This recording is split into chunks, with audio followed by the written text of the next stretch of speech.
Well, hello, everybody, and welcome to the Fearless Floyd Show. As always, it's me, your host, Fearless Floyd. And today is Thursday, February 9th, 2023. And of course, today's show,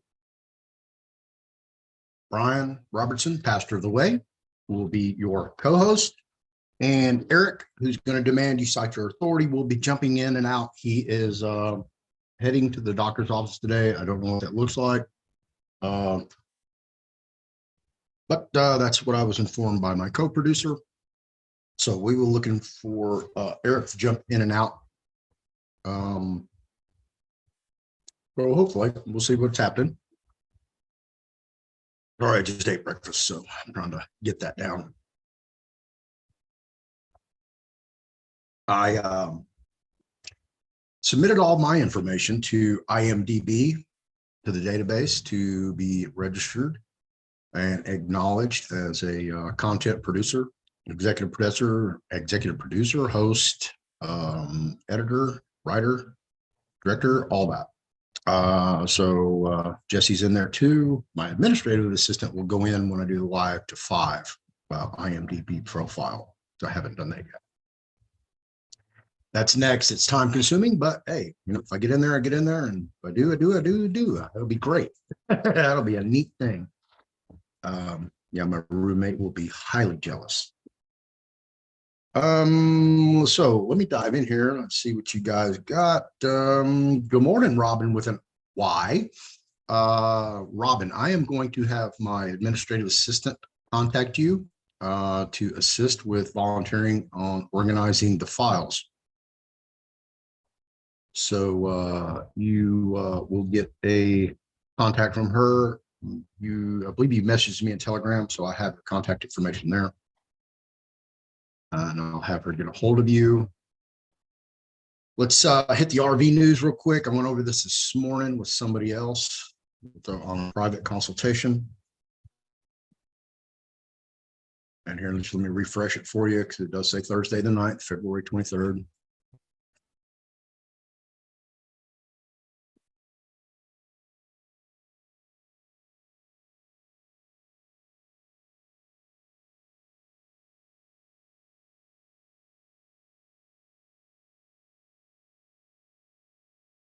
Refreshed it, so there's a lot of new news.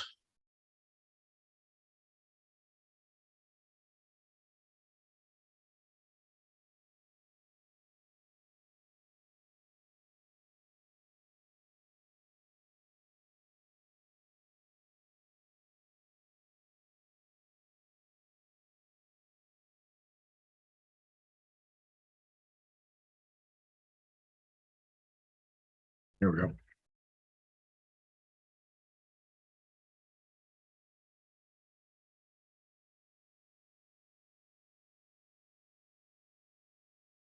Former general manager of the Iraqi trade bank arrested. This is Thursday, February 9th, 2023. Federal Integrity Commission announced the arrest of the former general manager of the Trade Bank of Iraq on grounds of her conviction in a number of administrative and financial corruption cases. It stated in a statement, the Recovery Department and the Commission indicated that it had previously organized recovery files against a fugitive convict who was arrested in the United Arab Emirates, indicating that 17 recovery files were sent to the Public Prosecution Office for the purpose of sending it to the Emirates in order to extradite the convict through diplomatic means. The department added that the convict caused damage to public money during her assumption of power of the general manager of the Trade Bank of Iraq, amounting to $1,116,024,788 US and $90,786,20,500 dinars, noting that these amounts were determined in the penal decisions issued by the competent courts against the fugitive convict. So you see right here how much money she took.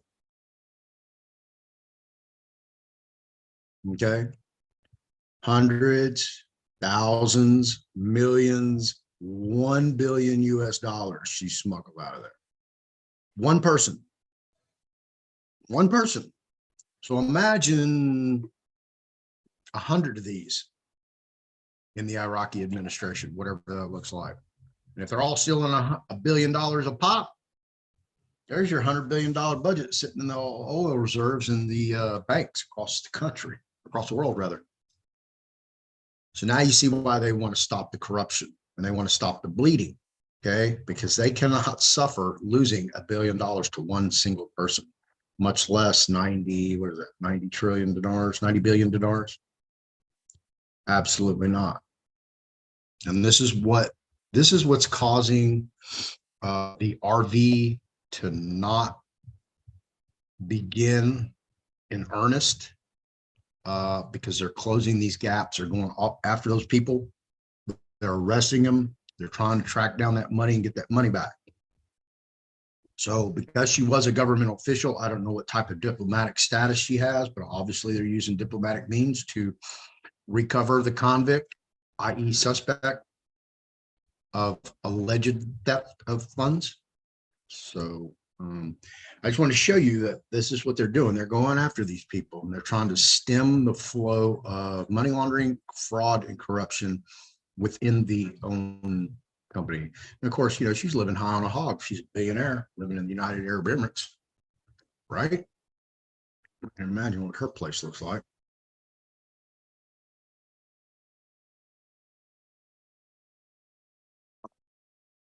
Here.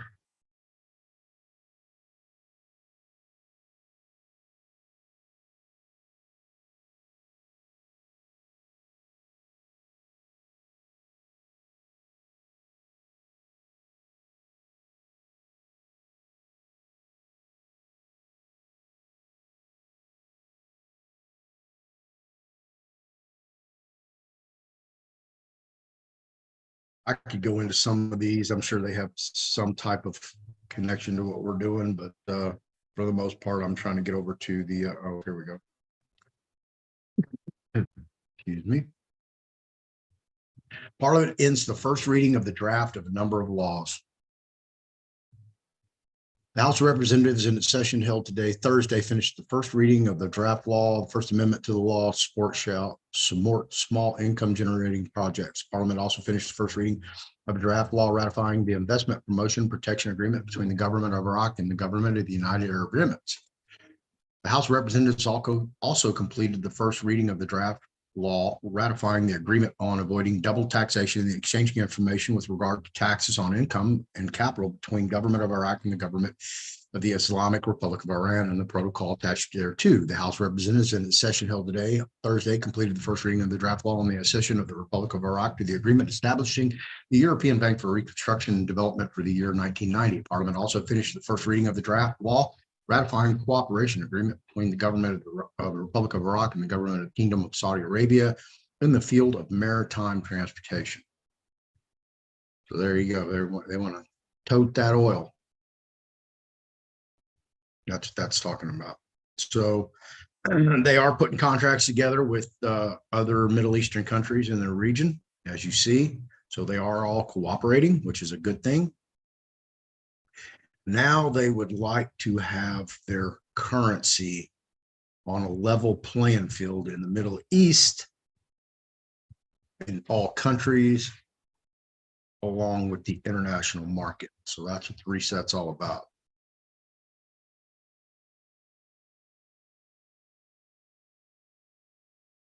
There you go. Exactly what I was just talking about. Prime Minister, Iraq and Saudi Arabia able to establish a regional axis, be the basis for stability in the region and the world. Okay, I haven't even read those. Prime Minister Mohammed al-Sudani affirmed, quote, Iraq and Saudi Arabia are able to establish a regional axis that will be the basis for stability in the region and the world, close quote. Al-Sudani said in an interview with Al-Sharaq al-Aswat, hope I said that right, newspaper, quote, I agreed with the Saudi Crown Prince on a roadmap for developing bilateral relations, starting with the ministerial visits and then convening the Saudi-Iraqi Coordination Council to important projects over a period of 3 years. Remember, their budget is for 3 years, this new budget they're trying to pass. Prime Minister Mohammed al-Sudani affirmed the continuation of administrative and security reforms combating the, quote, corruption pandemic, close quote, and recovering the looted funds. And I just told you this, I told you all this. So it's really humbling, enlightening, and I love it when I'm able to tell you guys what's happening before I even read it, because I already know what's going on. I did my homework, did my research. So Al-Sudani said in an interview with Al-Sarraq newspaper, I'm just going to say newspaper from now on, we set the issue, quote, we set the issue of recovering looted money as a primary goal for the government's work, and $80 million have been recovered so far, and the process is continuing, close quote, noting, quote, there are important names of politicians who have been arrested and money recovery has begun from them, close quote.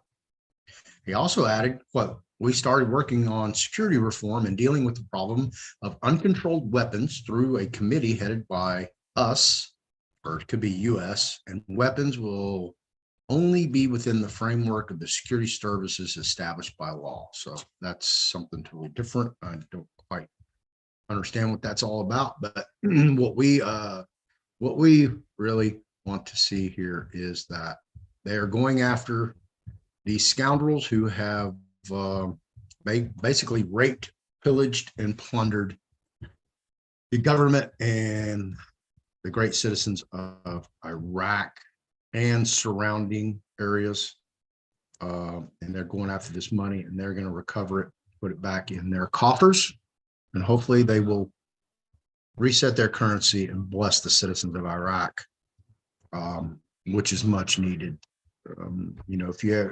If you get a chance, go look at some YouTube videos or Rumble, BitChute, whatever. Just go do some videos of what Iraq really looks like. And when you see that, these people still, basically live in the Stone Age. You see the United Arab Emirates and Dubai, Saudi Arabia, all these big, glorious Middle Eastern cities. But, most of Iraq is not like that because, they've been at war for last, Jesus Christ, 30 years. And if they haven't been at war, they've been in recovery. And if they haven't been in recovery, they've been sanctioned during their recovery. So that's what's up with that.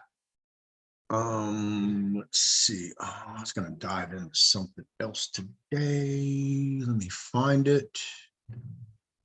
Oh, let me give you guys a quick reminder.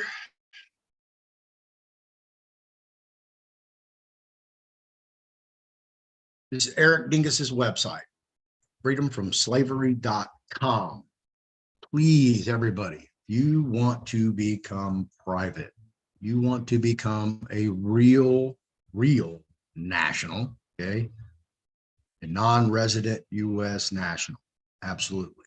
Please go register, freedomfromslavery.com.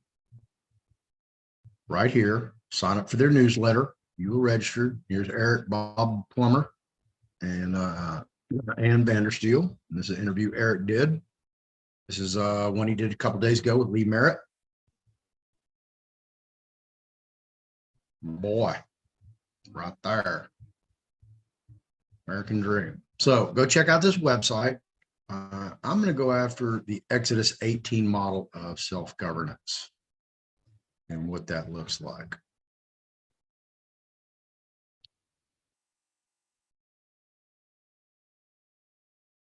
Switch that off while I go over here and search.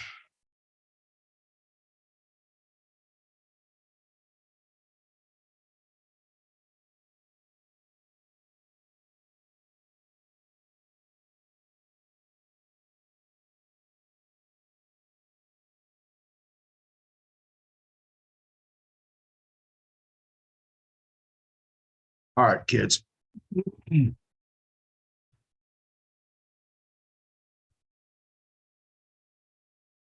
Are you really a U.S. citizen? We've lived our entire lives believing that we're U.S. citizens under the 14th Amendment. This was taught to us as early as grade school. The narrative that all slaves were made freemen under the 14th Amendment was simply a sleight of hand move by the 40th Congress of the United States, passed by the Senate on June 8, 1866, and supposedly ratified just 2 years later on July 9, 1868, The chess pieces were put into play by the 40th Congress of the United States to set up the next moves taken by the 41st Congress to pass the Organic Act for the District of Columbia. The end game was to enslave us all by creating the debt slavery system we experience today. This is what we teach when we present our Exodus 18 model of self-governance in town hall gatherings across this great land. We show you through documented record the fraud that was perpetrated upon each living man and woman in America. When you learn the truth behind the lies, you will see the larger motive. We, the people, must awaken to the reality that chains of enslavement were never really broken until now. Okay. You can leave a reply, post a comment. Definitely sign up for the newsletter when they talk about these town halls. Okay.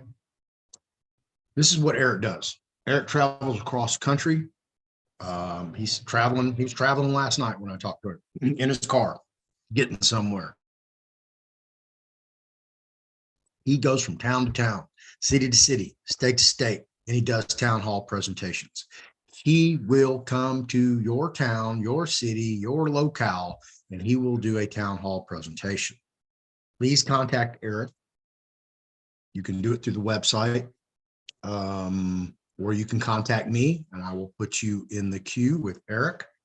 You can reach me at the Fearless Floyd Show at yahoo.com or the Fearless Floyd Show across all platforms. Just hit me up, DM me, send me an email. If you have my phone number, call me, text me, whatever. This is very, very, very important to me to get this movement rolling forward so you guys can understand what path you're going to take to get there. And I'm dancing very delicately,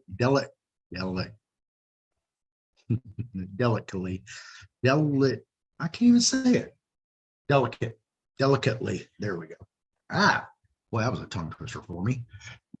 Delicately. Delicately.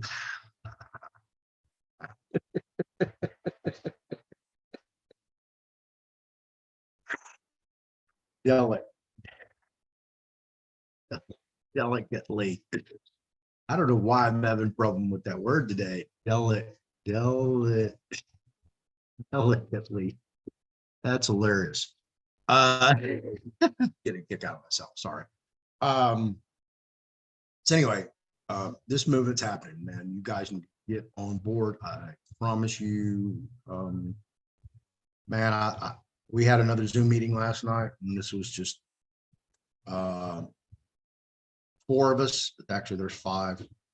James C. Lovett, Eric Dingus, Christopher Eriks, aka Baby Trump, myself, and then our person of great import. And boy, oh boy, I tell you what a meeting. For you guys who really don't know Christopher Eriks and what he's all about and what his platform is, what his movement is, man, what a great guy. That's all I can say. I'd say he has the heart of a lion, but that would be doing him a great injustice. The man has a heart of gold. It's even better than gold. It's undescribable, the generosity, the motivation that Chris has, and the things he's trying to do to wake people up across the country. So, Chris, man, I love you, bro. I met just kick-ass freaking people over the last 3 weeks, and my life has just changed dramatically. I can't tell you the significance of things that are happening in my own life, personally, professionally, and in all aspects. It's just awesome. I'm just stoked. That's all I can say. Now, as we're, I know all this stuff. I know about 90% of it because, as I've told you guys, I've spent hundreds of hours on the phone with this person of import. And so I know most of this. I already know what the whole game plan was and the path that that person was on in the journey. So I don't know how many times Chris said, Wow. But at least a dozen, at least. And I wish it was monetized and I made $100 for every time he said wow, because I'd probably go on vacation for a couple of weeks. I'm still in. Thank you. I'm just waiting for a pause. When Brian comes on at 1, I'll be able to finish it. It's about 40 minutes. Thank you though. So yeah, he was totally blown away, and I don't blame him, because the ramifications, the results are going to be astonishing. And I guarantee you, if you're watching this video, you will want to get in line to do what we are doing. You want to participate, you want to be involved, and you want to make it happen, because what we're doing, this isn't for us, okay? This isn't for the 5 people I just described that were on that call. It's not for us, okay? We're sacrificing our time, energy, money, and everything else to move this forward. Absolutely. It is on the front burner. Everything else is going to probably fall to the side. I know Chris has his own thing that he's doing with the Reckoning Fest. Eric has his own thing, but this is going to morph into a lot of different, it's going to merge a lot of different things into one thing. So please get with Eric, sign up. We're just going to use that as a database. Go to my Telegram, register there, stay involved, be patient. I will keep you guys updated every day. I'm on the air, Monday through Friday, 5 to 5, and keep you abreast of what's going on. When Brian comes on at 1 o'clock, potentially Eric, I'm sure Jesse will jump on there a little bit. I'm going to be behind the scenes working, setting things up. More likely than not have a face-to-face closed door meeting. Towards the end of the month, I need to call the gallery owners and talk to them and get that scheduled, and talk to Chris so we can get everything worked out. So everybody's able to attend. We're able to send out private invitations to you guys. So if you want to participate in that event in Plano, Texas, towards the end of the month, and I can't give you an exact date, we are looking tentatively at, I believe, was March 4th. Yeah, I know right now.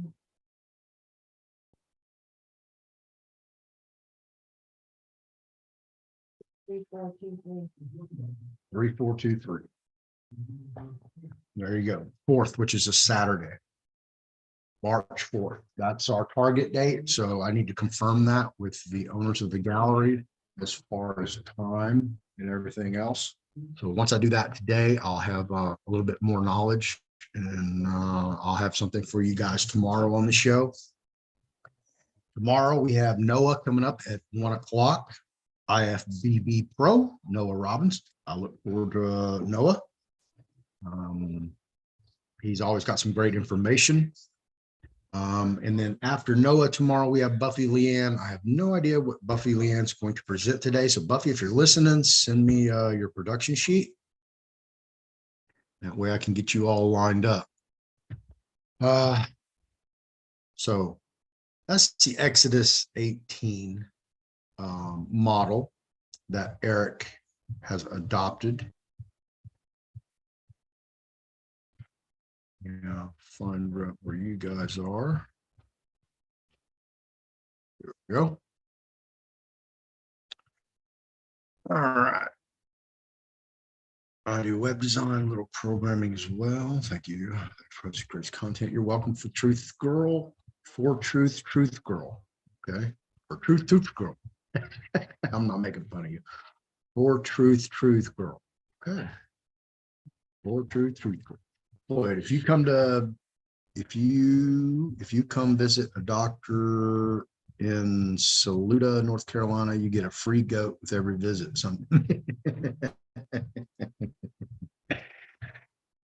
Yeah, I'll call Osama bin Laden about that one. Didn't you have kidney failure? Hey man, look, you can get a free goat. You'll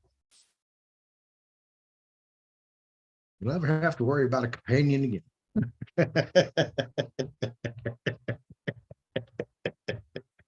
Yeah, I know. Wowza. Yeah, I don't know what that looks like. Well, thank you guys, man. I love you too, because without you, I'm nothing, man. I'm just, like I said, I'm a guy sitting here in my formal dining room with a studio talking to myself. So I appreciate each and every one of you. Y'all guys don't even know. So I covered Eric. Let me show you some other stuff that I have going on here. Oh, I had Juan C. Vasquez on my show last Friday. And of course, he is a director, writer, actor.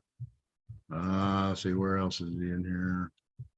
Producer, musician, editor. There you go. And anything else to make it make the production happen. So I had him on here and we talked about this movie, The Squad, Rise of the Chicano Squad. And this is based upon a real event. And this happened in Houston. And I really admire Juan for taking the historical facts of events that have happened in Houston and the surrounding areas, and even in Texas, and bringing them to real life so you guys can share them.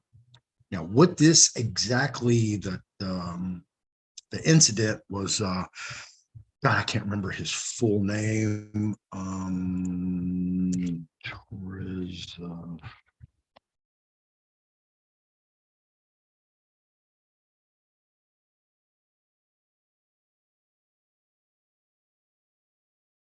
Joe Campos Toros. He died at the age of 23 on May 5th, 1977 in Houston, Texas. So here, let's we can do the Wikipedia, or we can do the Houston Chronicle. Oh God, I remember this. Boy, do I remember this.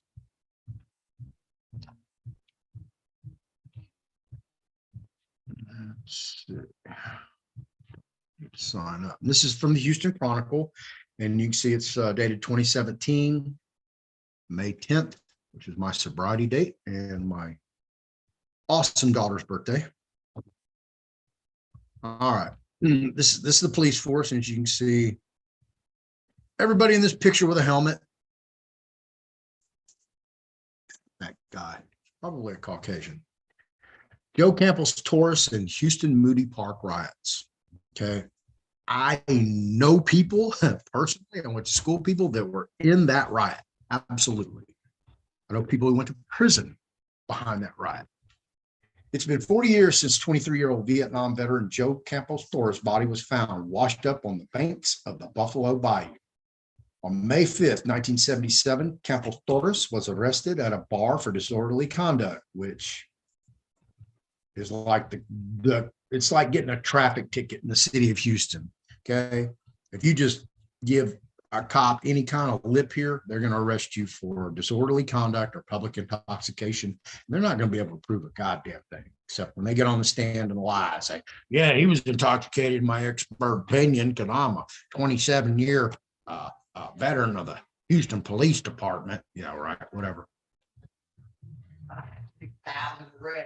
Yeah, like fucking, sorry. They are security guards portraying to be certified peace officers in the state of Texas, and they are not certified peace officers in the state of Texas because they do not have a permanent peace officer's license. Okay, Texas legislature meeting right now. The statute is written incorrectly. It doesn't provide a loophole. It provides a black hole chasm that anybody can drive through and prove without a shadow of a doubt that the law enforcement officer in the state of Texas only he's not a peace officer, not a certified peace officer, because he doesn't have a permanent peace officer's license. Is they're only temporary. They have two caveats attached to them. So go look that up, do your own research. Don't believe me. I don't know what the hell I'm talking about. Let's see. Okay. Instead of being taken to jail, which was a notorious thing back in the 70s, because I was there. Let's see, 77. 77, I was 16 years old. No, on May 5th, I was still 15. I turned 16 on June 9th, a month later. So a month later, I get my license. I already have a car, and guess where I go all night, every night? Out and about in the city of Houston to all the top bars. Yes, yes, yes, ma'am, yes, sir. Okay, so instead of being taken to jail, police took campus tourists to, quote, the hole, unquote, an isolated area behind a warehouse along Buffalo Bayou where Houston Police Department officers could write reports, question suspects, and sleep on the job. They go park their cruisers and they crash out while we're paying them. Campos Torres was beaten by 6 officers for hours before they took him to the city jail, which was 61 Registry Street, which is in 1977, a horrible place. And then they're going to take you to 301 San Jacinto, which is the county jail, the old county jail, which I can tell you stories about that would freaking horrify you. Horrify you. I mean, Where is that one located? it's not there anymore. They closed that bitch down. 301 San Jacinto. Downtown, 301 San Jacinto. It was the original county jail. No, absolutely. Yeah, they closed it down in 83, 84. Oh, yeah. Oh, it is horrible. Horrible. It was worse. Here, I'll give you, I'm going to break y'all off. I'm going to give you a description. I'm going to cut in here and I'm going to tell y'all a story. All right. I got a little time. So I can't tell you if it was I definitely was not my second time to go to jail, but it was the second time I went to jail for a serious offense. And because I was so fucking intoxicated, I really had no idea why I was in jail. I wake up in a cell, okay, and I'm on the bottom bunk.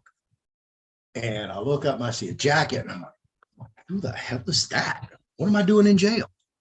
So I get up and I look at the guy, and I'm like, I know this guy. I used to work with him at Bluebell. What am I doing in a jail cell with this? What did we do? Where did I go? How did I end up with him? And so, I went and laid back down. He woke up and I'm like, hey, dude, what did we do? And he goes, we? I'm like, yeah. What now with you? And he's like, no, I'm in here for rolling queers and Montrose. I'm like, what am I here for? Because I don't know, man. You're here with Tidell, and I think y'all robbed a store or something. I'm like, what? We did what? You're fucking kidding me. Sorry. I need to clean up my language. But yeah, I was like, what? So yeah, I had no idea what was going on. They had Tidell on the cell block behind me, so I had to yell through the pipe chase to talk to him. So we all eventually met in the day room later that day, I think to eat or something. And he broke off the whole story to me. And I'm like, why? I don't need money. I didn't need to go do that. I got money at home. I got plenty of money. Yeah, I mean, I had $700 cash sitting on my dresser. Literally.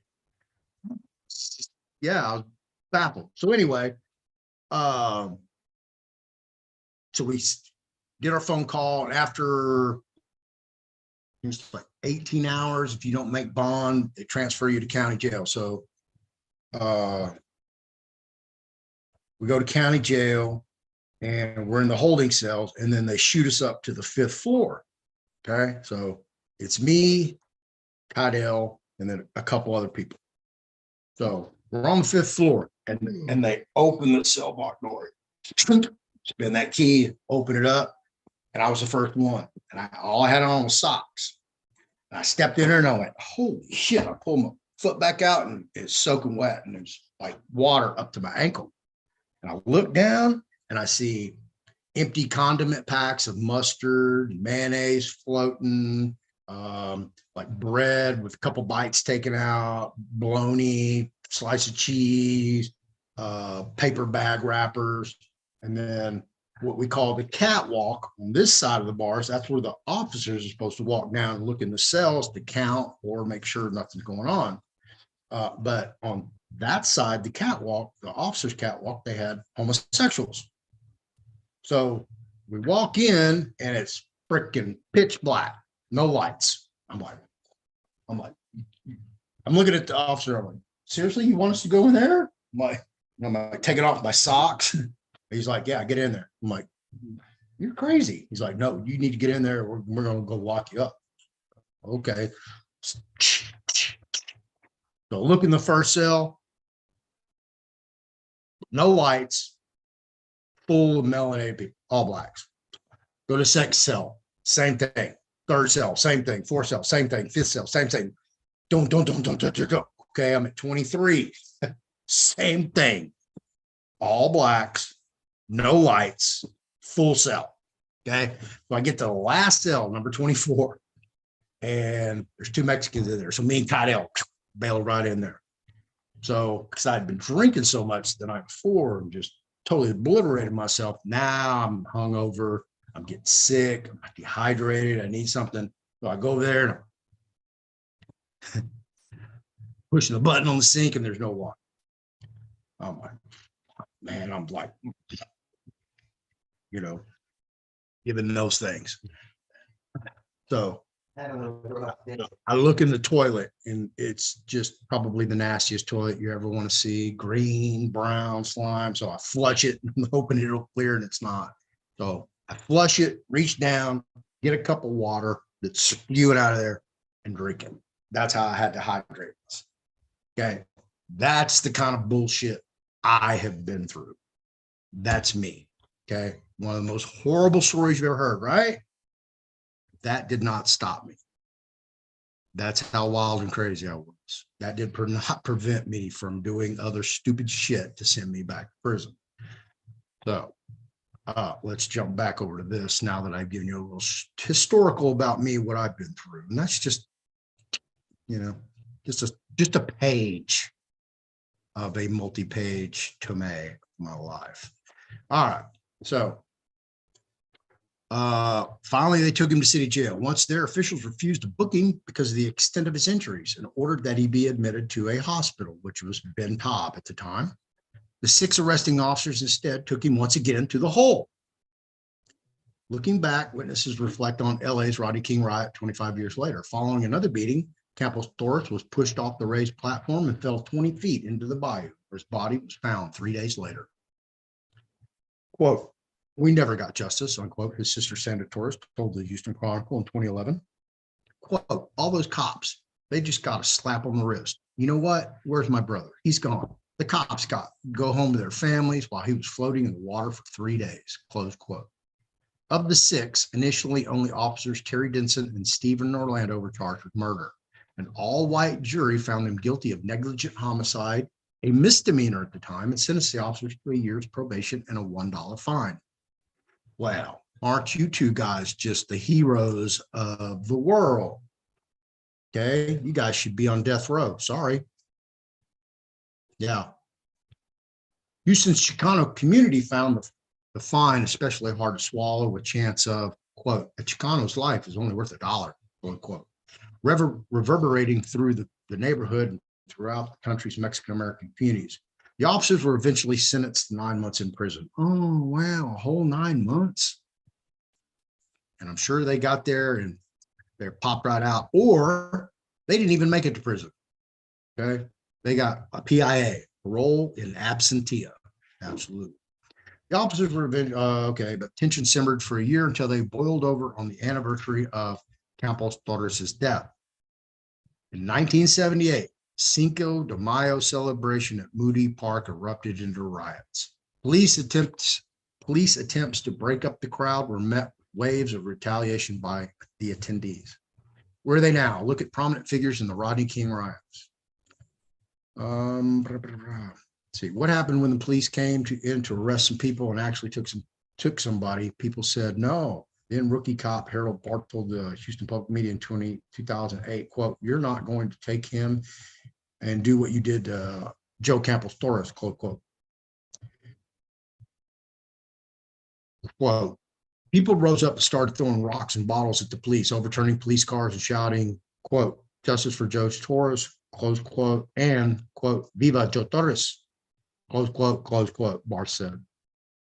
Quit saying quotes. So the community had this insurrection in the face of the brutality of Houston Police Department. Carlos Cabillo, a community historian and filmmaker who made a documentary about the Torres case, told the Houston Chronicle in 2011. More than 40 people were arrested during the riots, which became nationwide news and led to the creation of the Houston Police Department's Internal Affairs Department. Okay. This is how sick the system is. They didn't even have an Internal Affairs Department until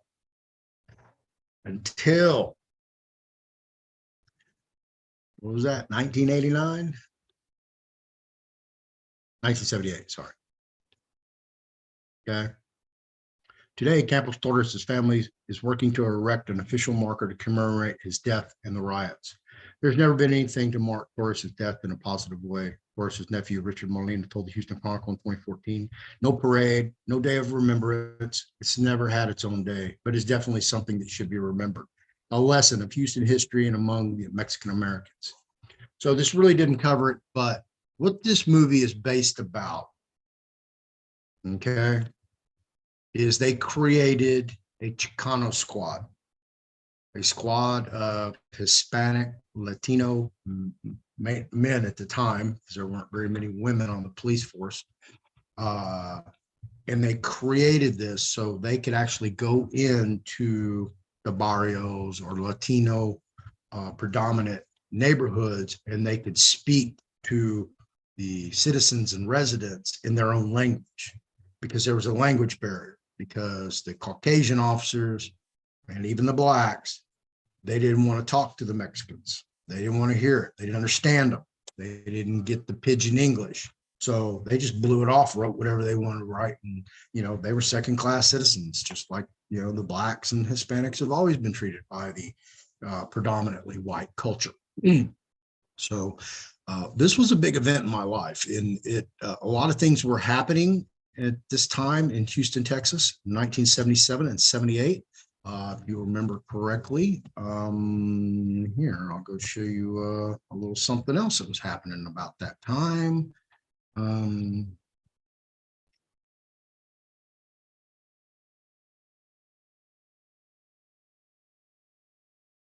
Okay, and this is when I was a wild, crazy teenager, just got my driver's license, had a car, and I'm out venturing in the city of Houston, and all this crazy shit's going on.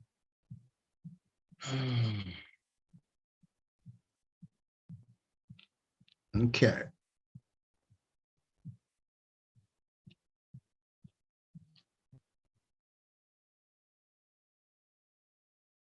So,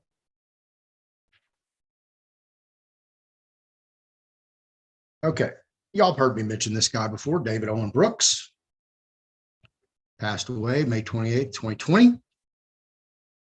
Was an American convicted murderer and accomplice of serial killer Dean Corll, who, along with Elmer Wayne Henley, abducted, raped, tortured, and murdered at least 28 boys and young men between 1970 and 73 in Houston, Texas.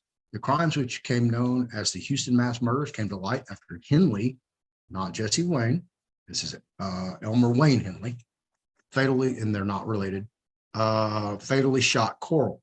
Many of the victims had been friends of Brooks and Henley. At the time of their discovery, the Houston mass murders were considered the worst example of serial murder in American history. In the years between his 75 conviction and death in 2020 from COVID-19, Brooks was repeatedly denied parole, finally in 2018.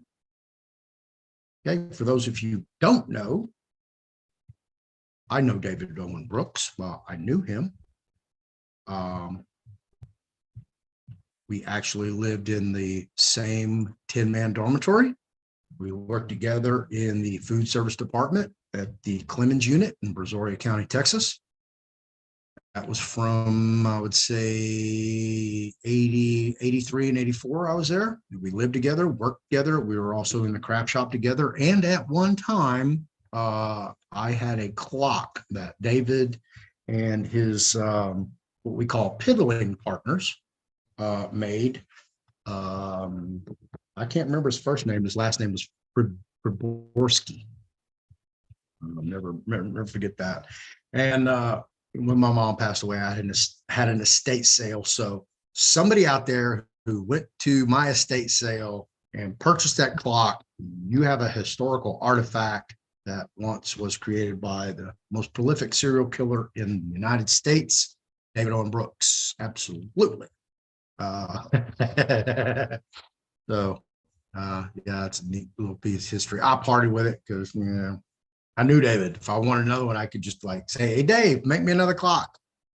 I wasn't tripping on that. Andrea, if you're watching, I'm doing my show. I will call you after 1 o'clock when Brian comes on, about 20 minutes. So the Chicano squad. So they created this squad of nothing but Latinos to deal with Latino related investigations, to say that.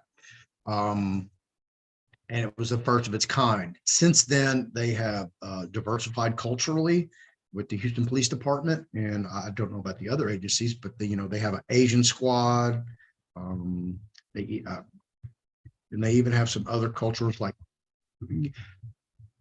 Houston is very, very diverse. There are more foreign languages spoken in the city of Houston, I think, than any other city in the world. I remember that correctly. And it's like 82 different languages, which is incredible. So in Houston, the different cultures live in little pockets. Okay. So there needs to be someone who can go communicate effectively with those different cultures that do come over here and establish themselves in the city of Houston and surrounding areas. So they've made great strides in solidifying those particular cultural, I'm gonna call them emissaries, because basically that's what they are. So I got to give them, kudos for doing that, getting that set up. But what Juan so eloquently has put together is he made a movie about the creation of the Chicano Squad.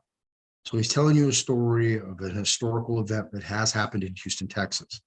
So I encourage each and every one of you to get out there and go support Juan in his movie. It's going to, hey, he was telling me about his debut and he kept telling me it was in May, right? Let me, I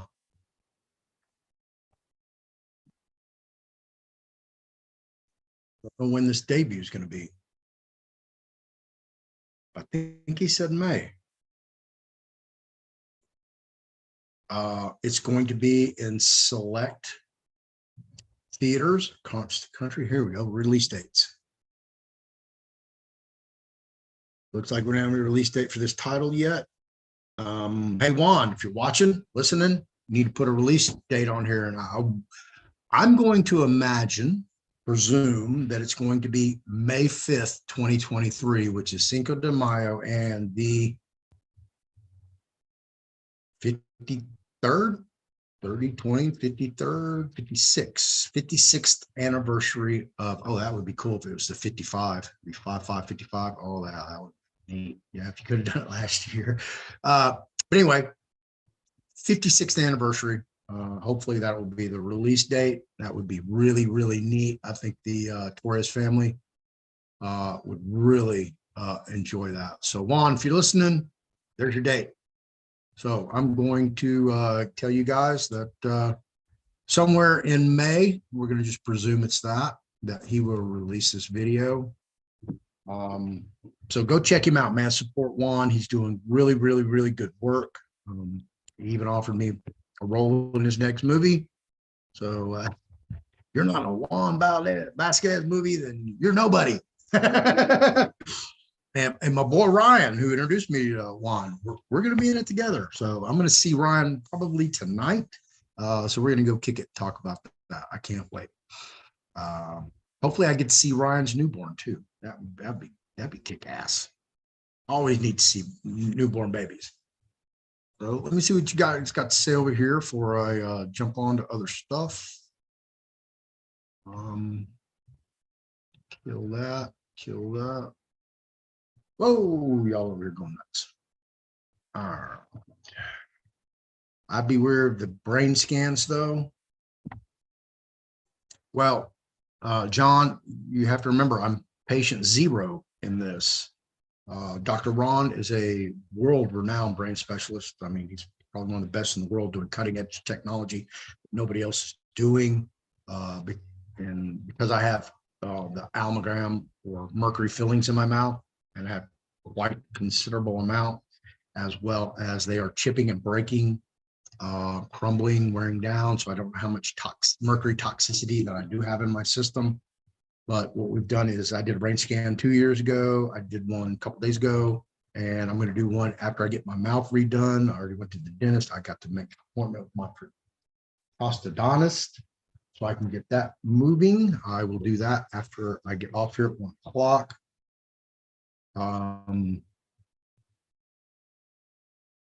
So that's what we're doing. So there will be a 2-year, then there will be a before, and then there will be an after, and then we will do a follow-up, probably 6 months, 12 months, maybe even 18 months. He's going to write a white paper on this, publish it. So what this looks like.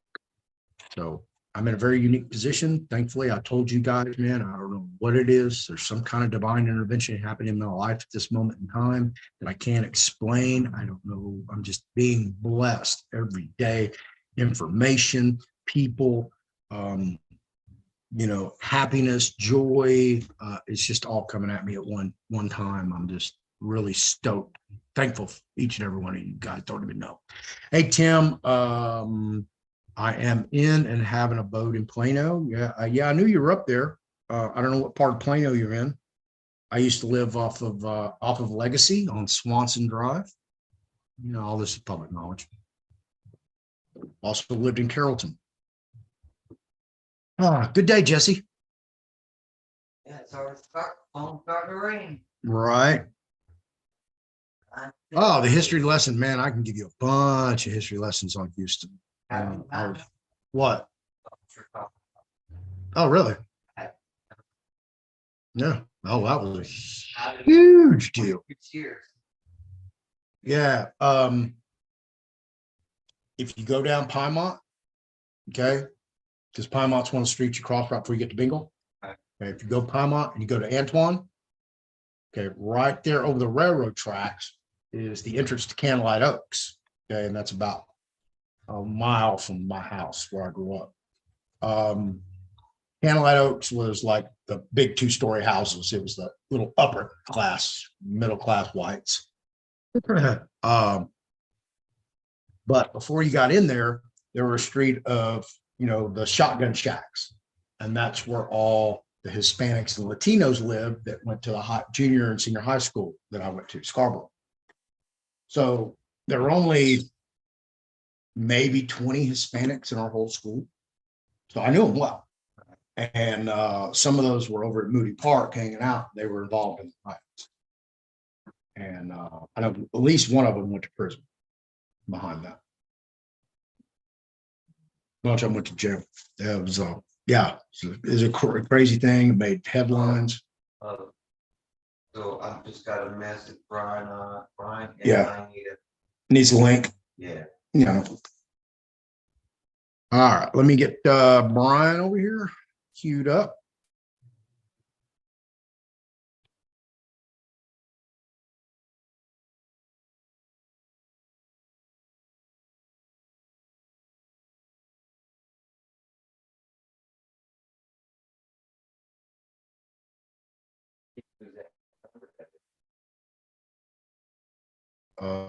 I can probably tell you here in a minute.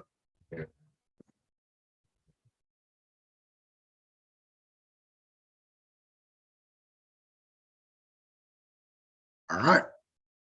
He has the link. I need to send you the link too, huh? No.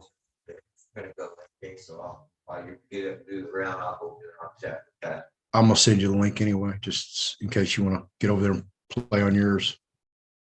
Now, can you hear me? We can hear you. Everybody, I please can't welcome hear you. co-host Check my Brian volume. Robinson, aka Pastor of the Way. Let me see. Jesse, Jesus. Let's try it again. Try you. Can you hear me?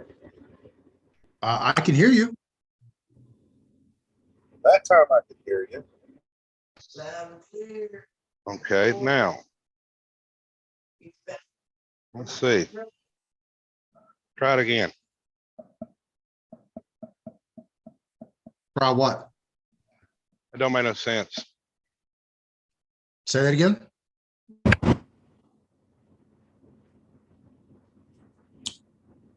some reason.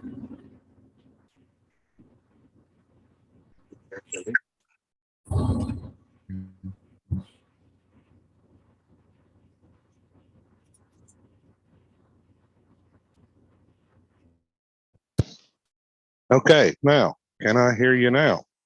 Yeah, that's much better. Now I can hear you. For some reason, my headset said, screw you. Oh, wow. Your headset's talking to you? No, it's Is that doing it by voices in its, your head. it's doing it by its actions. Okay. All Now, right. So what's going on, man? I did find out what's going on with Eric. Mhm. He had broke his leg, Oh broke no. his ankle.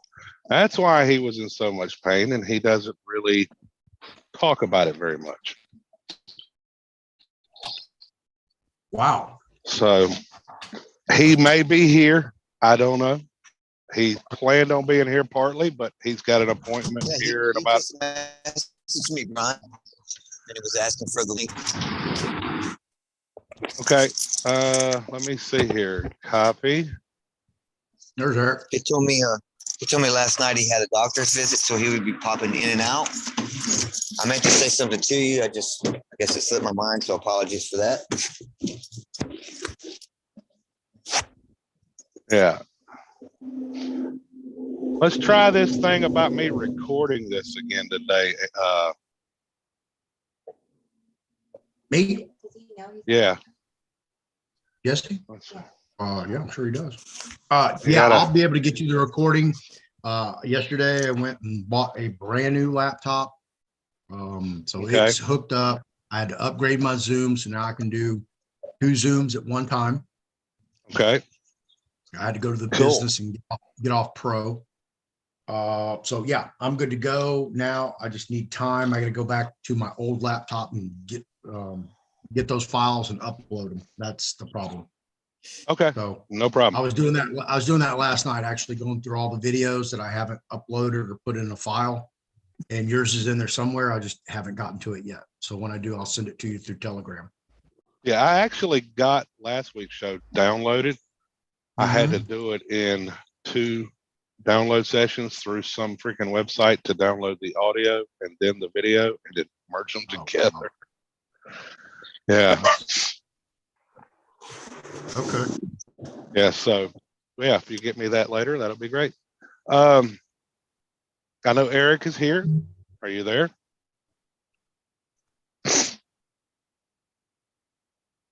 Yeah, he's here. Yeah. I don't know if he can speak.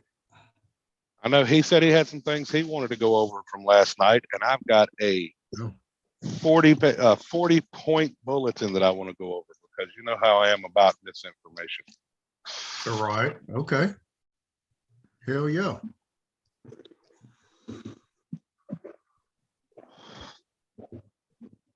So now let's go. Hey, guys, Let's Hey, Pastor, before you start, Eric is saying that he has no sound. I don't know if that's maybe on our end or if that's on his end or what's going on. That's on his end. That's on his end. Because we're all hot and working. Hey, Eric, I had to disconnect my headset, plug it in, and then reconnect it to get sound.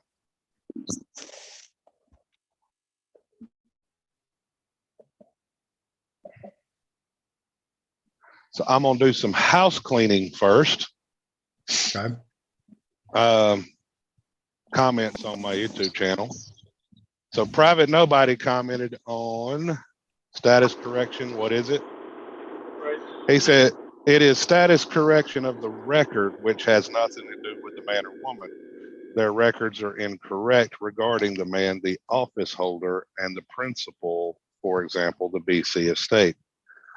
And that's kind of how I don't know that their records are incorrect. I think it's our presumptions that are incorrect because we believe it's us. So First Amendment, you have the right to your own beliefs. You know what I'm saying? They will not trespass on your beliefs.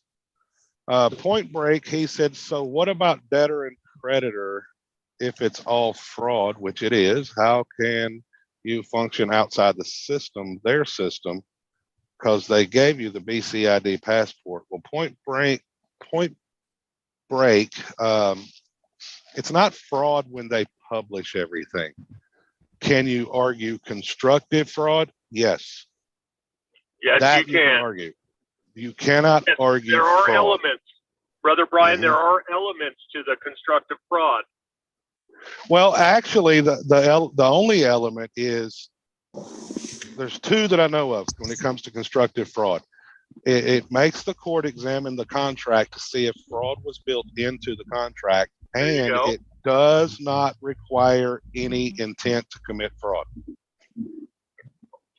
Very important. Yes.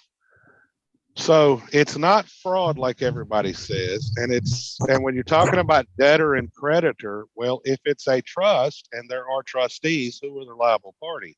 The debtor, go into the UCC. I don't remember the exact citation of the UCC without looking it up. It actually says that the location of the debtor is DC or District of Columbia. So, and on the Stop Being Dishonorable video, thou shalt not covet another's property. He said, we have an interest in the estate based upon pledge at birth. I don't know about that one, because if it doesn't represent you and you had nothing to do with it, I don't think that's where your interest lies. I think your interest lies as you're the one out there doing the business, making sure it's profitable, and technically you have a right to ask for compensation of services since slavery is illegal and it's still their property. So that's house cleaning right there. Get those comments out of the way on my channel. Now, do we want to go over my document, or do you want to address your stuff first, since you do have an appointment, Eric? Yeah, you know, something I wanted to address real quick is the value and the precedents that the clerks set. The clerks, you know, last night on the Wednesday night class that I do on Cite Your Authority, Law and Equity, as a team, we went out and collected all of the clerks' manuals. And it is just amazing to see state to state what the clerk does and what the clerk is responsible for. And most people don't realize the clerks are so entrenched in the judiciary's and the fiduciary's work, such as creating briefs, creating court opinions, writing court opinions. It's just absolutely amazing to comprehend the power and the value of the clerk. And I think it's really underestimated, underrated, just because people do not know. And so they're out there speaking to clerks as if they're, you know, a common secretary, when it looks to me that they're the comptrollers in a lot of cases.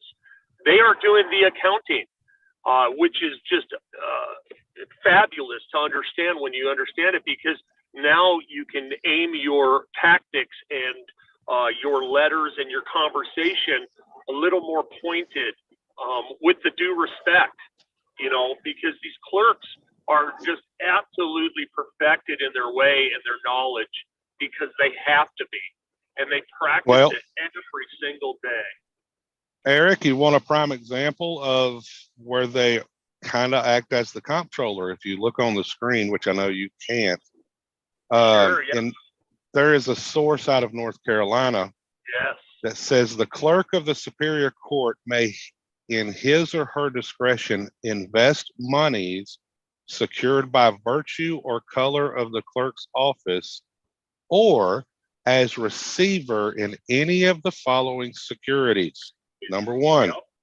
obligations of the United States or obligations fully guaranteed both as to principal and interest by the United States. Number two, obligations of the state of North Carolina. Number three, obligations of North Carolina cities or counties approved by the local government commission. Now, what in the world are those obligations of the United States or obligations fully guaranteed? I'm pretty sure that goes right back to the trust. Absolutely, and you can look in 18 United States Code 8 for some exactness. And this is where the perfection of an endorsement comes in, where you include the parties being the state of, which is in trust, through the county, and then also District of Columbia, which is described in 18.8 as United States. Security interest of United States. I think it says, or other security interests of United States. So very, very explicit in nature. And this is something great to post if you want to get that in the chat, Brian.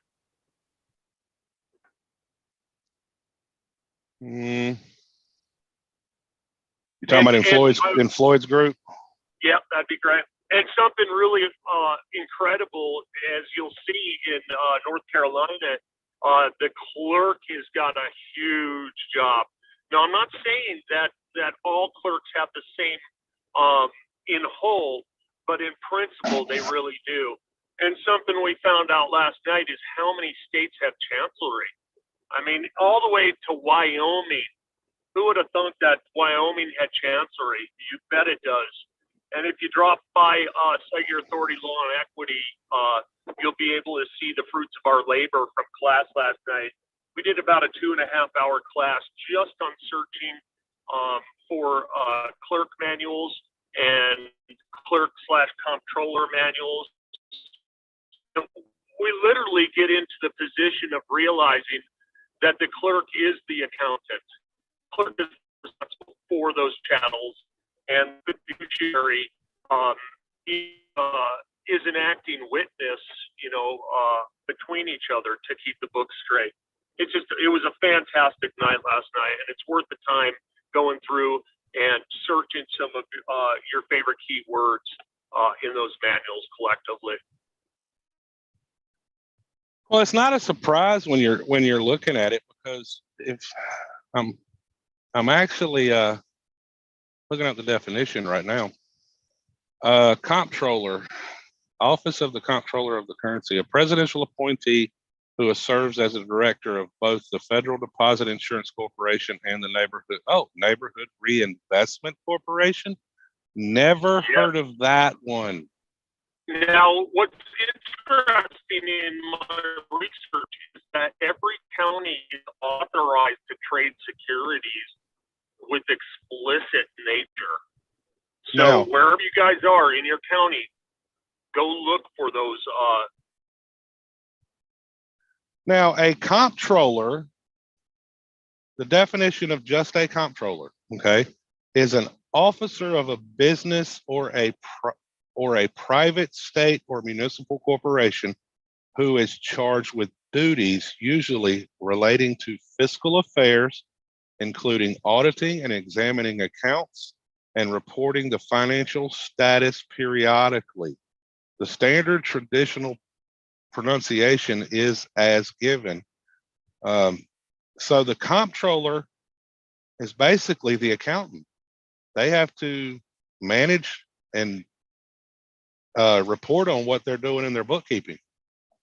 So yeah, it makes sense that the clerk is a comptroller.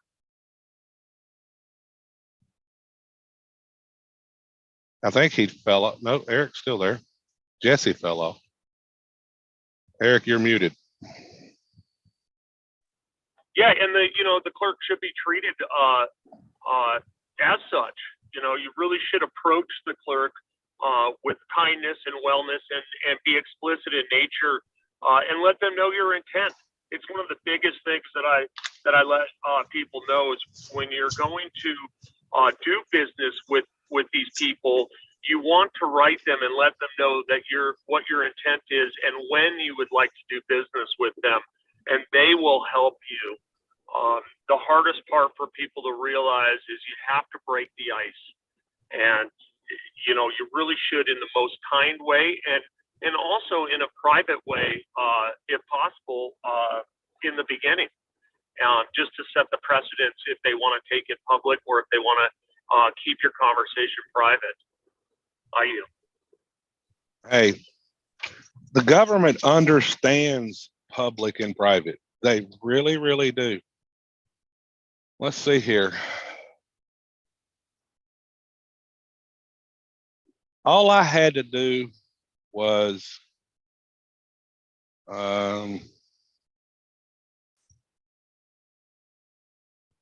United States, right here.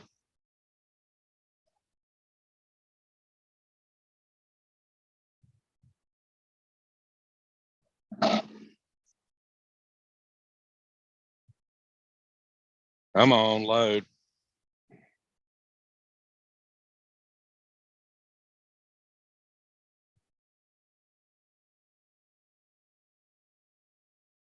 Wonderful, wonderful internet at times.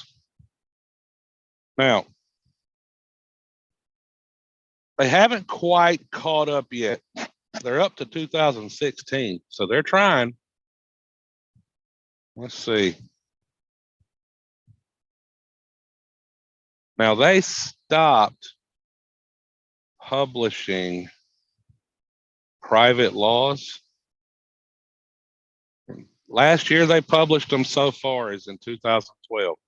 We have a suspicion that that's because of the Bradley Christopher Starks case. But the one I like to show people is this. You go all the way down to 1951, private laws. First one on the list. Actually, did I hit the right one?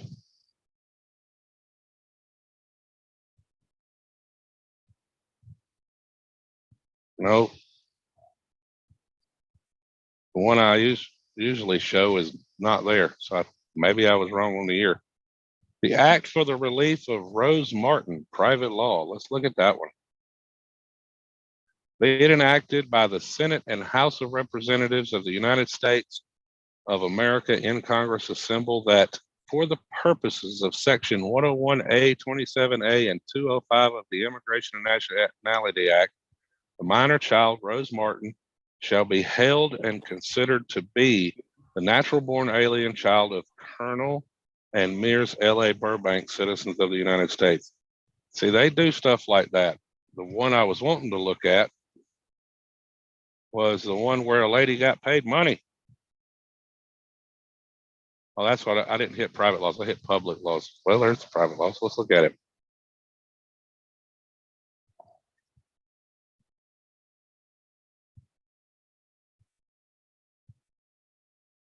Yep, those are not it. There was one we found.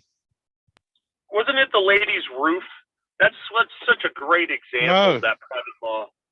No, she actually was in an accident. Oh, that's what I'm saying. I'm actually kind of surprised it's not showing up there, because I thought it was in 1951.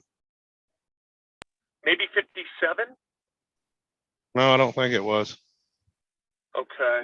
I'm pretty sure I went to that one for one simple reason only. It's at the bottom of the list. See, the Act for the Relief of James L. Bostwick. Let's look at that one. Yes. Be it enacted by the, here's one, but now where do spending bills have to start? In the House. Yes. And it's Be it enacted by the enacted- Senate here.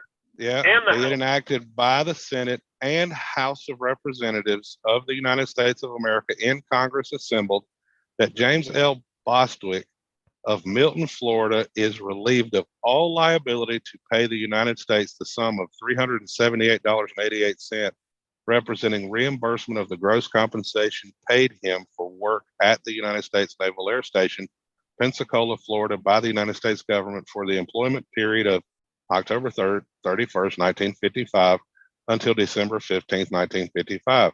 So what is that? He asked to do a job. He did the job. Yep. Well, somebody thinks they overpaid him. So what did he do? He did the administrative process, went to Congress and said, hey, and they passed a law saying, nope, he don't have to repay it. He did the job. Isn't that awesome? It's that clear. Yeah. The government, when you're doing this stuff, that's one of the things that I've come to the conclusion of. If the United States owes you money, shouldn't you be dealing with your congressman to take it to Congress and have them pass a private law? That's what Bradley Christopher Starks did. Remember that case? Yes. Yes, and Brian, something I wanted to bring up is, if you get involved in suing the government, even if you win, the normal thing for them to award you are tax credits. And so this is a very hard lesson to learn if you think you're going to recover from the government cash money. It's not going to happen. They're going to usually give you tax credits, and that means that you're going to have to go out and earn so that you can apply those tax credits. And that is not necessarily. very Tax different. credits are considered money. You can trade tax credits, say, with a car dealer. Mhm. Absolutely. Yep. So, yes, there are methodologies. Yes, chattel paper can be accepted and value fixed. Yeah. And there is, Eon's of the opinion the only real money is tax credits. That's his opinion. Oh, that's interesting. That's interesting. Well, I mean, if you go back, yeah, that's right, Robin. Eon said tax credits are money, which they are, because why? Look, when you were to go look at the cigarette industry, what's on the bottom of the pack of cigarettes? A tax stamp. Exactly. If you study tax stamps, if you pay the tax stamp, that kind of makes you the owner. Well, in cases I've heard of with imprisonment, tax was paid and people were released from prison. Well, you know, paying the tax. well, I actually found it. I don't know if I can find it again, but I did find in one of the states, the whole deal with the people going to jail for drugs is because they didn't pay the tax. There was actually a state statute dealing with the taxes. So, Brian, I'm headed out to my appointment. Thanks for taking the helm, and I'll see you in a little bit. Yes, sir. And you get well. Thank you, brother. Peace.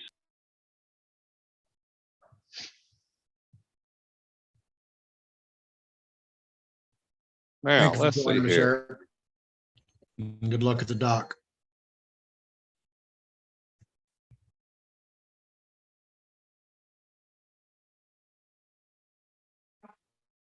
So yeah, I caught a little bit of Eric's class last night. Yeah, that's pretty interesting what he's doing with the clerks. I didn't even know they were really doing that. I just knew they were like looking into clerks. Well, when I discovered that the clerks do the investing, well, we know about the court registry investment system. Well, now we know who does the investing, the clerk. Right. And who actually holds all the power at the courthouse? That's the court clerk, the one at the top. And usually, not always. At the federal level, I'm pretty sure it's always, but at the state level, usually it's a judge, but not always. Sometimes it depends on the level of the court. It's a head clerk. Like you got your clerk of court sitting out at the window, and then you have the court clerk. So when I called on that ticket, who did I ask to speak to? The court clerk. And she said, well, there's 3 of us here. I said, well, I need to speak to the one that manages the courthouse to make sure everything runs smoothly. And she said, that'll be me. Then I knew that's who I needed to talk to, because that's who handles all the accounts. So in your research and experience, where does the court registry fall into that hierarchy? The court registry investment system is what plays into the municipal bonds. So would you assume that the court registry is theoretically the accounting department of the arm of the court clerk? Not the accounting, it's the investment arm. Well, That goes to the treasury. Okay. but they also disperse funds to the minors out of the minor accounts. Well, yes. Check this out.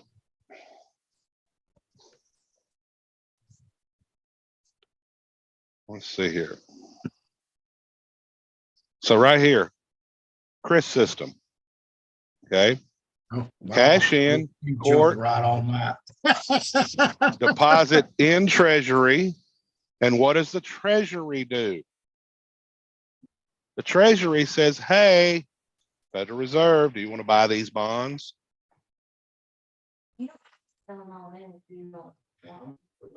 So I Well- see Chris and the reason something buy, sell, treasury, securities. Then it has JP Morgan.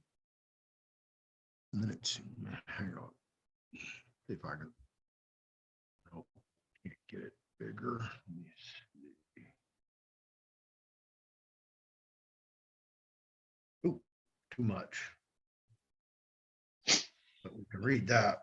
Accountability transfers from court unit treasury symbol to Chris/TX.S or -S treasury symbol. No checks Yep. exchanged. Funds always controlled by either the Treasury or the Federal Reserve Bank. Yep. Here's Chris right here. Treasury accounts. Account liability, accountability. Treasury accountability. Accountability. Buy and Yeah. sell and treasury securities. And then here's JP Morgan Chase. Let me Yep. reduce it to 100%. Control points versus payment FRB. Selling securities KM10. Do you know what these 2 acronyms mean? Which Federal ones? Reserve Bank. Yeah, I'm sure that's FRB, Federal yeah. Reserve Bank. What's a FRB KM10? is. KM10, I do not know. I tell you Okay. what, let's go look. KM. Come 10. on now. 10. KM10.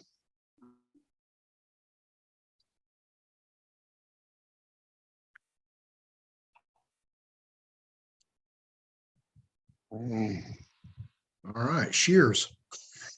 Just Nope. what we wanted. Well, that's what they're doing, What? right? Aren't they shearing the people? What is KM10 in the Aren't they? Chris? See any other avenue? Well, I tell you what, I'm not going to get that here. Let's go here. Boy, KM10. really? Wide Open Music Hall downstairs. Oh, that's gonna be a small show. Awesome. Hey, Vincent.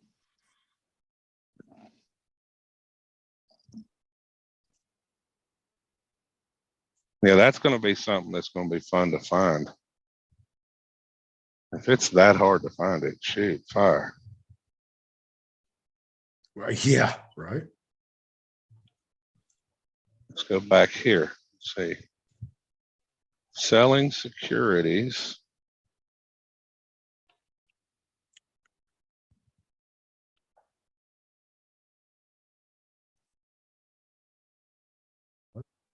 So my scribble travel, Perfect, thank you. that's really just my perspective, so that's my little detail about it. On that. Okay, nothing there. So let's do this. Select all, copy, paste.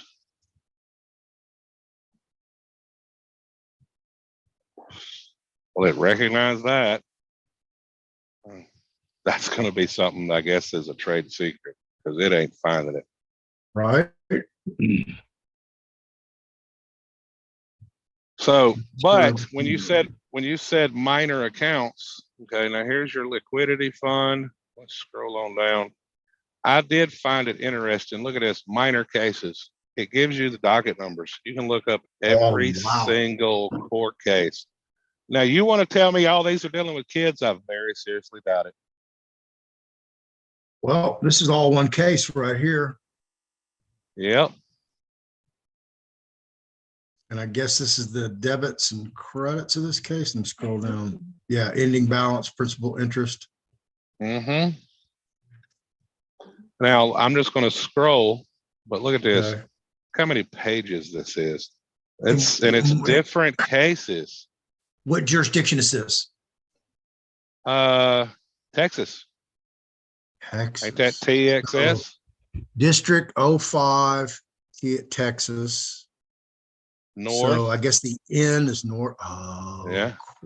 Crap. There's south. We're south. Let's get into that. DO5. These Hey, are all what? civil cases. Yeah. Yeah. Civil. So you know how to read this, right? Yep. That's all civil cases. That's what the CV is. Mm-hmm. And this was back in The 4 is the court. The semicolon in that next number is the year. CV represents civil. And then the number after that, after the hyphen, that's the case number. The actual filing number. That's how that's read. Wow. Have you seen any CRs? Because that's what you're looking for. You want those CRs, those criminals.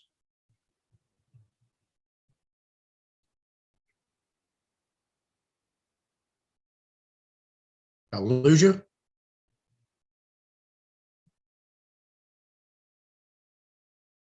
I think we lost Brian there for a second.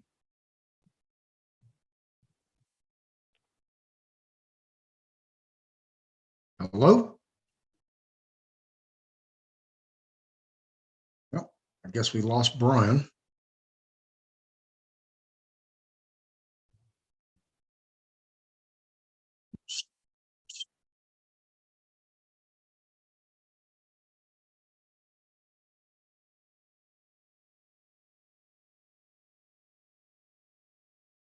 I frozen? What's going on here?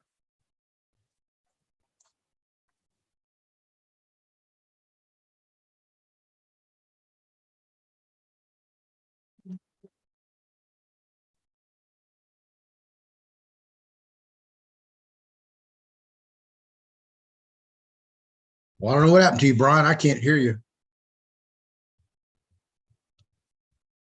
Eon says tax credits are money. Yeah, tax credits are money. Well, they're credits on account.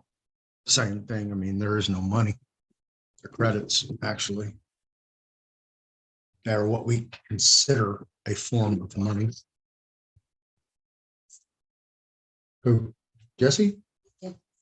Or what? I have it on and it just started picking, I just started picking up sound. Picking up what? I don't know what's going on.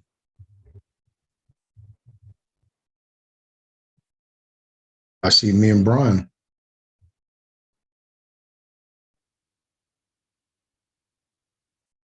There's the video. Huh? It's running. It's what? It's running. It's good. You're good to go. Yeah, I know, but where's Brian?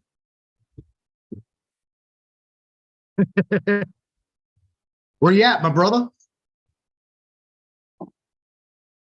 I don't know. I guess he's going through some technical difficulties. So I'm gonna go back over here to the chat. Hey, B Tribe. Drug tax, yeah, I had an ex and he said it was never about the drugs, it was about not having a license to traffic the dope. Yeah. Yeah, they want their pound of flesh. You know, now that you can actually claim it in your IRS forms. Got drug money, theft ring money, laundering money, all that. Read the law dictionary explaining the rise, progress, and the present state of the British law defining and interpreting the terms or words or of arts and comprising also copious information on the subjects, trade, and government. Okay, that was a mouthful, Ray. Scroll down here a little bit. Robin, IRS publication 17, IRS states that they want you to report. Yeah, absolutely. That's what I was just talking about. And I don't know what happened to Brian.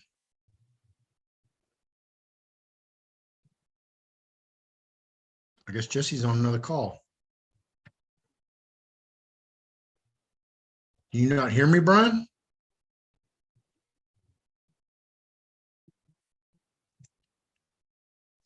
Not muted. He's a co-host. I don't know what's going on. So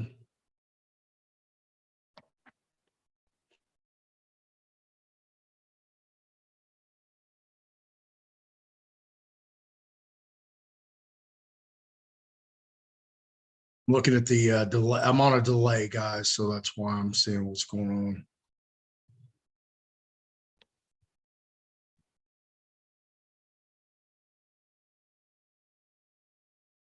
Y'all can't hear Brian. I don't even know if he's talking or not.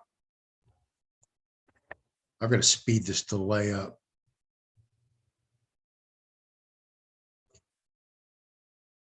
I'm the only one showing. Okay. That's possibly okay. Golly, that's like a 20-second delay, 30-second delay. All right. Well, I expected Brian to carry or Jesse to carry the show while I was doing some stuff in the background, but that does not look like that is going to happen. I was wondering what happened. I just totally went away. Yeah. No, I mean, you were there, but no, we couldn't hear you. Nothing. I finally it just kicked me off. Okay. I wonder if we were touching too close to a sensitive subject. Never know. Not to see. Don't know, right? Yeah, right. So I took your screen down. You can go ahead and pop that back up. You want to go over that? Now, and I was asking you if you had any CR cases instead of CV. CV is the civil. Yes, CV is civil. I do not know. What I was looking at this one here. You see that 302 CV 0082? Hang on. Let me get over here with you. Okay. Look at that principal withdrawal, $10 million. And I can't find that case nowhere. Is this a Texas case? Don't know. Let's see.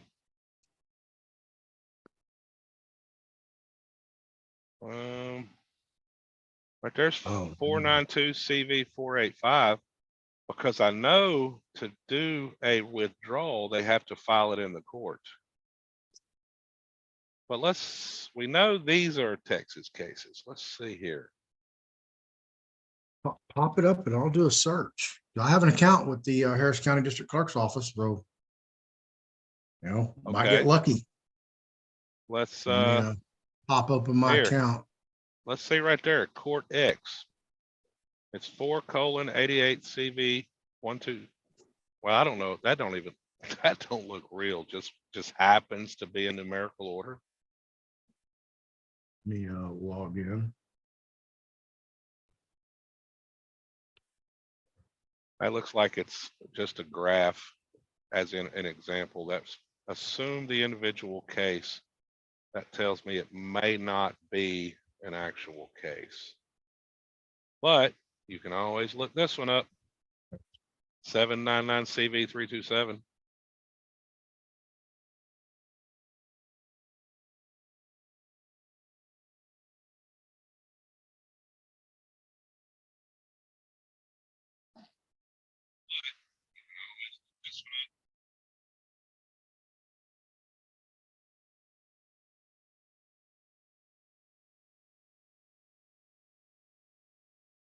What's Jesse doing? I know, he went up there. He's still on. You know, I understand I have shit to do and I can't sit here and babysit the show. Mhm. You please do.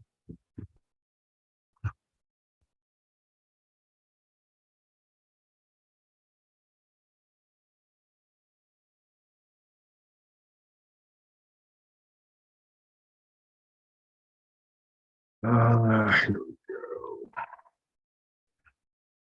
What?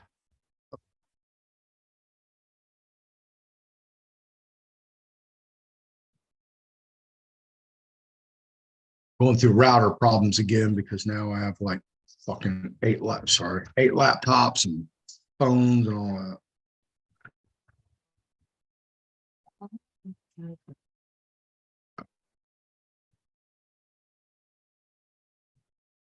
Yeah, give us another year. You'll have your whole server at your house. Yeah.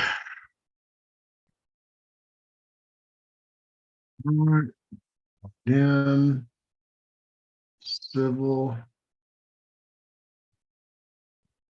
We'll just search. So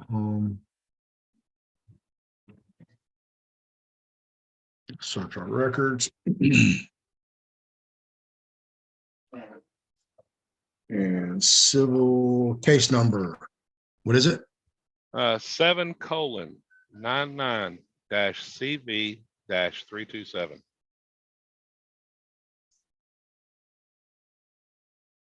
I don't know if that's going to hit. That was a 5/1/2003 case. Original date. Let's see. Nothing popped up.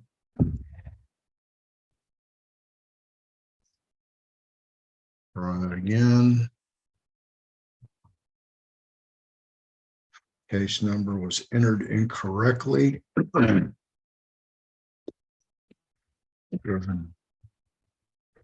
7:99-CV-327. Yeah.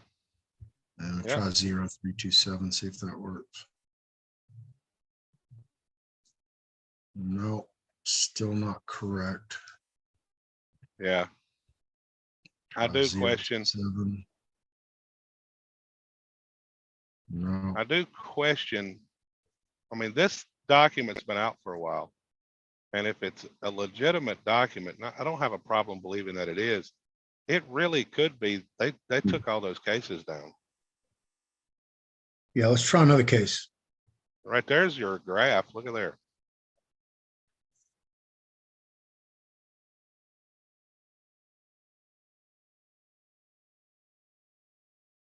Yeah, give me another case number.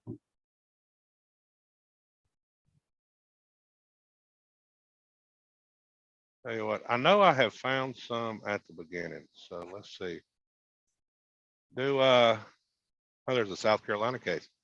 Texas, what district are you in? East, South. south? Okay, so let's go to south area. Aha, there we go. How about 4:01 dash CV dash 2139?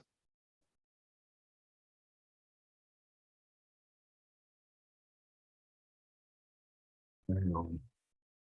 4:01 dash CV dash.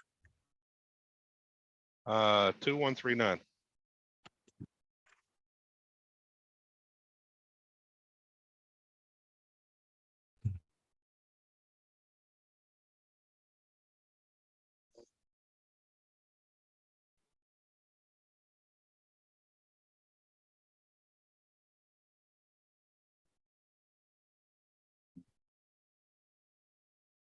I'm definitely finding numbers that are close.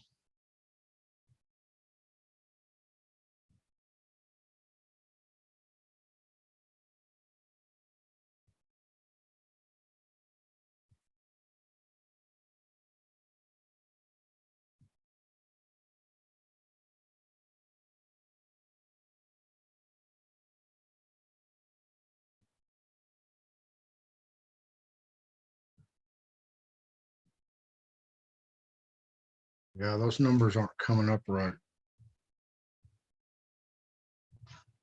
I'm finding docket numbers that match that, but not the last four. They're just slightly different. Like, They told me that they let's- can't give me a copy of the birth record, only on bonded paper. That's what they told. You got one. You got one here for Ohio. You got one What's here for Ohio that is 4:01 CV what's 1465. wrong with that? You know what I'm saying? But Right. it's, and then there's another one in 2003, 4:01 CV 02636.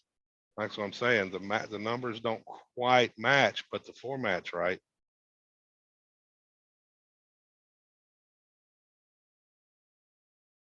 Two, 630.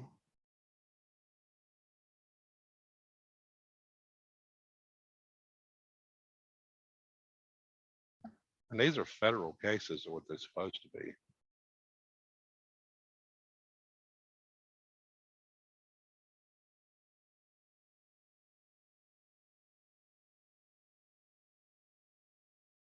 That 1462 had a lot going on.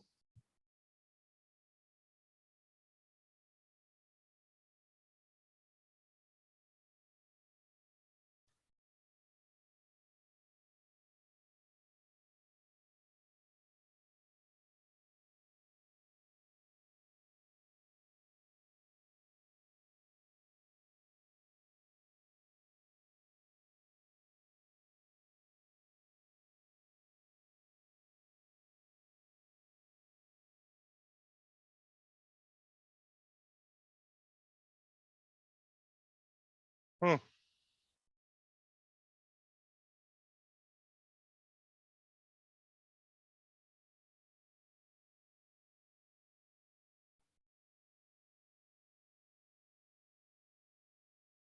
Well, that's interesting. Let's see.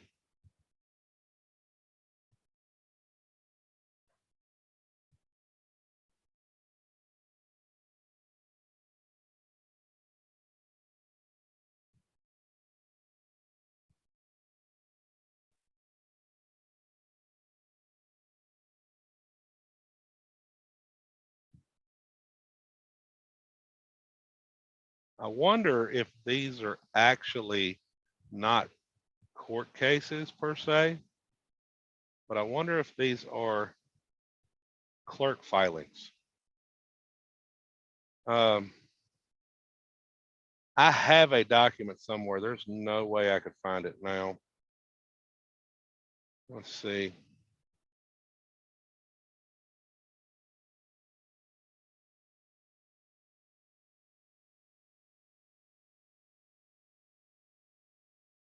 There was a PDF where we looked up the court registry investment system. Is this it?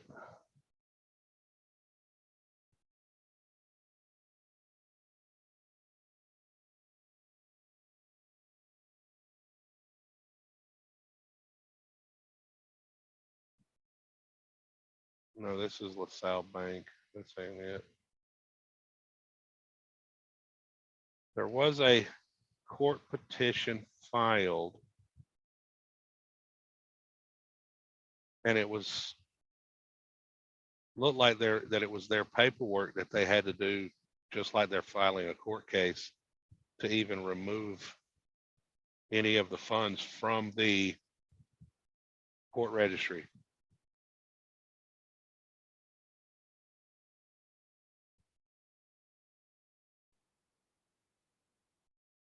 Let's see. I think I actually shared that with Eric. Let me see. Files.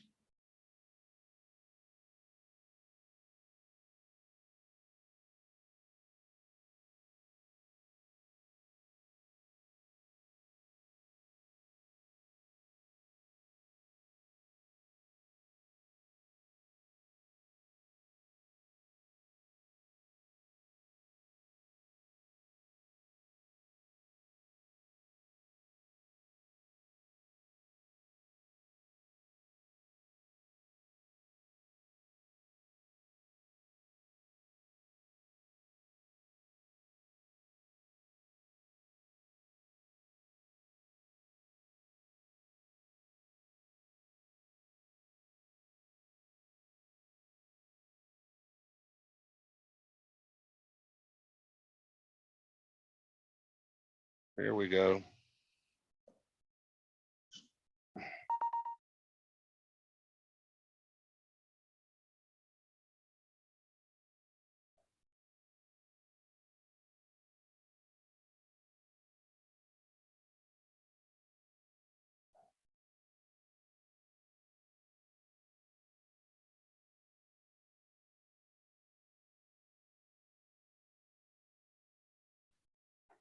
Now this is the United States District Court for the Northern District of Iowa. This is their standing rules. Receipt of funds.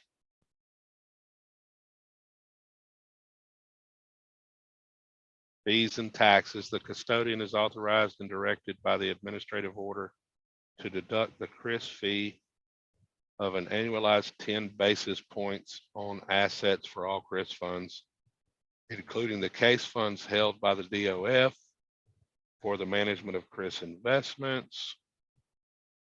Let's see, the order that supersedes it is 16-AO-0011-P. This order supersedes, so they modified the rules.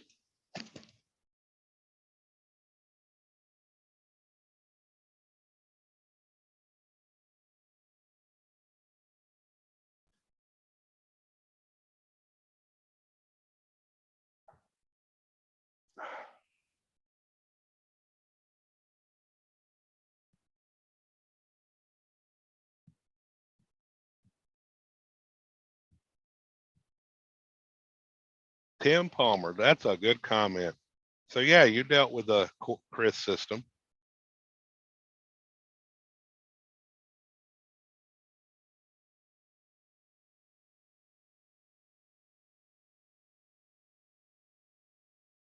Tim Palmer said, I had to present an order to the court to remove funds after the foreclosure for the overage, and I'm going for the house with an equitable suit for remedy. I mean, I think that can be done. I mean, you were the undisclosed third-party investor to begin with.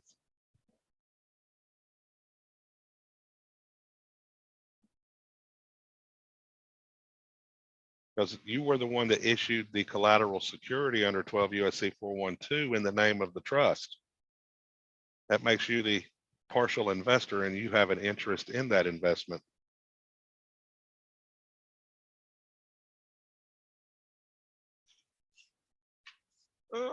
Let's see.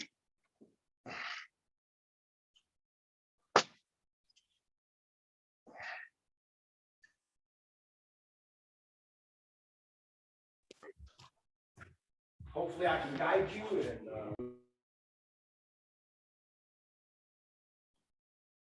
Hey, Jesse. What's going on, brother? What are we looking at here? Sorry, Right now, I I'm looking at cat food. I was on the phone trying to talk to Almost the on. county clerk and see what she was saying, but she wasn't giving me much information. So Right now, by the way, Floyd, I saw you was busy, so I did go find this document. This was Okay. put out by the Northern District of Iowa. This was their, it looks like they filed a case, right? Huh? What they did is they put it on the record. This was the rules and it superseded the previous rules. Okay.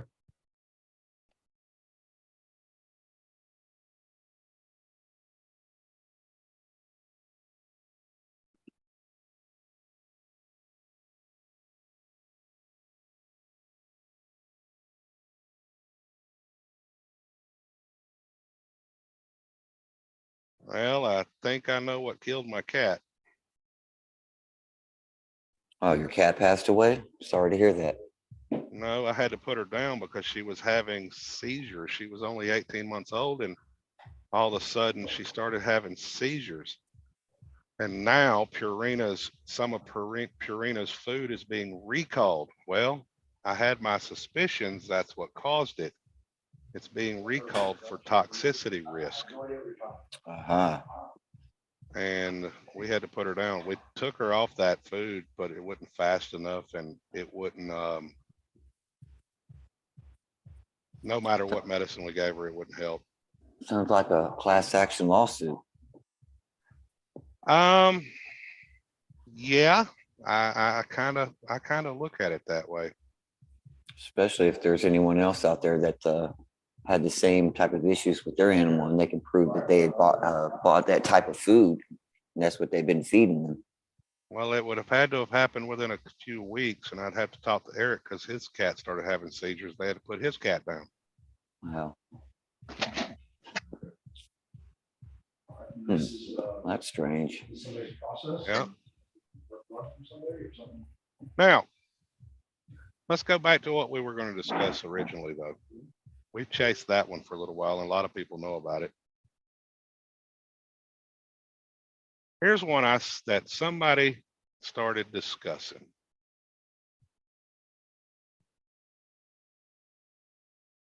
Well, okay, I'm screen sharing. This one right here, 40 well-kept secrets. And the lady that put out the video, she didn't want nobody to challenge what she was reading, but I commented anyway. The Revolutionary War was a fraud. The United States did not actually declare independence from Great Britain or the King. That is false. Absolutely false. All you got to look up. Let's see. Was she making that assertion based upon the Treaty of Paris? I don't know where she got that from because in the Treaty of Paris, it actually says the opposite. Let me see. Is it under? Let's see. I found it the other day. If I can't find it here, we're going to go somewhere else. Let's see. Nope.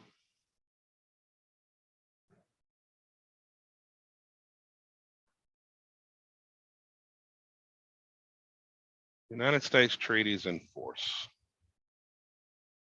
Oh, look at that. Bilateral and unilateral. I mean, bilateral and multilateral.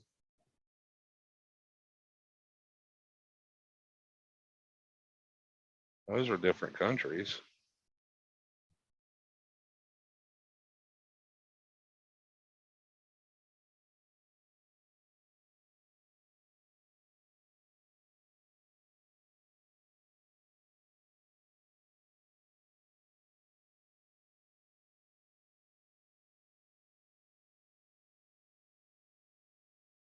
Department of State. Let's see.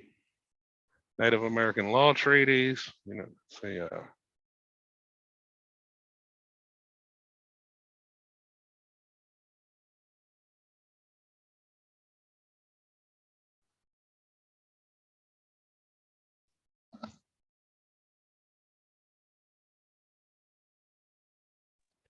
Hey, explain to us the difference between a bilateral and a multilateral contract.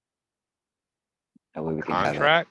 Yeah, because it's set up here bilateral and multilateral. So in context, kind of give us what the difference between those two are and what we're looking at here. Okay, give me a second. I see my wife's there. That was the food I was suspicious of, dear. That's why I quit giving it to her and I only give her the other one. Because why? It was seafood and seafood can contain mercury. So let's see.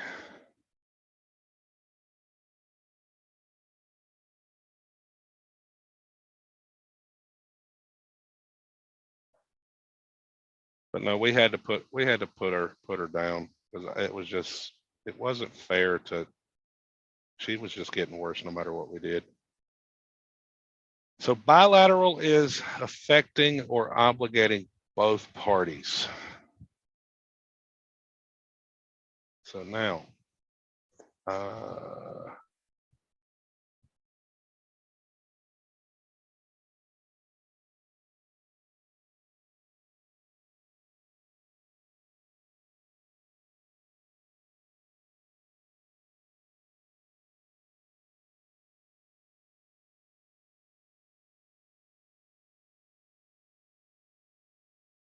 so let's see, multilateral, involving more than two parties. So the Treaty of Paris 1783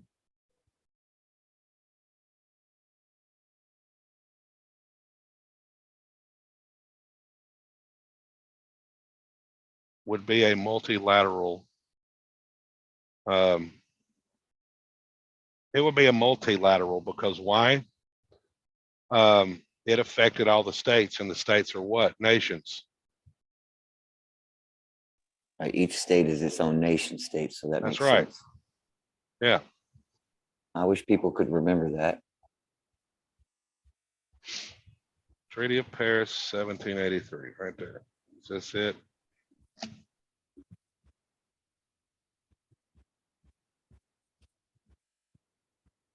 Hey, B Tribe, doesn't that sound like all the ailments that are affecting people too, from taking all these faxes that they don't need? What do you mean? I was making a comment. B Tribe says animals these days have all kinds of issues, cancers, diabetes, arthritis, etc., all from shots they don't need or Yeah. faxes they don't need. Yeah, I give my animals very limited vaccines because I have to. And one of the, like my dog, she gets the rabies, and I think the Depo-Vera shot, whatever it's called. I don't know, that D some kind of vaccine. That's the only two vaccines my dog gets. And then there was only two the cat got, and that was rabies and some feline vaccine. That was it. All those rest of them, no. But if you look right here in the Article 1, you see right here, it says His Britannic Majesty acknowledges the said United States, visually New Hampshire, Massachusetts Bay, Rhode Island, and Providence Plantations. That's the actual name of the Republic State of Rhode Island, by the way. Connecticut, New York, New Jersey, Pennsylvania, Delaware, Maryland, Virginia, North Carolina, South Carolina, and Georgia to be free, sovereign, and independent states, that he treats them as such, and for himself, his heirs and successors relinquishes all claims to the government, propriety, and territorial rights of the same and every part thereof. Okay, so that's why I said that section that they were claiming isn't actually true. Okay. Revolutionary War wasn't a fraud. It was a truce because it was bankrupting both sides. But if you read the Treaty of Paris in its entirety, okay, one thing that's not mentioned in there, what was the decision made for DC?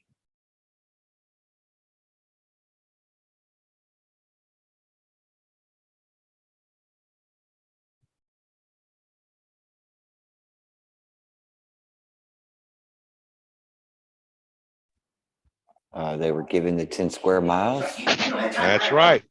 Because now let's go back and look at this, right? Up until Article 1, right? Let's see. It said right here to be right there. That's key. To be free, sovereign, and independent states, that he treats them as such, and for himself, his heirs, and successors relinquish all claims to the government propriety and territorial rights of the same and every part thereof. In other words, what? He relinquished all the party to those states. No claim, right? But he didn't ever relinquish DC, because up until this time, he believed he had a claim, right? Right. He claimed that he had an interest. He had a claim and an interest, right? Right. And that includes all the things in the territories too, I would presume, because they weren't states at the time. So Yes, anything so in that means DC and anything in the territories. that means he had a claim to DC. But he didn't relinquish DC, did he? No.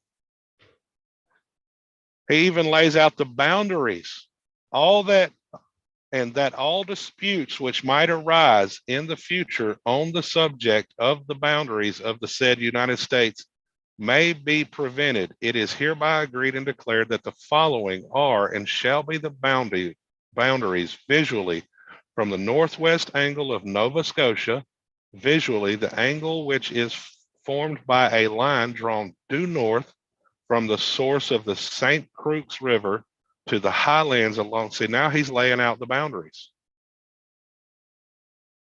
This is your meets and bounds, right? Drawing up that abstract. That's right.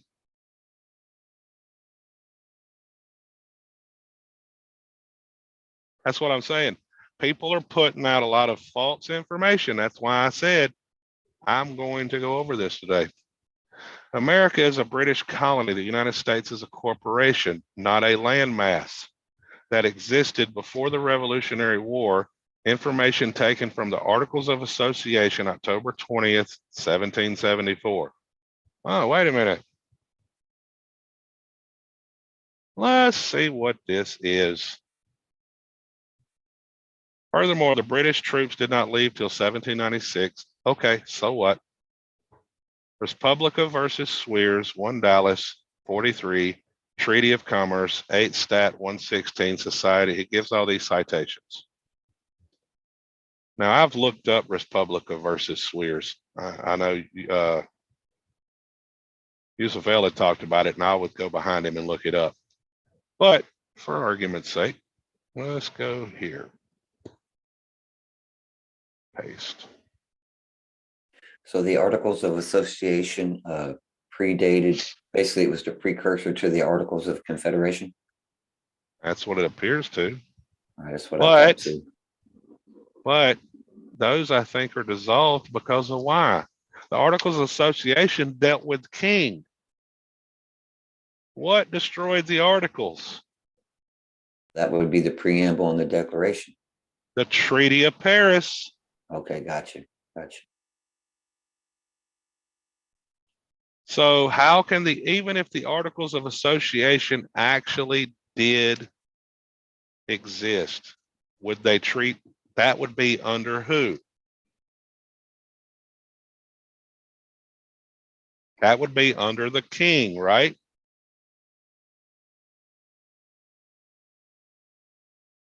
And right That there would they are. definitely be, that would be under the King's edict. That would be under the King's edict. So now, the Treaty of Paris came in at 1783. That would have dissolved that Articles of Association, right? And he Yes. released the states. See what I'm saying? Yep, I got you. Follow. So that means those would not apply. That would only apply to the lands he kept, which is DC. Right. And all the territories. So that That's makes right. sense. Mhm. It's King just of a England finance. separation of powers in another way, right? Yeah, that's right.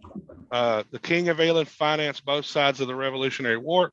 Yes, but not before the war. He did it after the war because the states were in debt. So he said, look, it's going to bankrupt both of us. Let's call a truce. That's where that other thing comes in. And he said, now I will float your bills. You pay me back and I will leave you alone. Well, what happened? We almost get all the debts paid off. And what happened? We go back into debt with the War of 1812. I think it was all designed for us to be in debt the whole time, so that no matter what, even on paper, if it said that we weren't privy to the king, we were still privy to the king in debt. So I mean, one way or the other, they were going to get us in a corner. Well, that is actually true. That was one of the things me and Eric have talked about, is if you really go through, what is it? Every time we got to the point of becoming debt free, right? Every time. What would happen? Same We would thing end up happens. going, we'd get another war. You had the War of 1812. Then after we get that paid, what happened? We have the Civil War. Civil War. After the Civil War, what was next? World War One. After World War One, what was next? World War Two. Now they're about to pay off all the debt from World War Two, and what are we getting ready to go into? World War Three. Yeah, they're rolling us over into a new jubilee, another 70 years, and they're going to create a new bankruptcy so that they can come in and basically do the same thing that they always do. Mm-hmm. Well, you actually skipped the They Korean can't control War. the people. They keep us. They don't. Oh yeah, that one too. No, I purposely skipped that one. Vietnam War, the war on drugs, Operation Iraqi Freedom. I purposely skipped all those little ones. Well, you ask a Vietnam veteran if that was little or not. When it comes to the national debt, no, to the people, they were not little. What were those? Those wasn't to the national debt. Those were acquisitions of property. Yeah, that was just doing business. Remember, we were doing them for what was the biggest cash crop coming out of Vietnam? Wasn't it marijuana? Heroin, opium. Yeah. Yep, absolutely. Mm-hmm. And who had all those contracts? Brown and Root. Mm-hmm. And who owned Brown and Root? Lyndon B. Johnson. Mm-hmm. Go look at freaking 1980s. What was it? Iran Contra.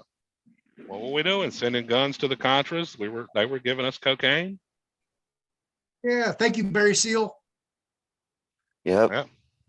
Now, the number 4 on this 40 false historical things they're claiming is true.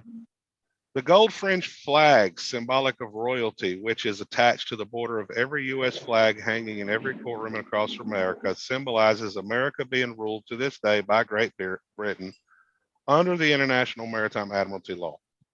Oh, That's call another it what falsity. it is. In every institution in the United States. Yeah, but it's not. Institution.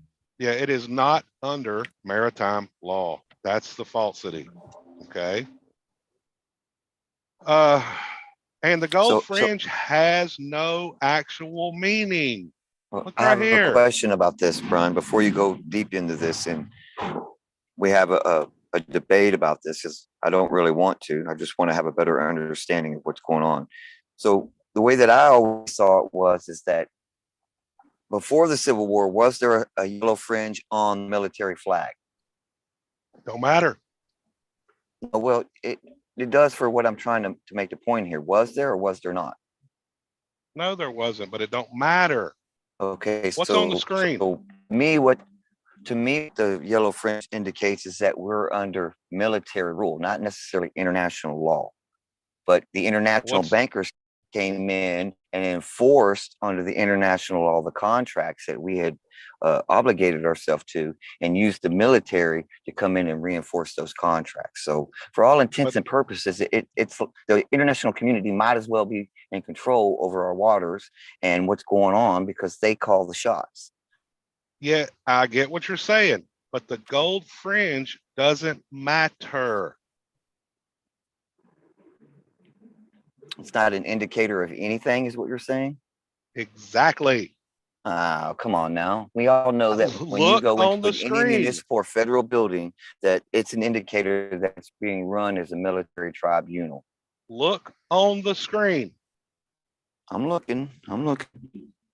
The 1925 Attorney General opinion letter says this, that the gold fringe has no meaning. It is purely, it is 100% purely the prerogative of the commander-in-chief under his war powers. So I will Oh, agree with you well, on there the you go. military part. I will agree with you on the military part. Yes, the gold fringe has no meaning. It's just the prerogative of the president.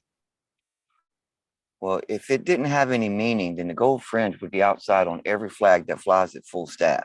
There would be no It's the difference when you go reason- outside than you would go inside. So there's obviously a significance between the two, or they wouldn't differentiate between them. I mean, that doesn't No, make any sense. They differentiate the flag itself. That's it. The gold fringe, they say, has no meaning. The placing of the fringe of the national flag, the dimensions of the flag, the arrangements of the stars in the Union are matters of detail not controlled by statute, but are within the discretion of the president as commander-in-chief of the Army and the Navy. The discretion or improper use of the national flag outside the District of Columbia has not been made a federal offense. Now, why would it be a federal offense? Because under 84-10, Army Regulation 84-10, can only fly in Army territory. This matter has been left to the states for action, but should Congress wish to assume such control, it has the power under the Constitution to do so.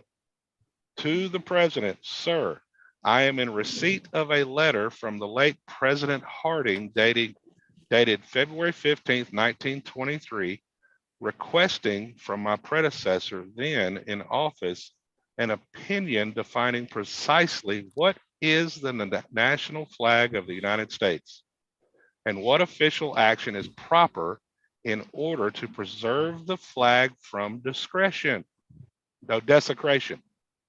Accompanying this letter is a petition from the officers of the Military Order of the Loyal Legion requesting the president to obtain such an opinion. The only statute now in force which defines the flag or regulates its design is the Act of April 4th, 1818, Chapter 34, 3 Stat 415, reenacted as sections 1791 and 1792 of the revised statutes of the United States.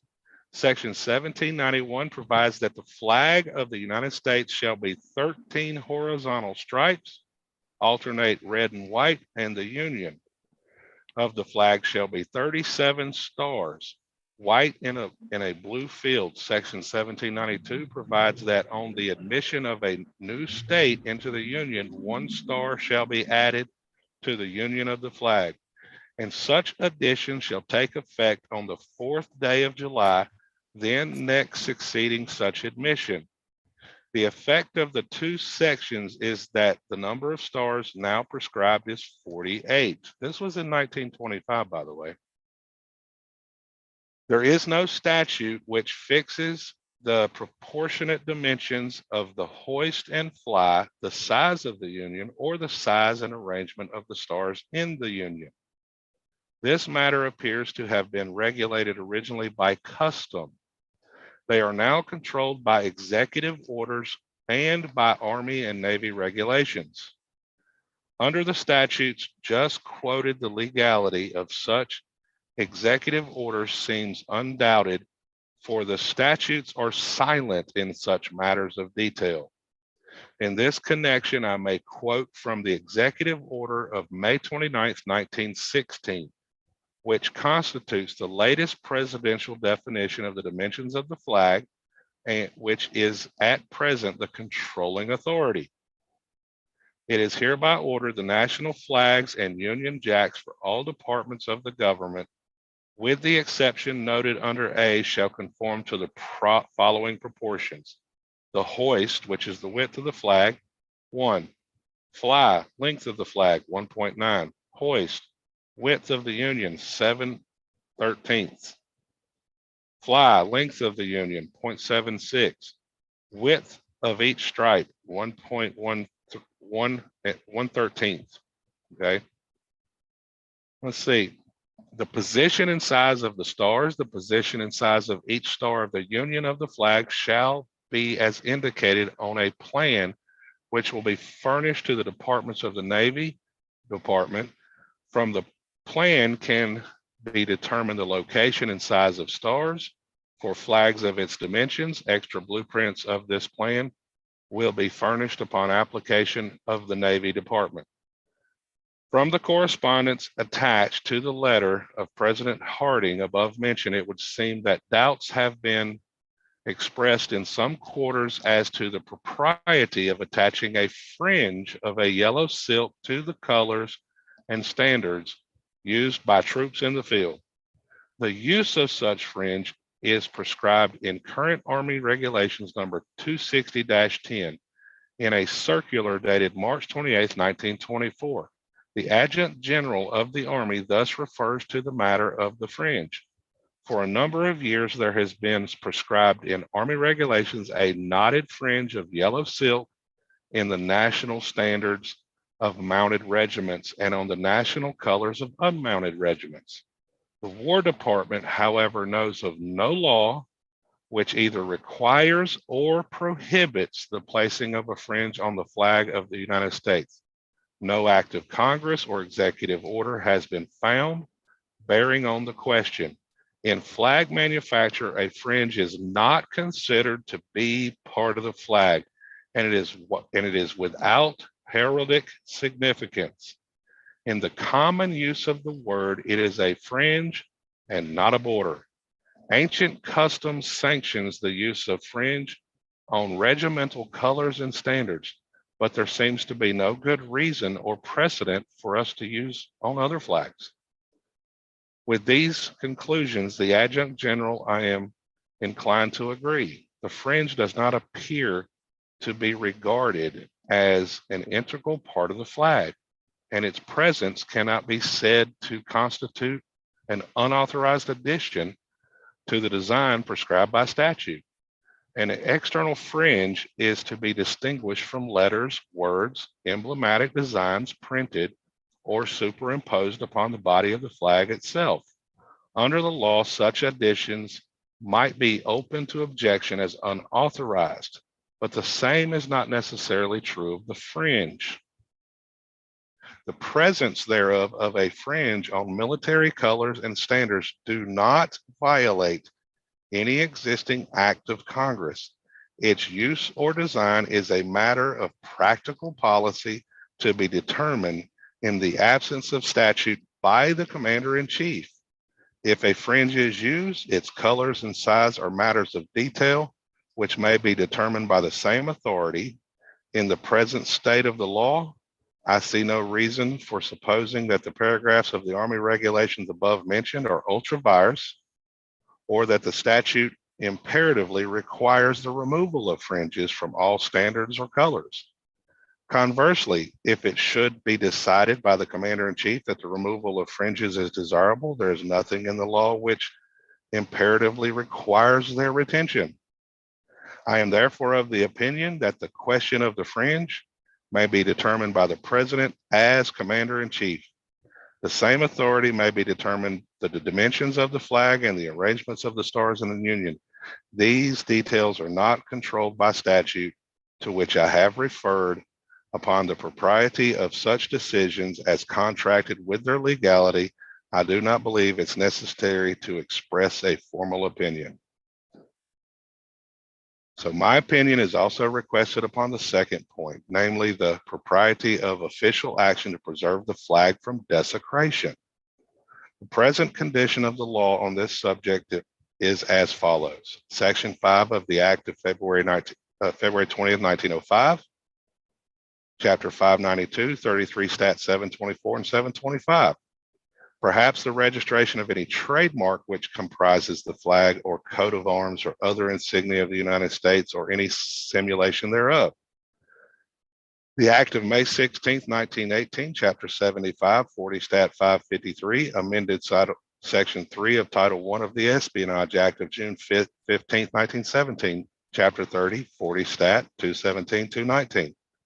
Formally provided punishment for any person who, when the United States was at war, uttered disloyal language concerning the flag or language intended to bring the flag into contempt or disrespect. But this amending act of 1918 was repealed by the joint resolution of March 3rd, 1921, Chapter 136, 41 Stat 1359 and 1360. There is therefore at present no federal statute punishing the desecration or abuse of the flag, either in time of peace or in time of war. A majority of the states have passed acts distinguished to punish the desecration of the national flag and to prevent its use for advertising purposes. The constitutionality of such state legislation was upheld by the Supreme Court in Halter v. Nebraska. There is a federal statute similar to the terms of many of the state laws which punishes the improper use of the flag in the District of Columbia, Act of February 8, 1917, Chapter 34, 39 Stat 900. But there is now no federal enactment which punishes the use outside the district. I believe that it is within the power of Congress to enact such legislation for the entire country, and my belief is supported by the words of Mr. Justice Harlan, delivering the opinion of the court in Halter v. Nebraska above mentioned. It may be said that as the flag is the emblem of national sovereignty, it was for Congress alone by appropriate legislation to prohibit its use for illegitimate purposes. We cannot yield to this view. If Congress has not chosen to legislate on this subject, and if an enactment by it would supersede state laws of like character, it does not follow that in the absence of national legislation, the state is without power to act. There are matters which by legislation may be brought within the executive's control of the general government, but over which in the absence of a national legislation, the state may exert some control over the interest of its own people. In other words, the matter is one of those over which Congress may exercise control if it will. But until Congress actually exercises its power, the states are free to act. And the silence of Congress in the case, at least, is not taken as a declaration that the states must refrain from acting. At the present time, then, the discretion of improper use of the flag outside of District of Columbia has not been made a federal offense. The matter has been left to the states for action. Should Congress wish to assume control, it has the power under the Constitution to do so. Whether existing conditions render such congressional legislation necessary or desirable is a question upon which I do not feel required to decide. It is sufficient at this present opinion to ascertain that the power of legislation exists. The delay in rendering this opinion has been attributable to the fact that the papers in this case were apparently mislaid before I assumed office. The matter was only recently brought to my attention. Respectfully, John G. Sargent. Okay, well, I have a few questions and a few statements that I would like to preface with before you answer those questions. All right, Go ahead. so don't pounce on me, all right? Mhm.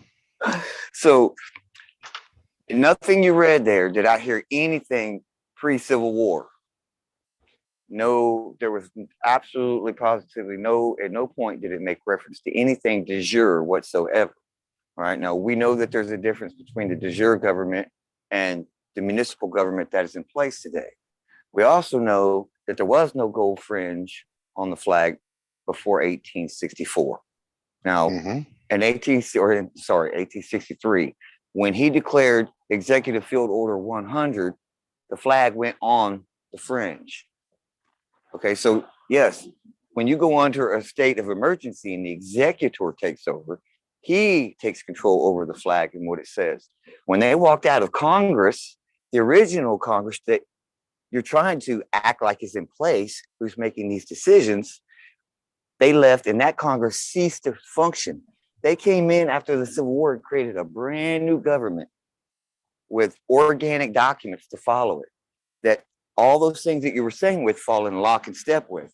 But if we're going back to the very beginning, then we have to look at it the way that it was, not the way that it is now. Because if they take away, if we come out of a state of emergency, then that flag is going to come off of that.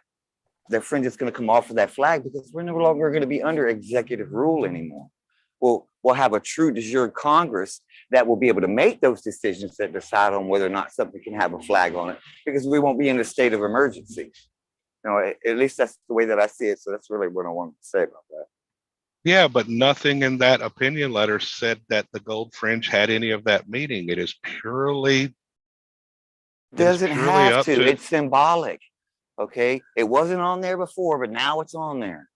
Yeah, but here's the problem. Let's hypothetically say it's true. What you're saying. They're never going to admit it. So why are you going to argue it? Well, If I'm they are I'm saying, not arguing anything. I'm just telling you the way that my Mhm. mind has always seen that. I understand the I state of don't, affairs today, but I also understand that there was a state of affairs before we got here. So you I want to don't see completely it. ignore that, and it's not relevant. To me, that's what it sounds like you're saying. That none of that's relevant now. All that's relevant is this. Well, this is not really what it's supposed to be. So, am I supposed to accept what it is, or am I supposed to try to revert it and go back to the way that it was? I mean, I'm confused. Which one am I supposed to be doing? No, the way I see it is this. If that says that it is purely up to the commander in chief, guess what? That's all I'm going to do is say, you know what? This whole argument of it having maritime law application is a load of crap to me. Because why? It's under the Army. Yes, that his opinion letter agrees with the current Army regulations. Is it under the Army?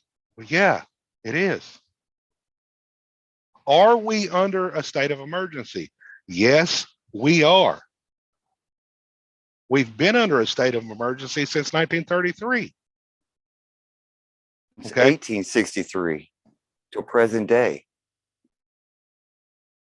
Different time. Remember, there was a new No, deal. it's all the same. We've been under a state of emergency since 1863 to present time. They just keep renewing the emergency so that they never have to come out of it, so they can keep control of everything, and they can keep running the people through the statutes and the codes you keep trying to attach them to. No, 1933, they told you it was a new deal. That means what? It is a new process. That's the reason the monetary system changed. And we've been under that new deal. Nobody asked what was wrong with the old deal. We've been under that new deal ever since. So all I'm saying is the point of that document was what? That the gold fringe means law of the sea, maritime law. No, it don't. It is purely at the prerogative of the commander in chief. And since it's at the prerogative of the commander in chief, yes, it is under his war powers. Because why? We are under what? State of emergency. I know you've seen Senate Report 93-549, right?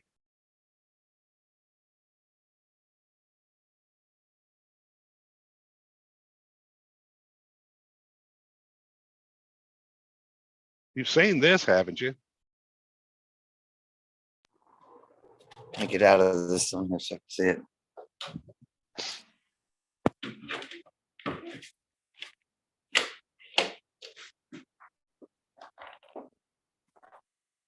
When was this? What year was this issued? November 19th, 1973. No, Ben, it was not a fake New Deal. Correct. So it seems like, okay, that's not a link. Highlight that.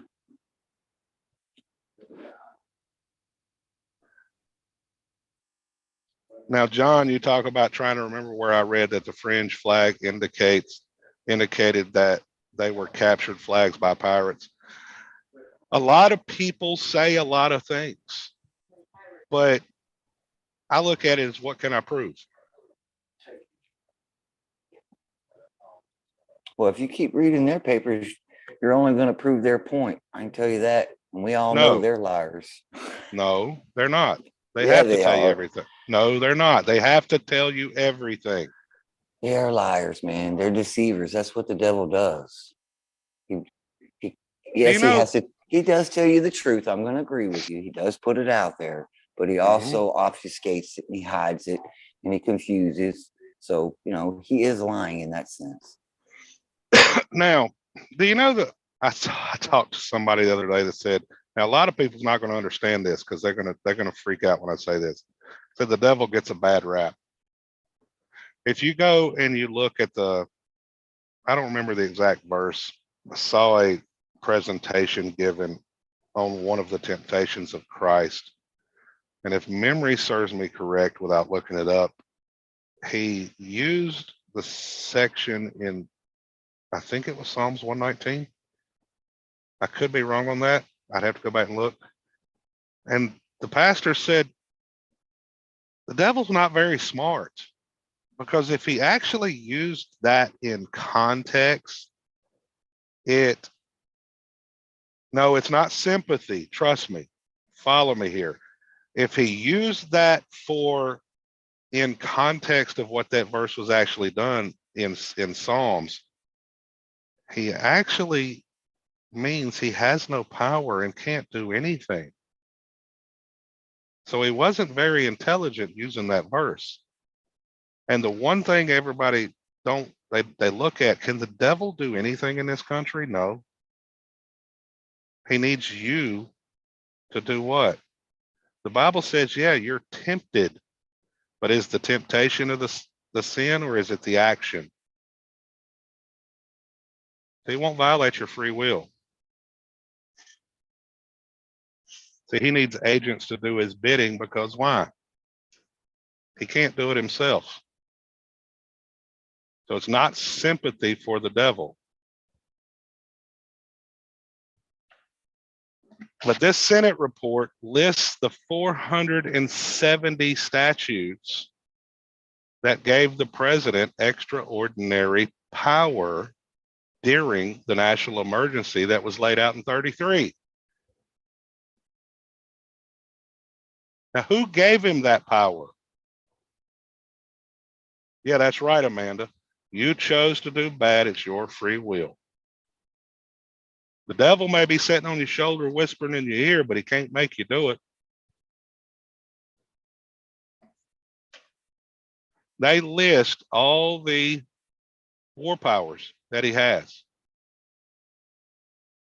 That's what I'm saying. It's not maritime. It's not that they're deceitful.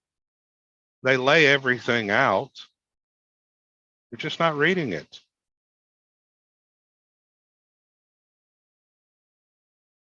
So it's not necessarily the government that is international, but they've signed a treaty with the international laws so that the international contract law can apply, and then they can come in and use the military to enforce those contracts.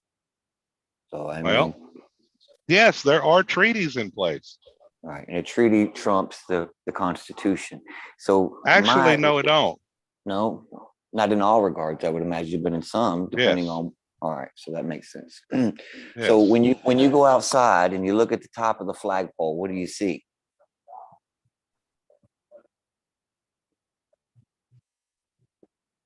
You usually see a ball at the top. Okay, when you go inside, you can see multiple things. You can see a spear. You can see Yep. what appears to be an eagle with its wings open, and then you can see what appears to be an eagle with its wings closed. So, what do you think all of those things mean, and how do they fit into this? Because we know that whatever's on the top of the flagpole, okay, whatever's below it is privy to what's above it, as above, so below. So whatever is in the higher planes come down to the lower planes. So Well, let me ask you this. Do they tell you in any documentation what they actually mean? I'm pretty sure they do somewhere.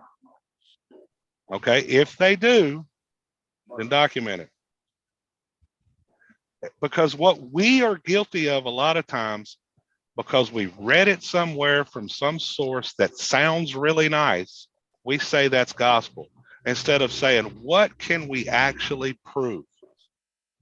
And look what happens a lot of times. I've said it before. We go into these courtrooms and we start speaking this trash that other people are spouting. We're not going to Congress, the Library of Congress, and asking them questions, because if they give you the law, like one guy did, he goes into Library of Congress and he asked one question: are we still under Reconstruction? They come back and said, yes, we are. Are we under martial rule according to Executive Order 100? They wrote him back with the proof. Yes, we are. He just asked one question. He got his documents together, walked into the court with those documents to put them on the record. They threw his case out. Yeah. Well, Because I mean, why? right He there. could now prove it. He wasn't just in there spouting crap. You see what I'm saying? No, I get you. I'm just saying that there is another language that's being spoken, and it's called symbolic language, right? And it's not written in words. The words are put there to confuse the symbolic language. Sometimes there are things that you can read into things without actually having to read it. And if you follow the series of steps, okay, you're always going to get to the same point. All right, just like what you just said, which is what I've been stating the whole time, is that we've never came out of martial law and that we've been in a state of emergency ever since. Now, no, I don't have anything to pull out except for Executive Order 100, and we're still under War Powers Act. But you just said that guy did it. You know him personally, and did he show you it? No, it's just something I've heard. Ah, okay. Because I look at it the same way. The Library of Congress is right there for you to ask them questions. And what does nobody do? No, they don't. They don't ask questions. I contacted my legislative library and said, hey, you got a bill drafting guy? Oh, yes, we do. How do I get a copy of that? Well, we're not going to make a copy of it. You can come down here and copy it yourself. So we're not asking them the questions of what's going on, and they're supposed to be the ones that write the law, right? Right. Go into court. Does anybody ever bring the law into court? No, they don't. Because why? They don't go to Congress and get the law. Yeah, if you're dealing with something commercial, it would make sense to go to the people who decide on what the commercial law is and how it works in this country. Article 1, Section 8, Clause 3. Hey, can you touch a look here in the chat? And Raylan and Ronaldo are they're touching on talking about the flag thing. Can you read that and see what you think?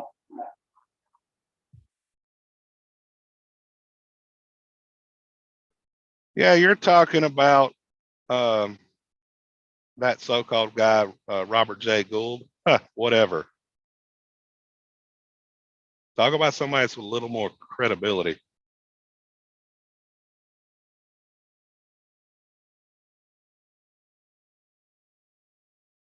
What's up, Tim? Good to see you again.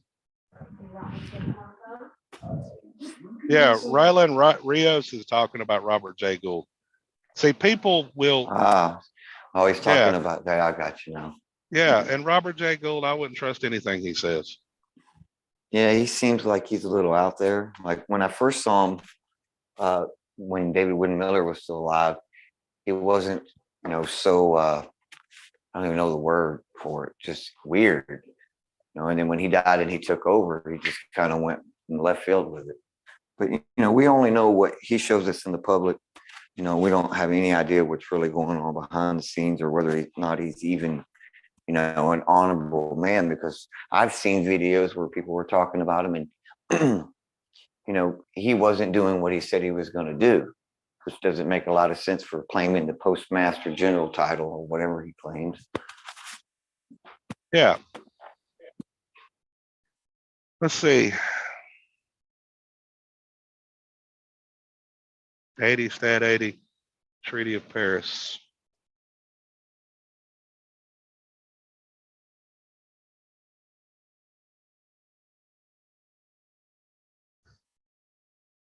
See, I used to follow a lot of these same people talk about. I used to look at Robert J. Gould and David Wynn Miller and David Straight and Anna von Reed. I followed a lot of these people, but I grew out of it because I reached the point where I got tired of reading stuff I could prove that was false. Because if they don't care enough about their information to verify the authenticity of it, then I don't have time for them. And I have a new perspective on the parsing syntax grammar part. I tested and you Eric the other talks day, about and it all the time. He's talking about style. I tested you the other day. I was even throwing you a bone the other day, and you dropped the ball. Here comes the pounce. Elbows incoming. Didn't I give you the word posit? I figured you would have thought of deposit or deposition.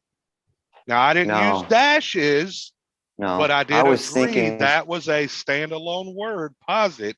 So what would be a deposit? That would be the opposite of posit. And what is a deposition? The opposite of posit and ION. Right. Yep. And all those words fit together. So, well, sometimes they make sense. Okay. Because the order of operations and then the way it's conveyed, but sometimes it does not make any sense. Right. But what I was going to say is that, style is important. So if you create your trust with parse syntax grammar, well, now you're stuck in that. You have to use that style for everything that you do. Now, here's the part that, is going to make or break you, is that when you go to give it to them, are they going to recognize it?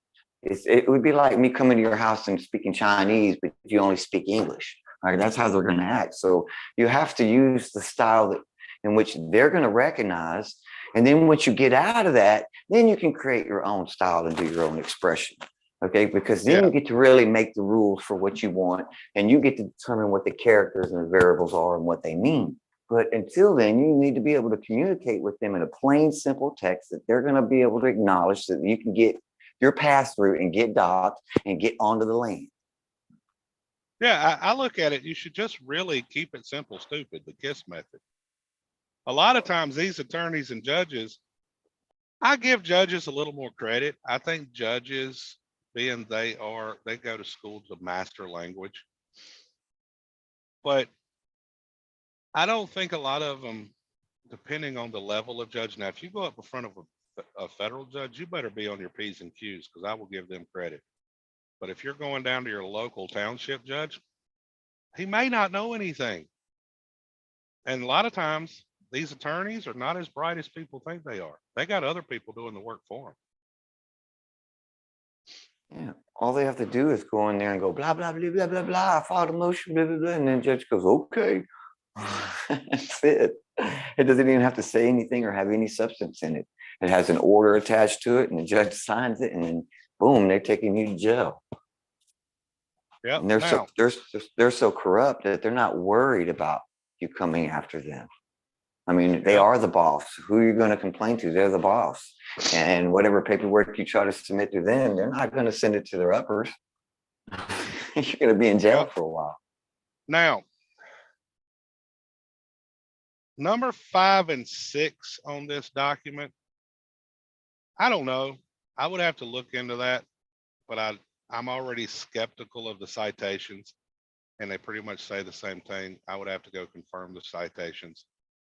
The most powerful court, number 7, the most powerful court in America is not the United States Supreme Court, but the Supreme Court of Pennsylvania. I don't buy that. The reason I don't buy that is Article 3. Okay. People don't realize we have 2 Supreme Courts. People think we've got 1. We have the Supreme Court of the United States, which is under Article 3. And then we have the United States Supreme Court under Article 1. Okay. Let's see.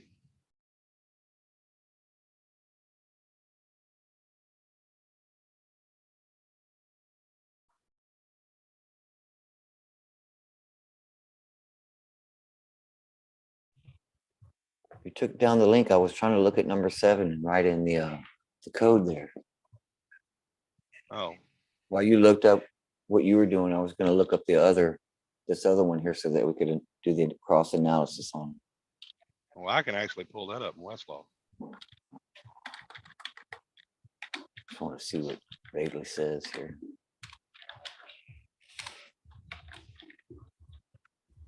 Actually, no, I don't think it's been 1861. I think it's I think Liber Code 100 was passed after 1861. Now I could be wrong about the date, but I'd have to go look.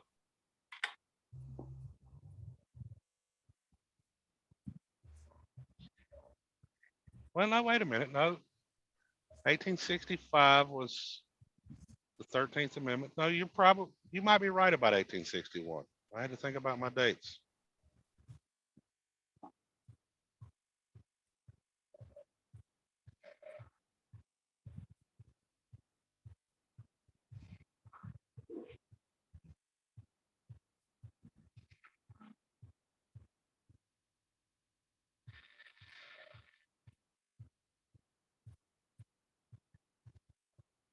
So why are they claiming that the Pennsylvania Supreme Court has the most power specifically? I don't know. Like what Now, makes, what makes it have more power? I will say that the Pennsylvania Supreme Court does have the title of King's Bench. Well, then maybe that's why they're claiming that. Yes, I do That see that. could be. That could be, but I don't think it's the most powerful court in the United States. I think it's one of the most powerful courts in the Republic, as in the state. Right. Because Right. the federal court, the most powerful court's the Supreme Court, not the United States Supreme Court. Yeah, it's the de jure.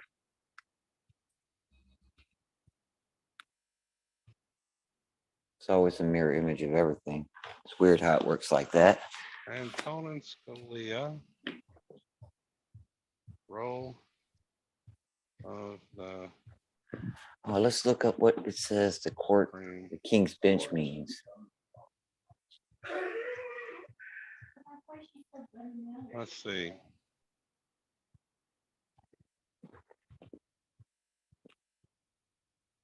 Is this? Let's see. This is. Certainly. Thank you, Justice Scalia and Justice this Breyer is for it. joining us. This right here. If you don't recognize what's being said, you won't know it. He says something key. An honor to have you here today. Justice Scalia, I wanted to follow up on some things you had said in your opening statement, along the lines that it is and properly should be a difficult, cumbersome, time-consuming process in our constitutional republic to enact legislation. I think the courts can and should play a significant role in ensuring that that's always the case. The court certainly has played a role in the past in cases like INS v. Chatham, in which the court has stepped in and said, you know, notwithstanding the fact that you, Congress, may have found something that makes the process of legislating easier or perhaps even more efficient or collegial, You haven't dotted your i's and crossed your t's in the same way that we contemplated under Article 1, Section 7, Clause 2, requiring bicameral passage and then presentment. And so this provision is invalid. Let me ask you the question, is there also a role for the courts? Can you foresee a role in for the courts in other situations in which Congress, some future hypothetical Congress, might do something different that would prove easier and more efficient and more collegial, but perhaps in a way that's antithetical to the Constitution? For instance, let's suppose that Congress, when legislating on the delicate and pressing it.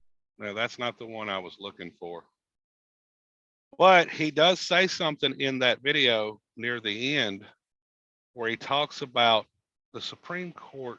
He says, we don't strike down your unconstitutional laws. We just ignore them. Why does he ignore them? Article 1, Section 10, the contract clause. The court understands you have the right to contract. Go to the, what's it called? Let's see.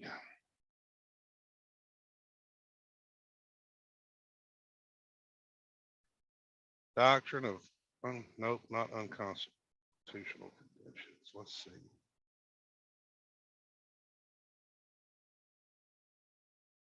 Brother Brian, back with you. Yeah. How you doing, sir? Wonderful. Welcome back, brother. Thank How you. is everything? You doing good? Yes, very good. It was definitely needed. I feel better. So Good to hear. Good to hear. So, how's your ankle? good. It's healing. Yeah, got good blood flow restored to it. So yeah, it's one of those things where they missed it at the hospital, but my doctor caught it. So it's only fractured. It isn't separated. So I won't be needing surgery. That's what I'm trying to avoid. What's the subject matter we on right now? Here it is. I was looking for this. There we go. Share. Here we go.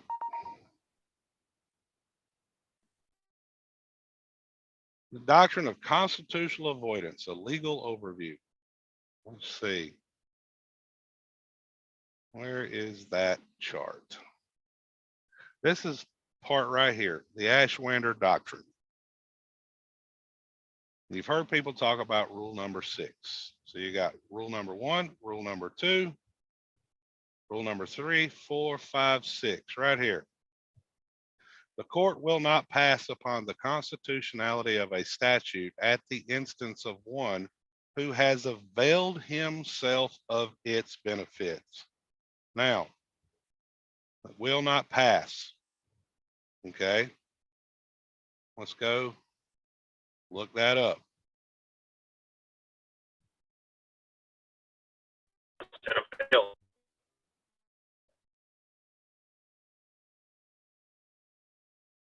Because it does not mean what you think.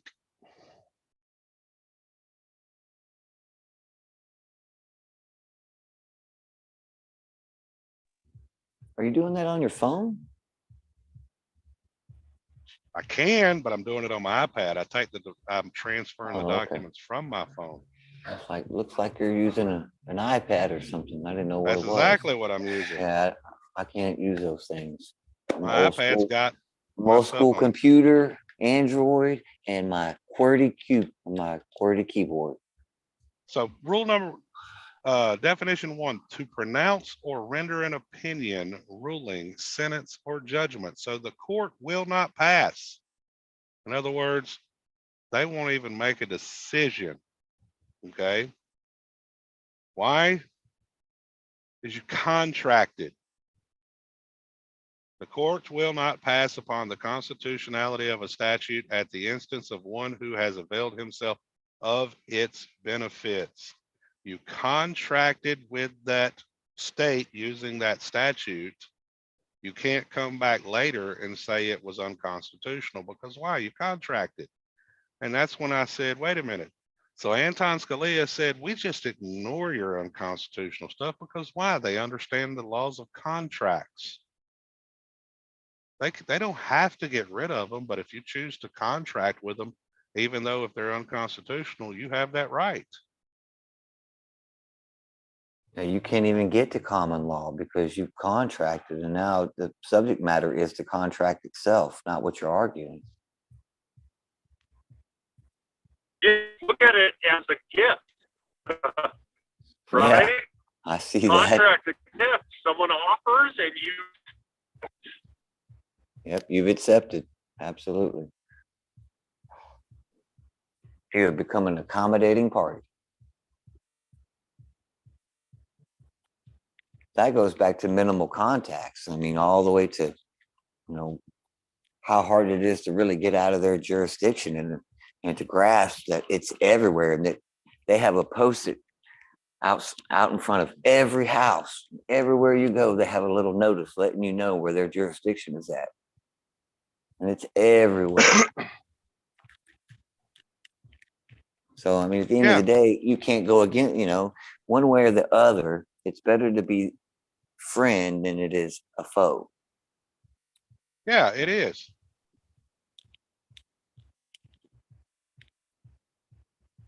Now, where it says if you are of legal age and retain legal counsel in your defense, you are automatically assumed by the court to be mentally incompetent ward of the court and can therefore be remanded indefinitely to any mental institution. That's actually true. Wow, that's scary. Yeah, that's actually true. I'll That's tell you right now. They've got some sneaky questions to test you of your competence. Your competency. yeah. Do not get sucked into those. Most people go into court, they're not competent. Okay, which Jesse, you understand that. Now it says in 9, you cannot use the Constitution to defend yourself. That's a somewhat true statement because it says you're not a party to it. I don't know about that court citation there, but that one there, the people, does not include you and me. Barron versus City of Baltimore. That actually is this part here.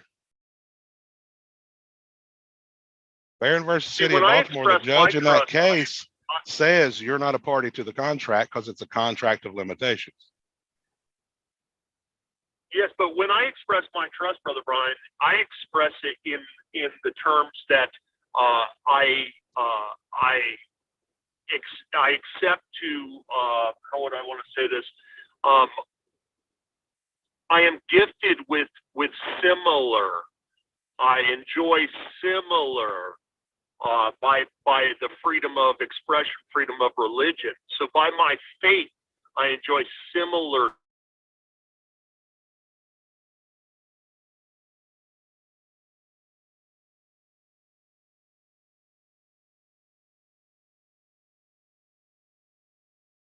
Did Eric fall off?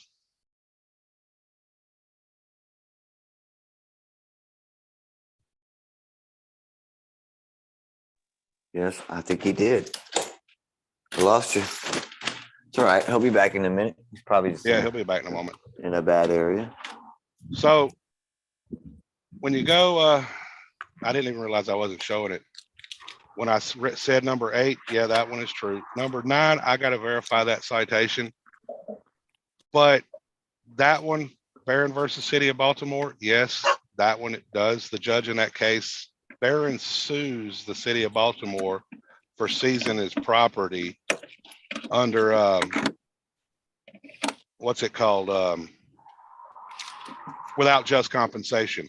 And the judge in the City of Baltimore case actually says that he goes over a teaching rant and says, wait a minute here.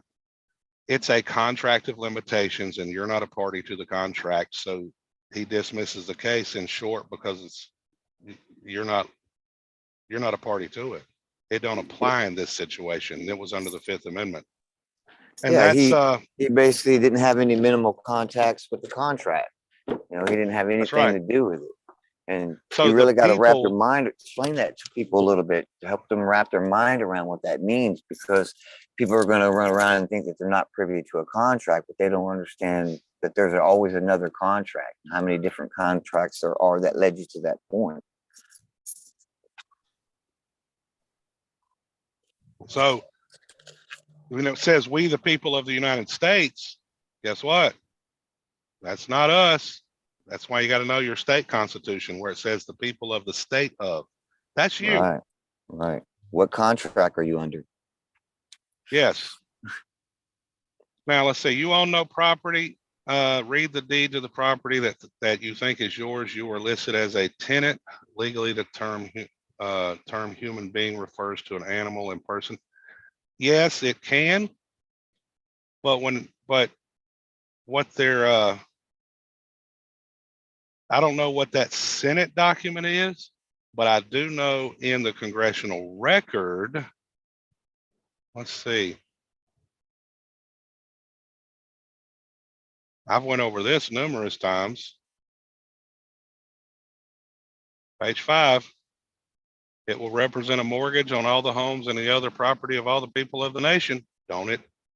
So that means what? You don't own it. They Just mortgaged an interest, everything. just And an interest in it. And that's it's it. getting, That's it. So it's right in the congressional record.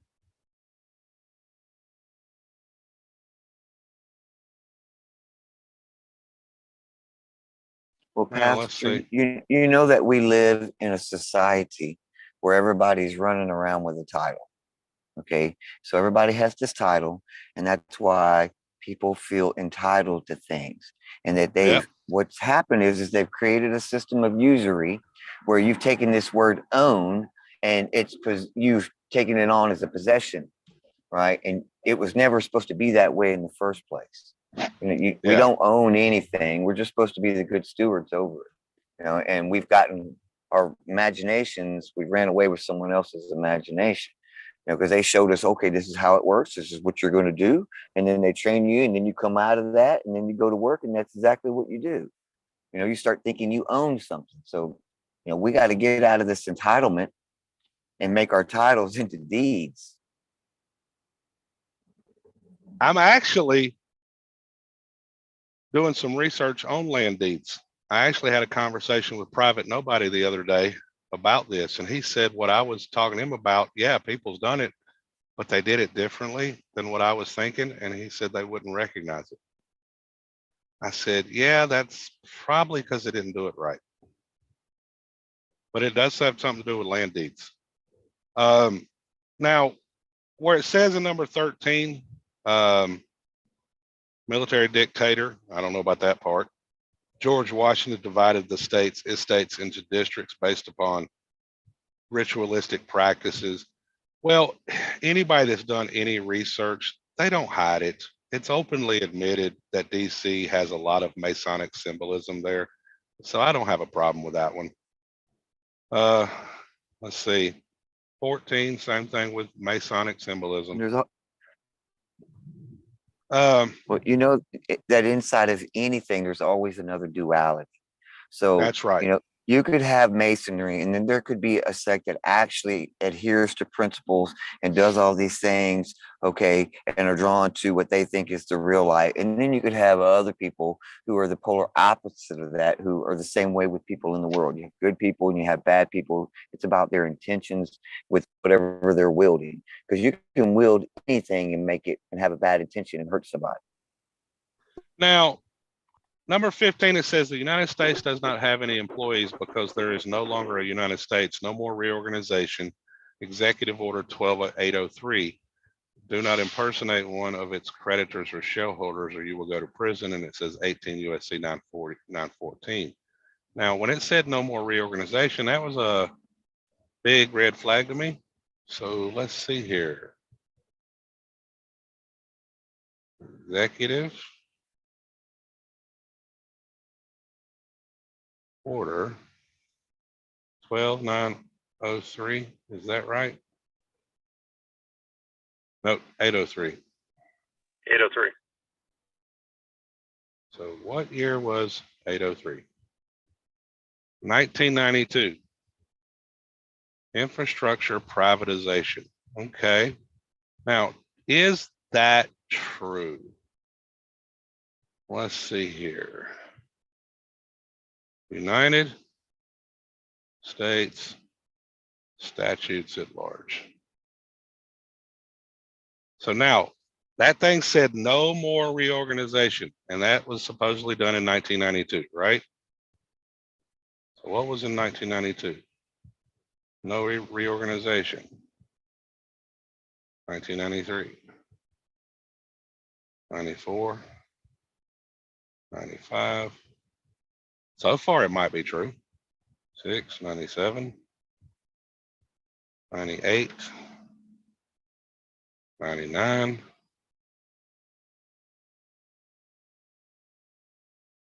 Two thousand, 2001. What were So they maybe- reorganizing? Well, under the chapter 11, what do you get to do? Reorganize. You have reorganization, right? So now let's go back to 1991. That was Gotcha. before that was done. No reorganization, 1990. No reorganization, 1989, 1988, 1987, 86, 85, 84. So when was the last reorganization? It's to me they reorganize every time they raise the debt. Well, the last time there was a reorganization was in They have to 1980. Another budget in order to, and it has to be than it was the year before. I mean, that seems like a form of reorganization to me. Right there, look at that, 94 Stat 3585, Seems like Nuclear they've been banking Regulatory all the Commission. time. Okay. And guys, you know, what brings to mind over here is HR 51, where they're trying to change the name District of Columbia to Capital under the reorganization. Very interesting.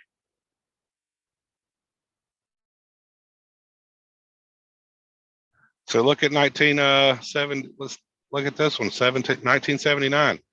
You have the Office of the Federal Inspector General for Construction of Alaska Natural Gas Transportation System. That's 93 Stat 1373, 93 Stat 1378, United States International Development Cooperation Agency, and then 93-1381, reorganization of functions relating to international trade. So right now, it appears that the last time there was a reorganization was in 1980. Anything after that, they have not published it. We're If there talking was about a reorganization. We're talking about, remember the world, what is it, World Savings and Loan. We're back to that date, the World Savings and Loan, remember? Okay. Look at the interest rates. Look at the interest rates. Pull up the chart of the interest rates of that time period. Now, Rios, what do you mean HJR 192? You really should never use that phrase.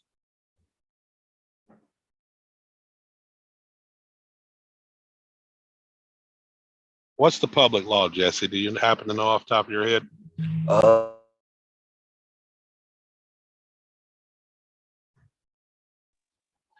It's 1301. Off the top of my head, I can't remember. No, there was the act where they, let's see. HJR. I'm looking up the interest rates in 1980 in comparison to today. Repealed in 1982. Okay. HJR 192 was repealed, but it was a resolution. It was never put into law. And, but it was immediately passed in 97-258, September 3rd, 1982, possibly. Yeah, 70-13, yeah.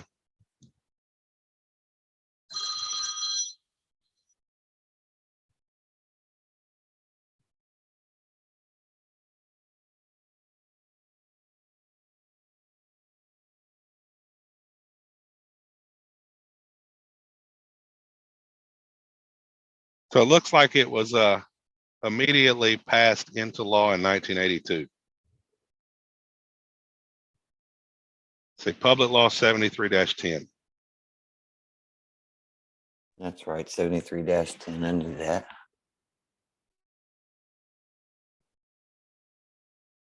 So let's see. 73-10.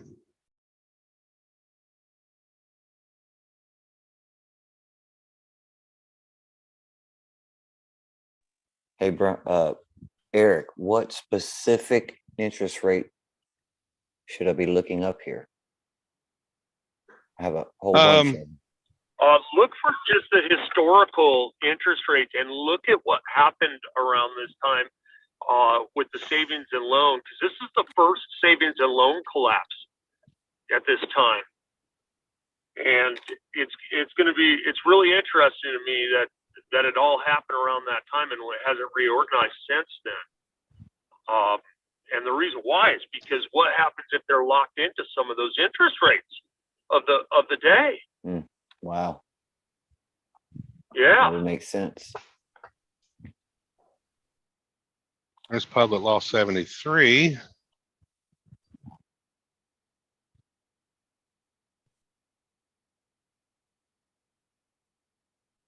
So I'll have to find that later because I don't know. That don't look right.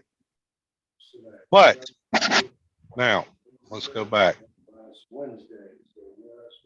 So that 15 looks like it might be true, as in there is no more reorganizations. Okay. Before 9/11, Pearl Harbor, the Boston Tea Party was the first false flag. I have never researched that. It's possible. The causes behind World War I and World War II and the Depression were completely fraudulent. The United States was making loans to other countries all over the world during the Depression. In the early 1930s, the building of Germany's infrastructure, railroads, military for the Nazi Party was financed by the United States. Actually, that is true. Prescott Bush did do that through the Kaiser Wilhelm Institute. That is true. That's number 17.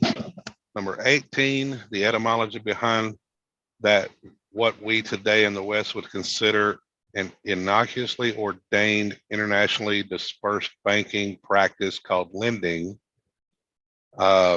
is known within virtually every holy text. No, lending, it says here that lending is usury. No, lending is not usury. It's about Now, the interest rate. the interest was usury. Yeah. Now, John, the act to abrogate the gold clause, I'm pretty sure that was the Banking Relief Act of March 9th, 1933.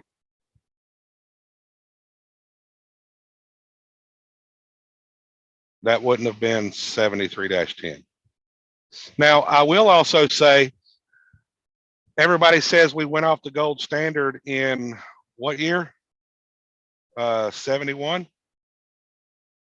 Do you know that's actually not true?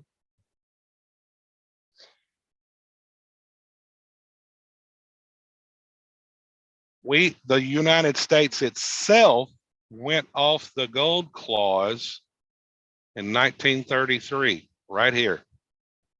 The money so issued will not have 1 penny of gold coverage behind it because it is really not needed. We do not need gold to back our internal currency. We only need gold to settle our balances with foreign countries.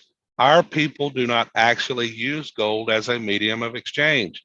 Paper money is just as good and is much easier to handle. So we went off the gold standard for the nation in 1933. But if you continue reading, it says, however, if gold is desired as a backing for paper money, we have a sufficient amount to permit the issuance of 5 billion more money. You notice they don't say dollars. You know, that's interesting right there. They don't say dollars. Yes, they said 5 billion more money and still have a gold reserve of 40%.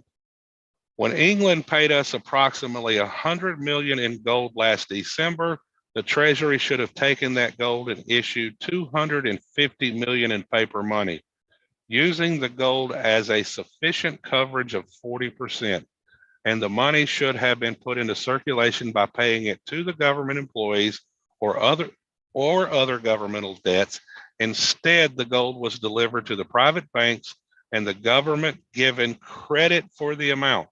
The banks used a part of it as a base to issue considerable money, which they loaned to their customers. That's interesting, considerable money. And the remainder, which was the most of it, was sold back to England by the bankers. Okay. Now, where is it at? It says our people, they actually, I thought it said in that paragraph, we only need gold. Yeah, there it is. I passed it. Third line down. We only need gold to settle our balances with foreign countries. So we only went partially off the gold standard just for our internal currency. And you know how people say, Yeah. oh, they got rid of they stole the gold, they got rid of it. No, they didn't. They redefined what gold was right Yeah. there. And it's for ease of use, Brian. Yeah, ease of For use. ease of use. Absolutely. Yeah, it says under the Federal Reserve Act, obligations that are deposited as the security in gold. What they do? They just redefined what the gold was. That's how they got everybody on the petrodollar, because the petrodollar was the new gold. Yeah, they just moved gold into the private and then replaced it with their military scripts. Yeah. Right. They created another level of public and private. That's all they did. Well, yes, but it's deeper than that. They created a new system where you had all the money you knew what to do with if you knew how to use it. And who knew how to use it? The bankers. I mean, look, it says under the new law, the money is issued to the banks in return for government obligations, bills of exchange, drafts, notes, trade acceptances, and bankers' acceptances. It stayed that way until 1945, and that's when they added more to the list. That's when they started adding the coupons. They added promissory notes. They added securities. They added all of this stuff.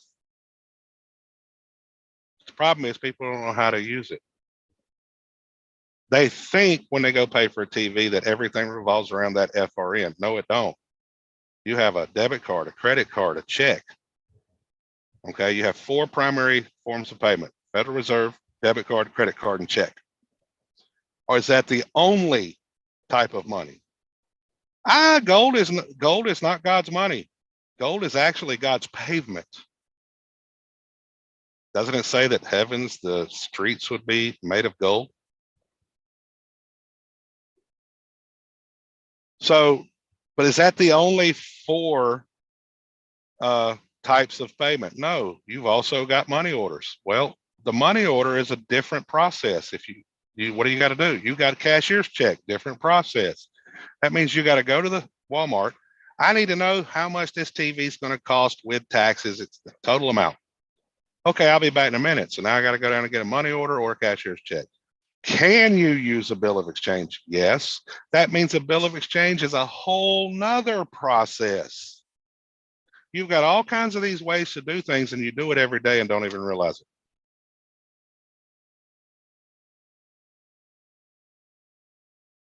I mean, what do you think when you sign a mortgage? What are you doing? You're issuing currency. What is a promissory note? Same as a Federal Reserve note. By law, they're identical.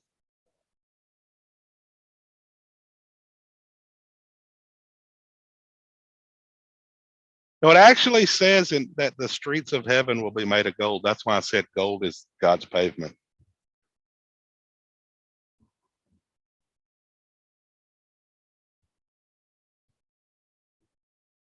So now the Federal Reserve was never legally ratified on the floor of the House Senate. Well, that may be true, but guess what? It don't matter. Because the United States is its own jurisdiction and it has the right to contract with whomever it sees fit. And guess what? The United States is contracted with the Federal Reserve. The problem is the people are sitting there using it because they don't understand banking. The minute that you chose to use that, you contracted with it. So No, you didn't contract. You can't say that, because why? Then that would mean that you were forced into that contract. And you wasn't. well, it's called I want to eat today. I mean, if you really look at it, you put it in the right perspective, that's really what it is. But you have to be pragmatic, right? We all have to, function in the system that we're in. Actually, well, you spend some time reading Title 31 in the Code of Federal Regulations. Do you know in the Code of Federal Regulations, it doesn't talk about Federal Reserve notes much? What does it actually say that they're getting? Book entry credits. Right. Well, if you can learn how to be a banker and then, operate yourself from that part, then sure. But that's not how they taught us to do the accounting. And that's the problem, is that nobody really took accounting. Most people just kind of skipped over that, and then we went to work. We didn't go into the accounting to get a degree, learn how the system really works. Let's see here. Code of Federal Regulations. You're right, people didn't learn. That is an absolute true statement. Even though they published everything, we had the ability to learn. Let's see. Yeah, but you know how many laws and how many publications there are on the books? Come on now. We're talking about unlimited amount of laws and an unlimited amount of publications. There's no way that one man could ever keep up with it all. Why do you think I talk about the principles of law instead of the statutes and codes? The principles are easy. Definitely a lot easier than looking up all them statutes and codes and whatever else. You can go down a rabbit hole for life with that. Now, why did it not show up book entry credits either way I showed it? Because I found that studying the Bureau of Fiscal Services.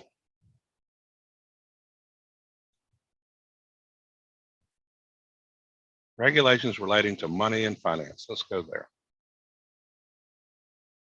Book entry.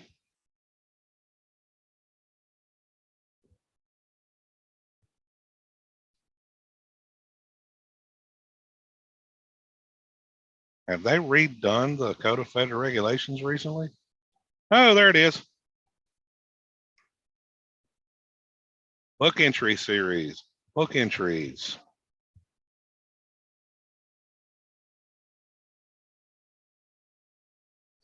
Book entry debenture. What's another name for a book entry? A ledger. Book entry marketable. Book entry treasury bills, notes, and bonds.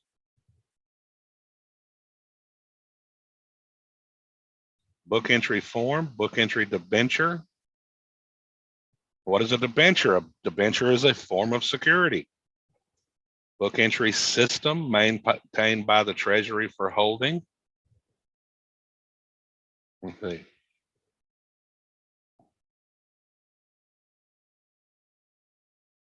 Payment of mortgage insurance premiums. That's under book entry debenture. Book entry bonds.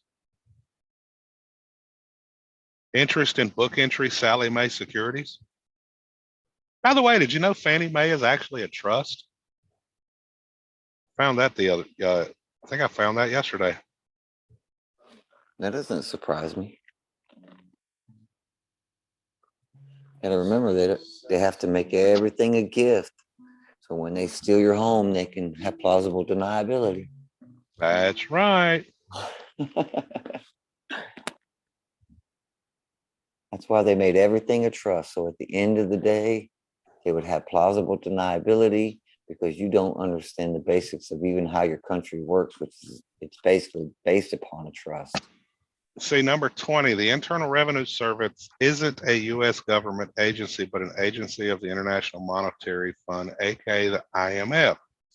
The IRS was devised by bankers to collect national debt, which they, the bankers, created themselves by greatly inflating the cost of financing World War I and World War II, which they, these same bankers, instigated in the first place. The IRS then began collecting income tax directly imposed on the American people. That's a lie.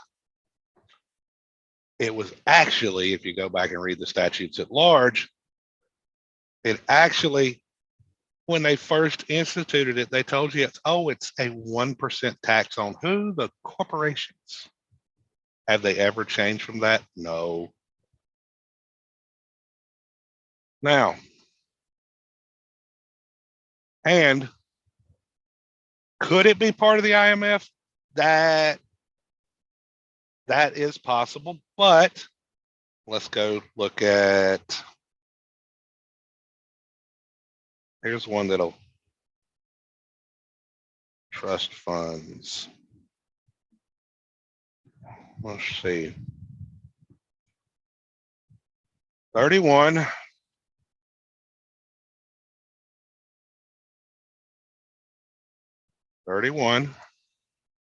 USC 1321.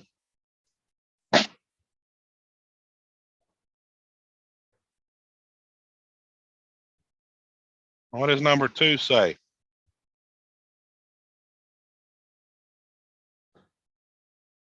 Philippine Special Fund, Internal Revenue. What does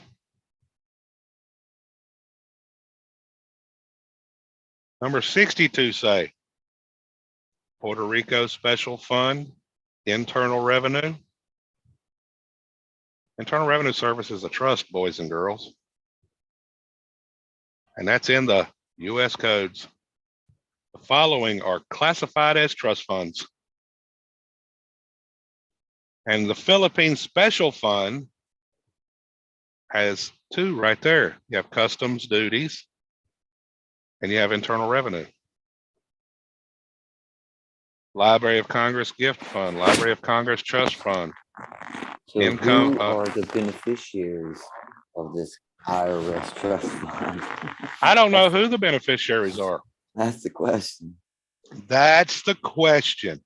Now, if the Grace Commission report is correct, then the beneficiaries possibly are the Federal Reserve, because they said the income tax doesn't pay anything on the budget, which is right. And it only pays the money owed to the Federal Reserve, and it doesn't even pay the interest. Grace.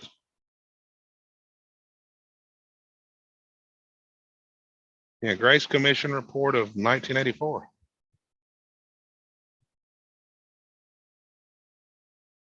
And the actual report is over 2,000 pages, but you can't find it all. At least you used to not be able to. I don't know if they've got it to where you can yet or not.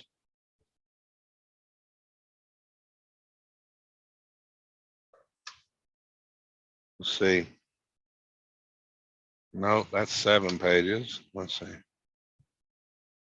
Oh, is this?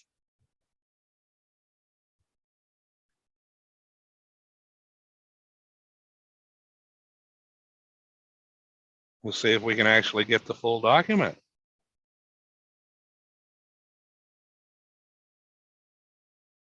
There's 153 pages.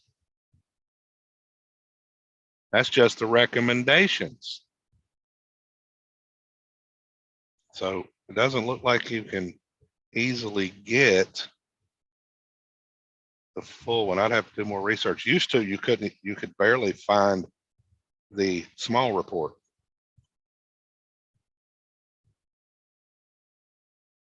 Uh, 1040 tax form is quite literally a form tribute paid to Britain. IRS publication 6209. That we already know is a lie. Now, why do we know that's a lie?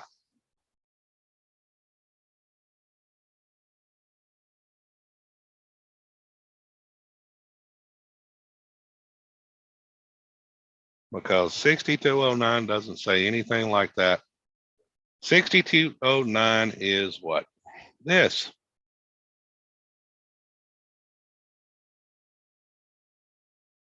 This is a description of all your tax forms. That's where you go in, all W-2s, all W-4s, all 1099s are class 5 gift and estate taxes. And a 1040, you're committing perjury because you're using a class 2 form.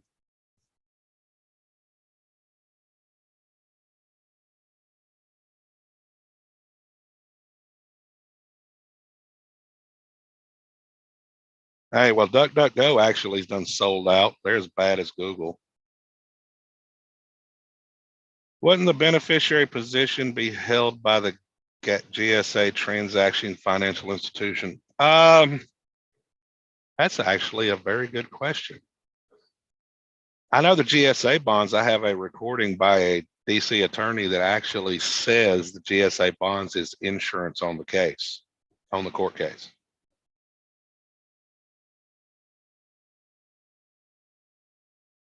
So 6209 is not what they say it is. So that's false. Let's see.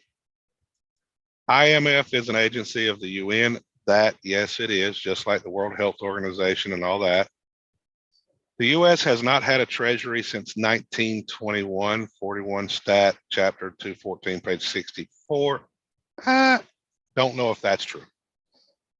But they didn't even, I don't think they did it right.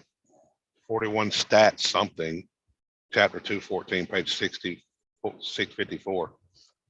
Because I think they still have a treasury, because the treasury is the bank. Yeah, now the US Treasury is now the IMF. Well, that's possibly true. I think they work hand in hand. Now, NSA, FCC, CIA, FAA, blah, blah, blah. And all these other alphabet organizations were never part of the United States government, even though the US held shares and stocks of various agencies. That's not completely true. Those agencies are under the delegation of powers doctrine. In other words, Congress passed a law. The executive branch issues the Code of Federal Regulations, tell the agencies how to operate. So those three-letter agencies are under the executive branch through separation of powers and delegation of powers doctrine. The UN through the IMF issues social security numbers. I've heard that. Is it possible? Yes, but that's only because the Treasury is contracted with the IMF, because who's the head player? The United States. But again, the social security is not for you. Let's see. Now that one I would have to confirm. House Report 103-826, according to the GATT, the General Agreement on Tariffs and Trade, you must have a social. That may not be true. I would have to confirm that, because So I have a question. Can't you use a CPN? Yes, you can. Do what? If it's not Social Security, it's not for you, then who is it for?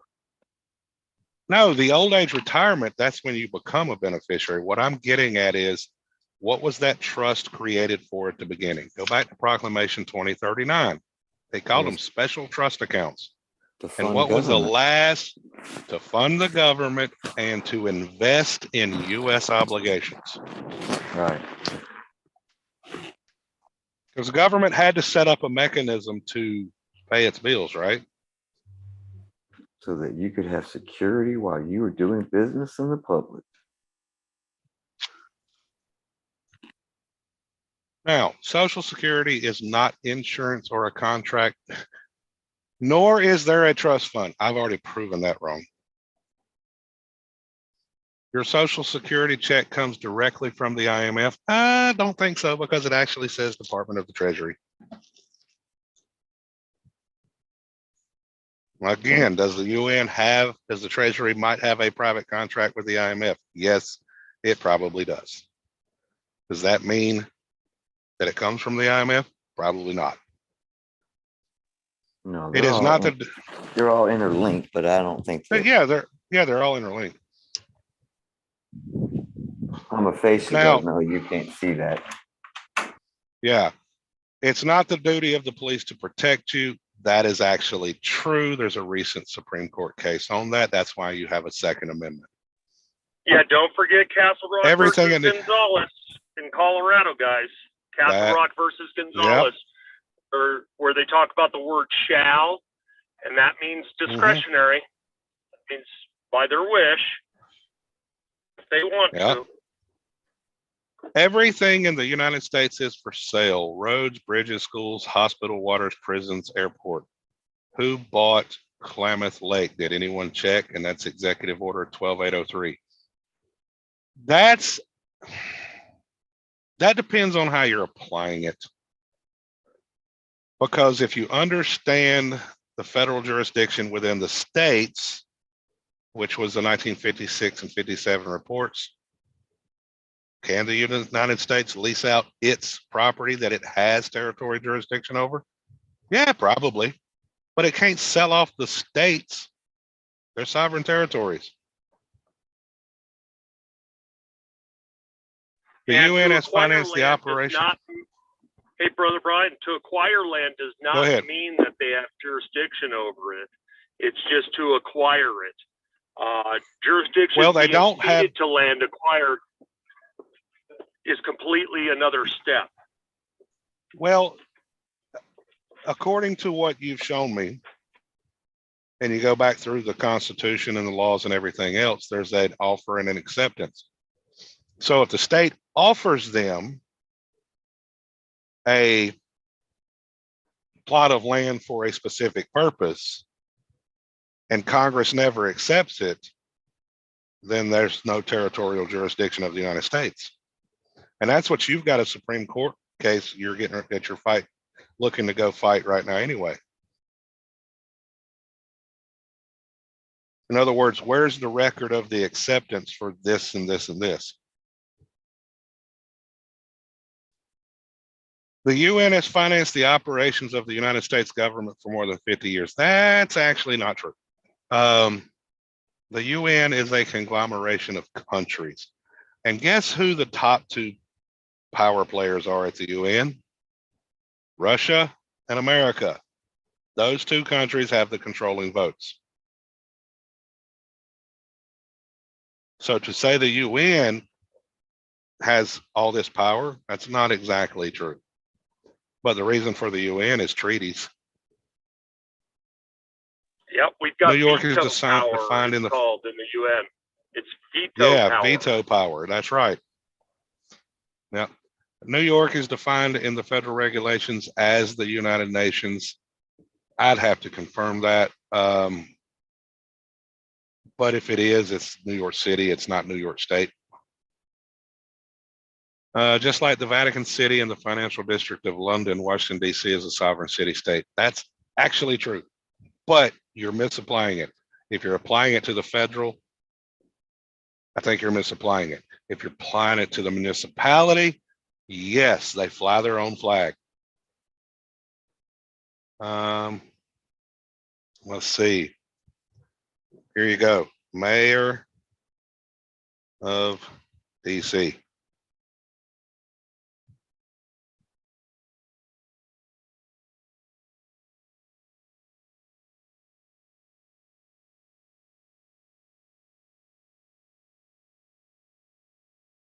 Does it have the flag on there? One of the websites does have the flag.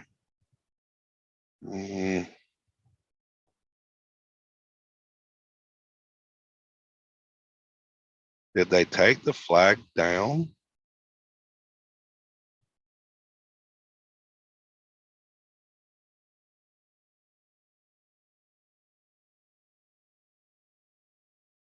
Huh. It used to have the flag with the 2 red stripes and 3 red stars on a white background, but it looks like there it is. Right there's the flag. 3 red stars, 2 red stripes on a white background. That, the municipality, yes, is a sovereign territory. See, a lot of people they're trying to apply things to the federal, and they don't understand that there's 2 separate Washington, D.C.s. Great Britain is owned by the Vatican. Well, that I've heard stuff on that, on the Treaty of 1213 and papal bulls. But the banking system is owned by the Rothschilds. If you go back and study the War of Napoleon, they leaked the information before.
All right, can you hear me?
Well, that's interesting.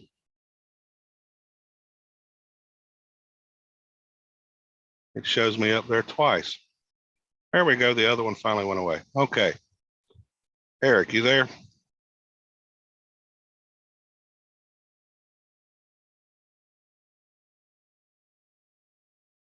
I am, brother. Now, I don't know what the last thing was y'all heard because mine crashed. I don't understand why. I went out too. Yep, me too. Apologies for See. that. So I was dealing with the Pope. I think it depends on how it applies. 39, every American man, woman, or child is held as human collateral. Our birth certificate, 1, you're making a presumption that it's you. I've already proven that patently false. They even admit it's not you. They even admit it's state property. And I've proven how you don't know who got named because of the 3 products of conception. I've proven that document. Now this one is funny. It starts off wrong. The good news is under corporate law, the American people do not have to fulfill their fictitious obligations. It says we can discharge any fictitious obligation with that of another. Okay. When you say you cannot fulfill, it depends on how you're defining that. Because are you going to be honorable or dishonorable? Okay. If you learn how the banking system actually worked and learn how to act in honor, it will change how you do business and it will change how things affect you.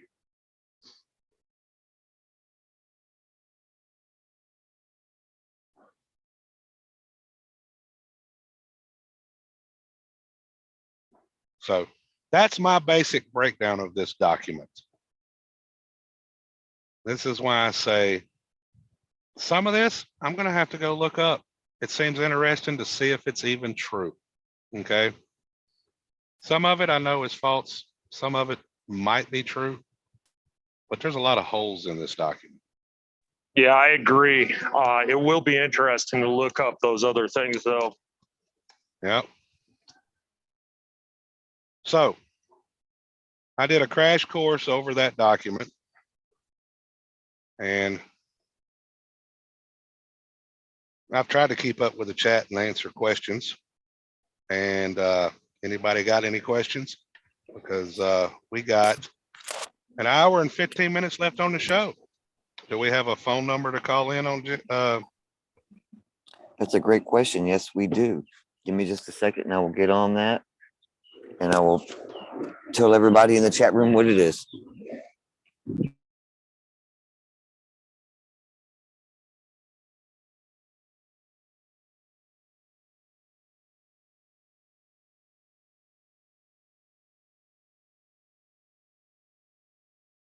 I got to resituate and go back in the house. Give me just a second.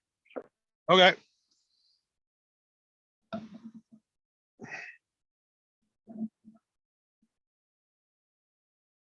This document is just another one of the things I tell people every week. I tell them all the time, be careful on the information that you are espousing to be true, because there's a reason why I warn you about certain people.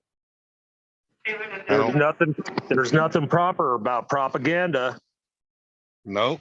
Well, propaganda is just a common term for information. The question is, in the realm of propaganda, you have two types. You have white propaganda and black propaganda. Black propaganda is where you are propagandizing the people for an agenda. The white propaganda is when they're telling the truth. Because propaganda is just information.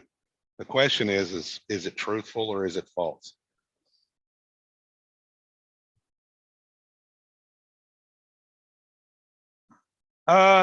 Patriots, debt discharge is something that can be done.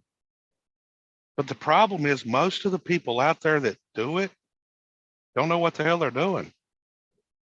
As in, not saying when that do it, as in having that are teaching it. Okay. Can it be done under the law? Yes, it can be done. And equity, that's what my beliefs are. You can do it in an at-law position, but I think that it's better for everybody in equity. It is better with everyone in equity. But if you understand who the creditors and debtors are, what you're really doing is you're directing the creditor to receive payment from the debtor. And I've got evidence of that I cannot show because it has the man's personal information on it. That if you want to use the term discharge, he actually, no, let me see. What's that number, Jesse?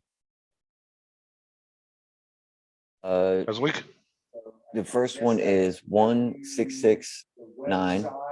Hold on. 9171. First three numbers is what? We take off the one for the long distance. Okay, so it's going to be 669 669 444 444 9171. 9171. Let's see. Can y'all see it now? There's a passcode. What is that? It looks like it's a star 482069. Hold on. It's 482 482 482 069 069. pound sign. Now, guys, when you call in, ask a few questions, try not to go on forever. Say hello, whoever you need to, so that we can get a couple calls in today, all right? We would Now, appreciate it. Like I was saying, I have documents in my email and they were forwarded to me because it was successful, and it was successful in 2 separate cases. And Boris is the one that did it in his case on a hospital bill. And what did he do? He directed the hospital, one of the things, to contact the issuers of the annex certificate. Okay. So Tim, no, I'm not going to put it up on video because it's got his personal information on there. Or are you talking about see the phone number? Can you see?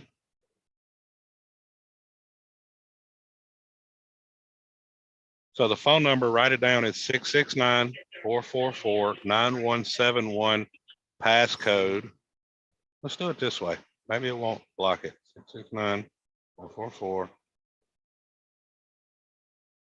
669-444-9171.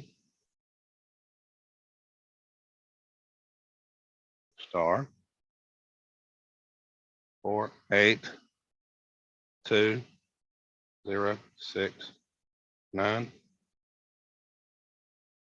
pound.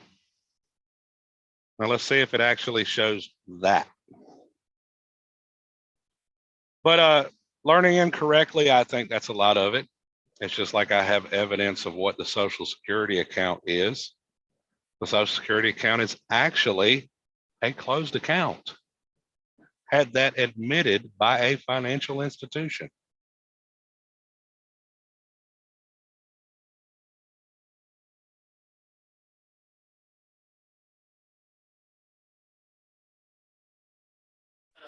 So when you say a closed account, expound on that a little bit, what that means. Okay. Well, I'll go get the definition.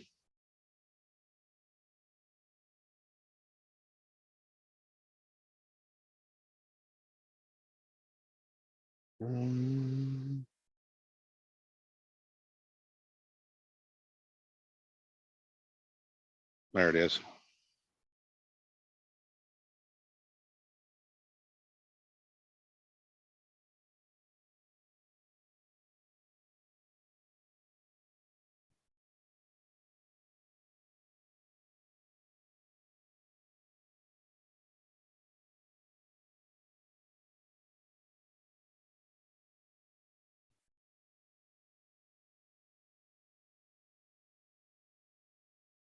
See, when I saw this, it really like, wait a minute.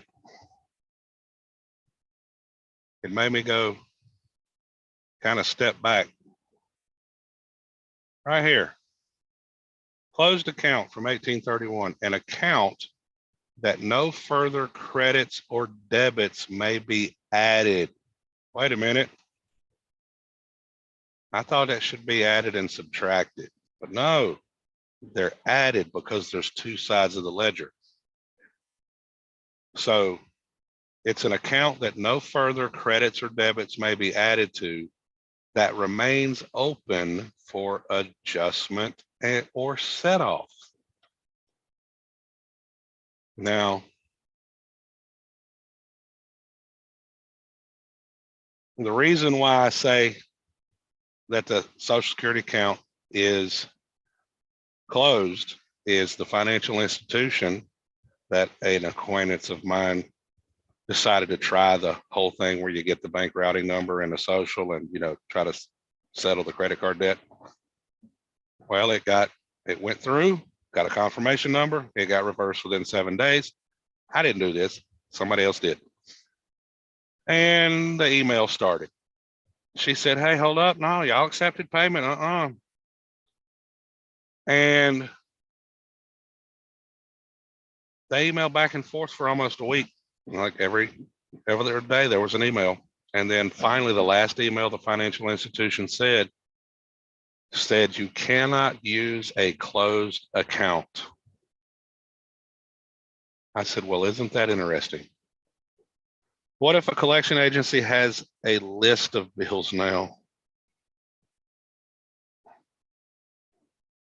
My personal opinion, based on the evidence, whose name is on it? Is it yours or is it the trust? And if It's I a had trust not, name. It's then a the trust trust name, name, and with the proper endorsement, it is an obligation of the United States. that's right. And if I hadn't have done this on a traffic ticket last year, I wouldn't be telling y'all this. And I didn't even have to go to court to do it.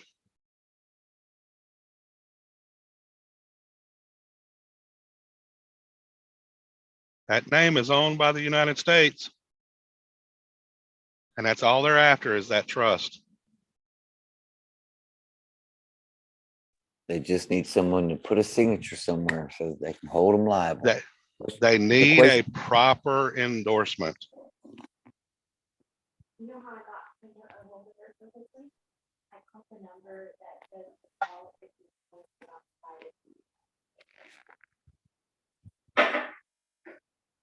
Instant. So is it your signature or is it their signature?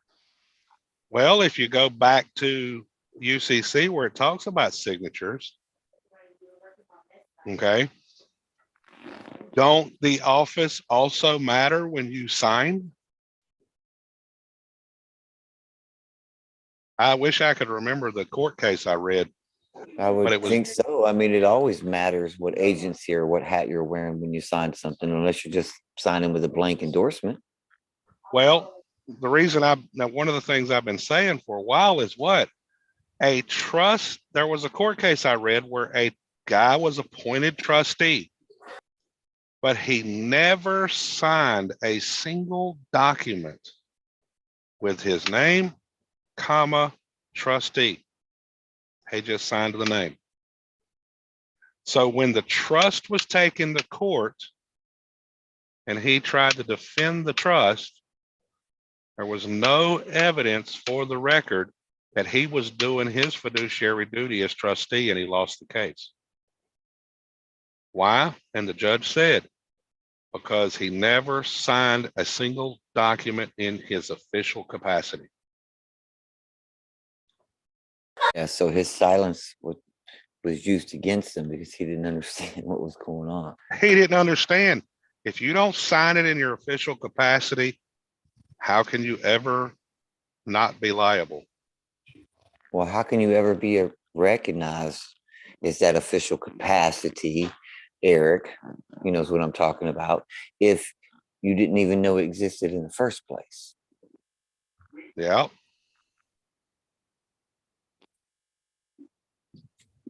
You do not know what you do not know. I know that's And that's why you surround yourself with wise counsel, Mhm. because this is a very large subject matter. And it's going to take all of us to really put it all together in a coherent sense.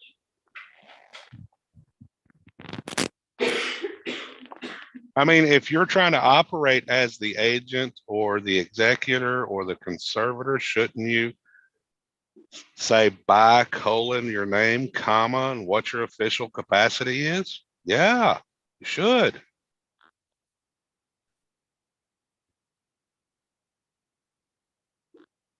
by your name. What name?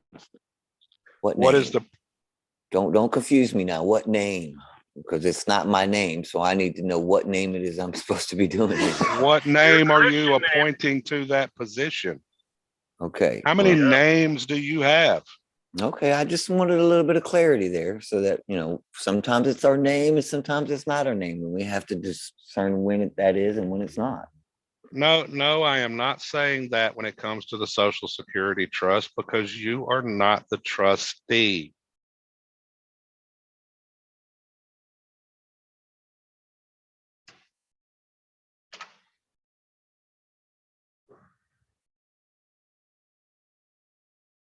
Let's see.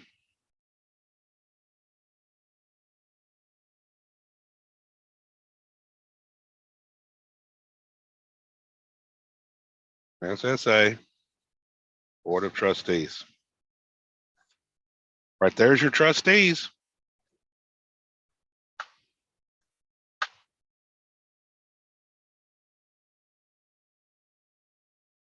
Yeah, you're just using the name. Which Tim, now that I know that's you from last week, know who you are. Y'all should have heard his phone calls. He's had lots of conversations with the Social Security Administration, and they've made some very interesting admissions.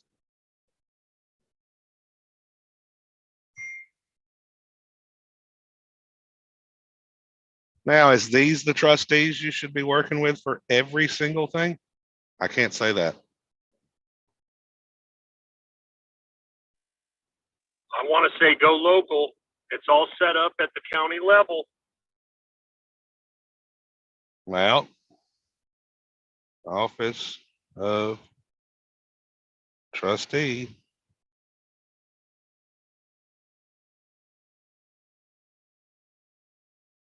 Look right here. I showed this last week. You've got, see right here on the right-hand side, right here. You got public trustees. And then on the right here, you've got private trustees.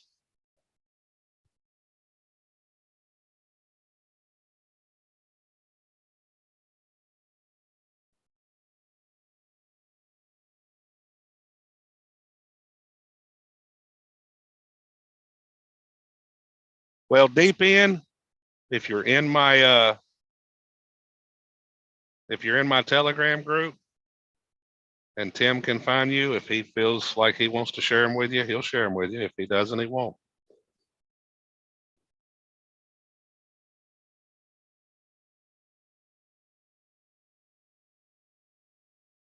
Well, there you go. He said, if you're in Telegram, let him know. He goes just by Tim in my group.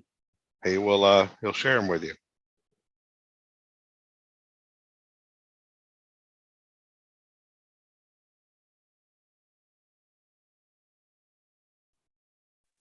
It's better if you can put your @ sign and then whatever your handle is on Telegram, and you can go directly to him instead of trying to search through 100 different people named Tim. Yeah, that's what he goes. Yeah, that's what he goes by, is just Tim. Let's see here.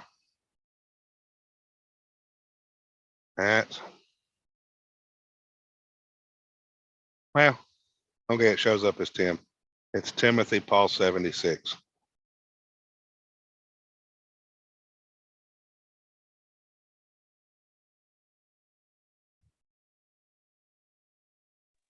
All right, let's give out that phone number again. Let's see if we can get somebody on here to ask you a few questions. So since we can't post the number, not easily, it's 669-444-9171. And then the passcode is *482069#. All right, one more time, a little slower. 669-444-9171 *482-069#.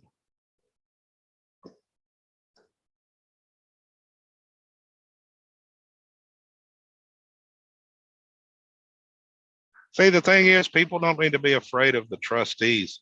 The trustees are there for our benefit and to do a certain purpose, because why? The United States is in bankruptcy. Me and Eric's had these conversations with people a lot.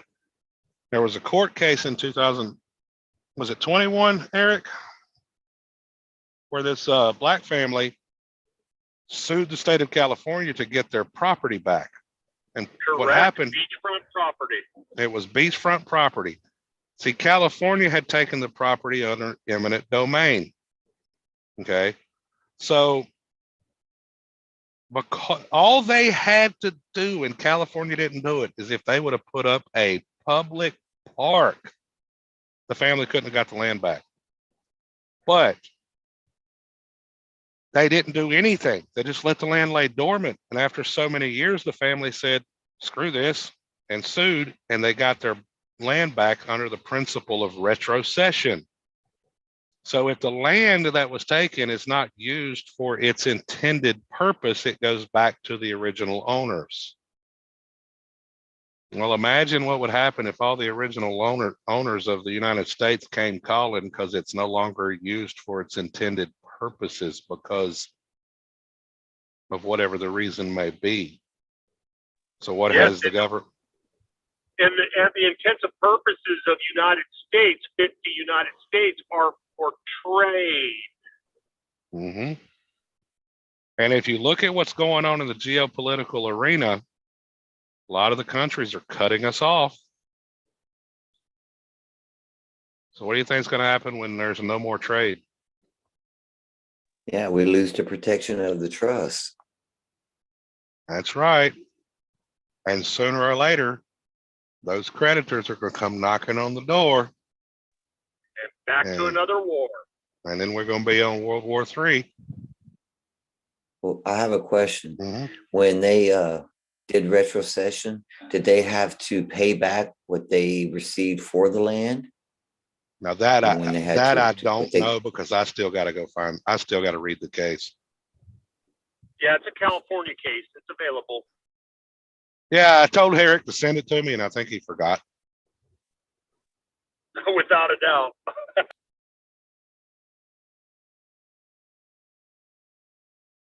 Right. I mean, it gets difficult we to don't keep wanna up with lose all the the protect- documents. Yeah, that it does.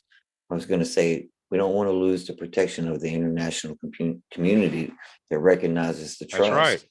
You know, because they see that we've gone into breach of trust. Now they're going to turn their back on us. Well, I take it a step further. I mean, if it doesn't matter the country. If we believe what the Bible says, that God raises kings and lowers kings, he raises nations and lowers nations. If we believe that God gave us this nation or this country, and we're not doing our part to protect the trust, we're just as much as at fault. I mean, if you go look at the examples throughout the Bible, and a lot of people will throw the baby out with the bathwater, so to speak, and they say, well, I don't believe in the Bible. That's just a religious book. And they just throw the principles of it out and said, wait a minute. What about the principles that are laid out? There are principles when it comes to protecting your nation. What happens when you quit doing what you're supposed to do? You'll end up getting invaded and you'll end up getting enslaved. And the people can't see what's coming. They can't see. What do they love to do? They blame the government for everything instead of looking in the mirror and say, which part is my fault? And which part is my fault? Yeah, you'll end up. Is us choosing to willfully remain ignorant, because you've heard the saying, ignorance is bliss. No, it's just ignorance. It's just ignorance. And you'll end up in a tent like the Israelites, That's right. surrounded in their tents. Well, Deep End, just put a post in there and he'll look for you.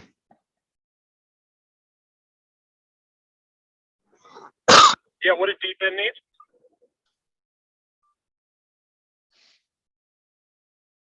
And we're going to be cast out into the desert.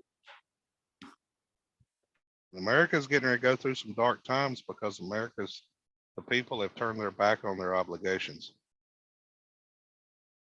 Well, they've started taking account of everything outside of them, but nothing inside of themselves.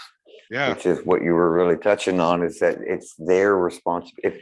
If they're mad at the government, they're really mad at themselves, because the government is a projection of the will of the people. That's right. Okay, your free will act and deed. So what are your deeds? You don't have no deeds. You got a bunch of titles and you owe a bunch of debt on it. So Well, that's what we call being entitled.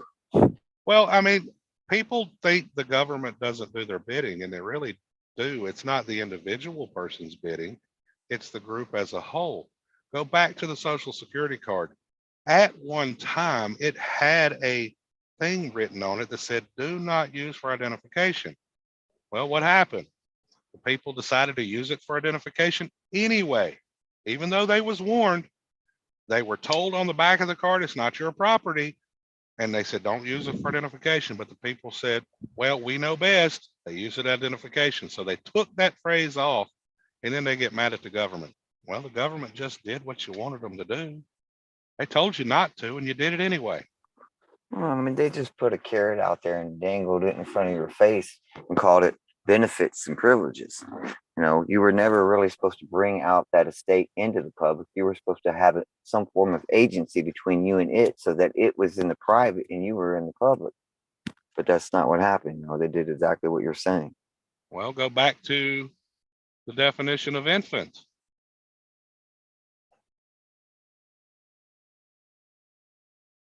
If you remember, doesn't it say his disabilities, as in the one acting in infancy?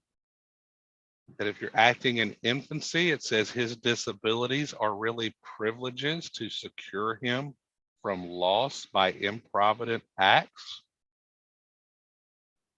Absolutely. It's there to protect you from you. Yeah, and what do the people do? They don't even realize they're acting in infancy. I mean, imagine if all the people in America were running around and they had complete access to the trust and they act the way that they do now. What would the world be like? There would be no resources. There wouldn't be anything. Why? Because man is in complete usury and he doesn't respect the usufruct of things around him. So obviously the parent guardian relationship comes into play, because they have to make sure that you are protected from your trust, you know, or you know, everyone around you and them from you, because they're all going to go to war and they're going to kill everything and destroy everything in the process. Well, go look at money. You have all the money you know what to do with. You just don't know the banking system and how it works. And I had a guy last week that said he took my advice and he read the book Commercial Paper and Payment Law. And I said, you did? He said he's almost done with it. And this was, I think, in the YouTube chat. No, it was in the constitutional group, Queen's group. And he said, yeah, I've almost done it. I said, do you understand banking a little better? He said, oh my God, it is so easy to understand. He said, I never knew this stuff. And I said, you know what? I give this information for free, and I've only had a few people ever come back and say, I read what you recommended. I now get it. I mean, we had one guy, Marine guy, that was in our group. Him and Eric butted heads like crazy. He finally read the book on the law of agency, and he come back and said he had 2 chapters left, and he said, Pastor, I owe y'all an apology. I finally see what you're saying. I mean, when you read their stuff, it starts making sense. If you go out there calling yourself a state national, an American state national, and doing all this crap, no wonder they're calling you a sovereign citizen. No wonder they're calling you this stuff, because why? You're acting like an infant. They publish everything. I showed y'all the United States statutes at large. I showed you on the same website, you can get the congressional records. You can go read the court cases. The court cases are your best teachers. And it's like, it breaks my heart, because why? People, they don't want to do the work. Well, they want to use their own style too. You know, goes back to what we were talking about earlier before Eric got on. You know, that you to communicate with them, you need to know what they would call it if it was in the right syntax or in the right position in order to be recognized as having legitimacy, right? So people are trying to create their own style and to throw it over here and make them, you know, come to the table and act like they're reading, you know, anything but gibberish to them. You know, you have to make your presentments in a way that they're going to be able to acknowledge them and put that in such a format that it's formal, because you're coming in as informal, right? Claiming a position that they don't recognize. So learn what the position is and learn what the format and the style is in order to go into that position. I yield. Yeah. Well, and that and the style, well, what have you heard me say? Yusuf El's the one taught me this one. He said, principles of law are few and never changing. Methods are many and are fluid. What do we call methods today? Styles, processes, procedures. Well, if you learn the principles, you won't need to quote their statutes and codes. You can even write your own processes because the principles of law have been there since before this country was even created. I mean, do you need a law or a code to tell you to act in good faith with clean hands? No, you don't need a code to tell you that. That's a principle. In other words, when you do your contracts, keep your words. Don't act dishonorable. You don't need a code to tell you that. Let your yeses be yes and your nays be nay. That's right. People ask me, how do you use the UCC? Don't. Just read it for what it is. It's nothing but principles. Yeah, it's not law anyways. The No, it's UCC not. code is not law. It's just a code that they use to codify in their statutes to reflect the commercial law so that they can come in and use the military to enforce those contracts. Well, deep in, I base the principles on what the Bible says, to be honest. I mean, think about it. Let's talk about when Jesus was tempted by the Pharisees on taxes. He said, well, go over to that fish, reach in its mouth, bring me a coin. He said, whose inscription is on that coin? They said, Caesar. And what did he say? He said, render unto Caesar that which is Caesar's, and render unto God that which is God's. Okay. Now, what is one of the principles in that? Well, one of the principles is what Caesar made, Caesar controls. The question I have for you is, who made you? Uh-oh. Somebody's fixing to start playing the song. Oh, I know. You know, there's that other part where it says that God kicked them off of the Temple Mount. Well, the other day I thought to myself, who is the money changers today? Right. And then I really started wrapping my mind around it, and I realized that we're the money changers. We take their money and then they give us change for it. So really, we're the ones that are doing the inequity today, and that we have to get away from using that paper money and get back to using things of substance and quit giving substance away for something that's not, has no real value. So we need to get rid of the internal currency and have a currency that actually has substance that we, the people, can touch, that's tangible. Okay, that's not giving away all of our real interests and property away. Well, that is actually very legal to do and possible. I mean, you've heard me talk about Mark up in Minnesota. What did he do with that traffic ticket? He settled it with grains of rice. Deep in, there is no concise list out there of the principles. Your maxims of law are principles. There are books called the restatements of whatever. Okay. Let's see. Read the spirit of the law. The whole book is about principles. Mm-hmm.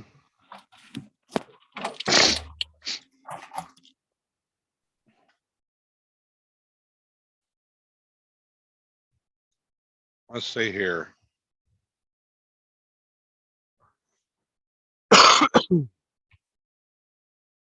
My content. Do all favorites.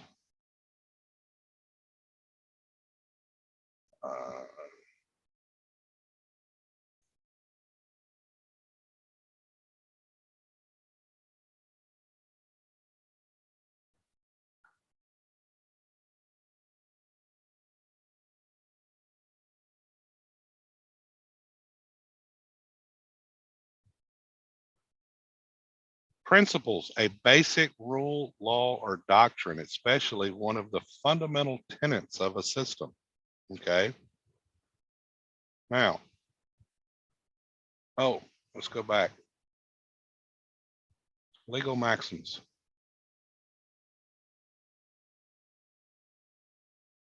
In the earliest editions of this dictionary, 1891, 1910, Henry Campbell Black remarked that the book contained a complete collection of legal maxims, adding, these have not been grouped into one body, but distributed in their proper alphabetical order through the book. And what is it? It says, let's see, it seems that, where does it say? Still others, where does it say? It says it right here somewhere. I'll just read the whole thing. These have not, see, although in Black's day, it might have indeed have been more convenient for readers who knew the maxims they wanted to look up, as the 19th century readers might have been apt to.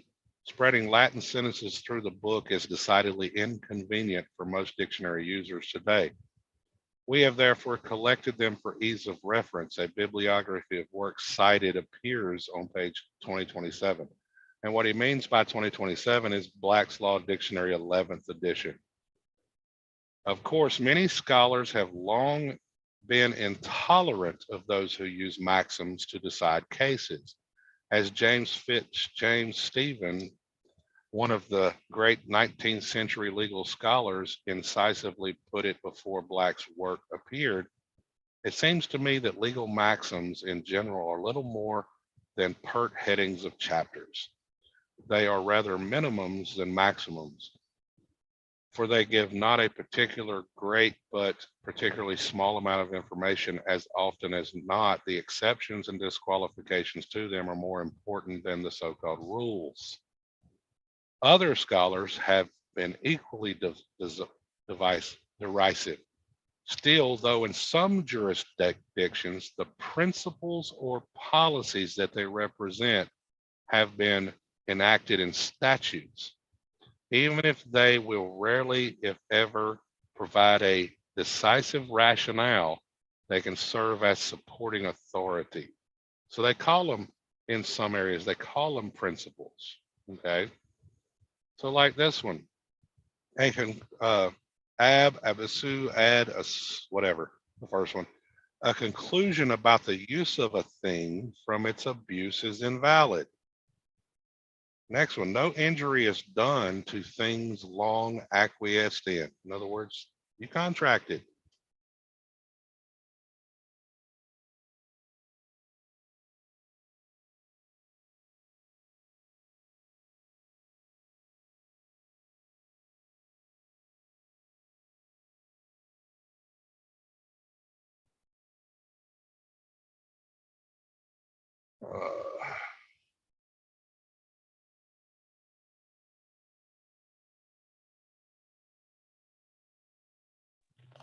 So where do you think these maxims originated from? Just basically, determining, if I don't eat or if I don't go out and hunt, I don't get to eat. I mean, on that Basically, basic yeah. level. Yeah. I mean, look, you got the restatement of the law of trust. The restatements are principles, okay? Methods of creating a trust. Right there's the principle. A trust may be created by a declaration by the owner of the property that holds it as trustee for another person, or B, a transfer inter vivos by the owner of the property to another person as trustee for the transferor or for a third person, or C, a transfer by will by the owner of the property to another person as trustee for a third person, or D, an appointment by one person having the power of appointment to another person as trustee for the donee of the power or for the third person. And E, a promise by one person to another person whose rights thereunder are to be held in trust for a third person. So, I mean, they have principles out there.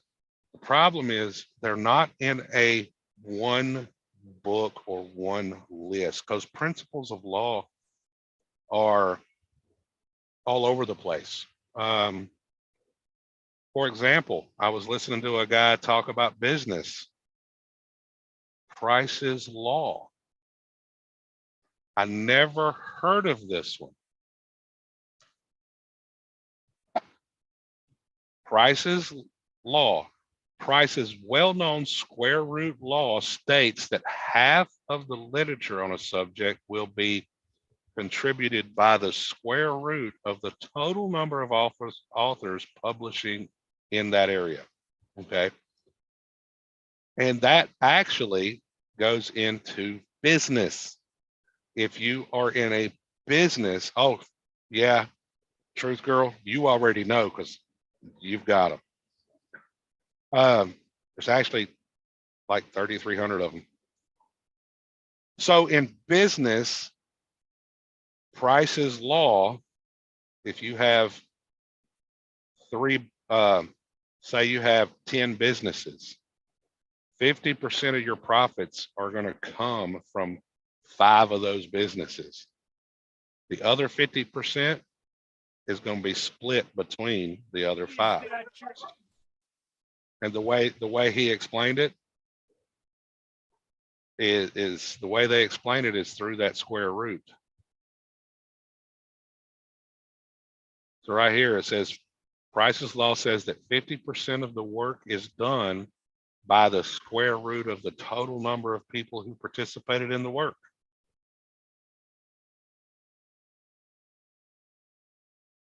So you have 100 people, what's the square root of 100? 50% is going to be done by that square root. All the rest of them are going to be just a smaller percentage. And this in business actually has been proven to be fairly accurate.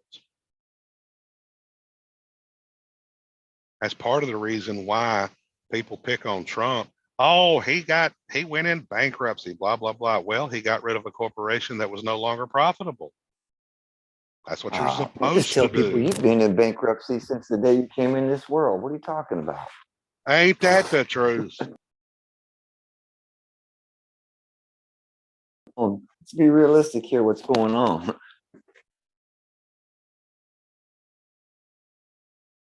Hey, the whole world is in bankruptcy, to be honest.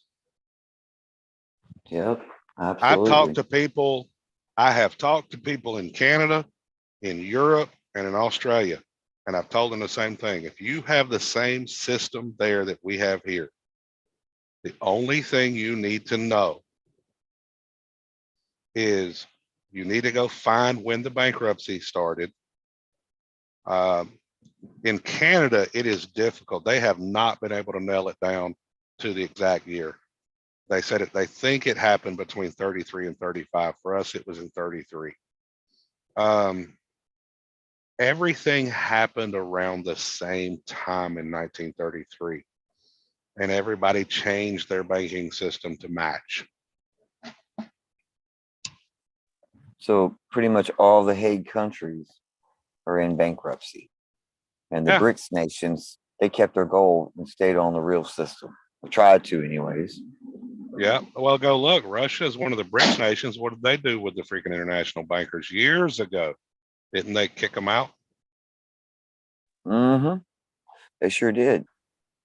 Yeah, I mean, and that's really what's going on now, right? It's still a fight over global hegemony and who is going to control the flow of currency and whatever denomination that is. It's all about some type of energy or potential energy that can be housed, stored, utilized, manipulated, and controlled for profit and gain.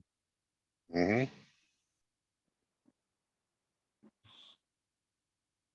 And Truth Girl, hey, you have a life. You are fine. But you've already told me what happened, and I'm not going to complain.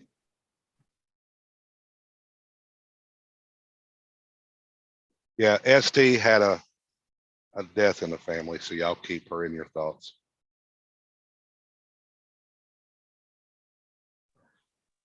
Condolences. Mm-hmm.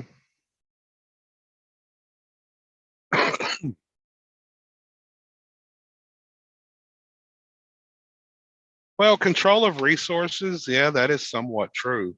But this new monetary system they're developing, a lot of people are going to rush out and get it. And I'm warning people. I tell people, I said, this coming system is going to be what will become the mark of the beast. This new blockchain crypto system, and it will be a total control system. I don't think the people are really ready for what's coming. And Jesse, did you hear about that nation or that city in Europe? And I think they're testing it to see how it goes. But they're doing 15-minute districts. In other words, to go outside your 15-minute zone, you should be able to get to all your services that you need. You should be able to get to them within 15 minutes. And to go outside your district, you have to get a permit. Wow. So if your mother lives in the other district, you could only go see her or get a permit 100 times a year to go see Sounds your like the mom. Hunger Games, doesn't it? Don't it? And do you know they are actually talking about it here? Oh, it doesn't surprise me. Doesn't surprise me at all. They I mean, always everything. test it before they bring it. Yes, they do. Absolutely. You know, I agree with you. But I believe that it's going to come out. It's really going to come out of man's heart, right? Earth means heart. Okay, so if the second beast comes out of the earth, it's really saying that it's going to come out of man's heart, and whatever is in his heart is what is going to be projected in the world and manifest itself. So Yeah. when you see all these things happening, you're going to know what's really in man's heart. And that's how you're going to tell the difference between principled men and men that don't have any principles. You're right. Oxford. That's the name of the city that they got 6 15-minute districts. And now they're talking about bringing it to America too, certain people. But they got to get everybody in the cities to do it. They've been talking about that for a while. Yeah, at night. Yeah, I know. I think it's freaking funny. The people are standing up and sabotaging the gates. That's freaking great.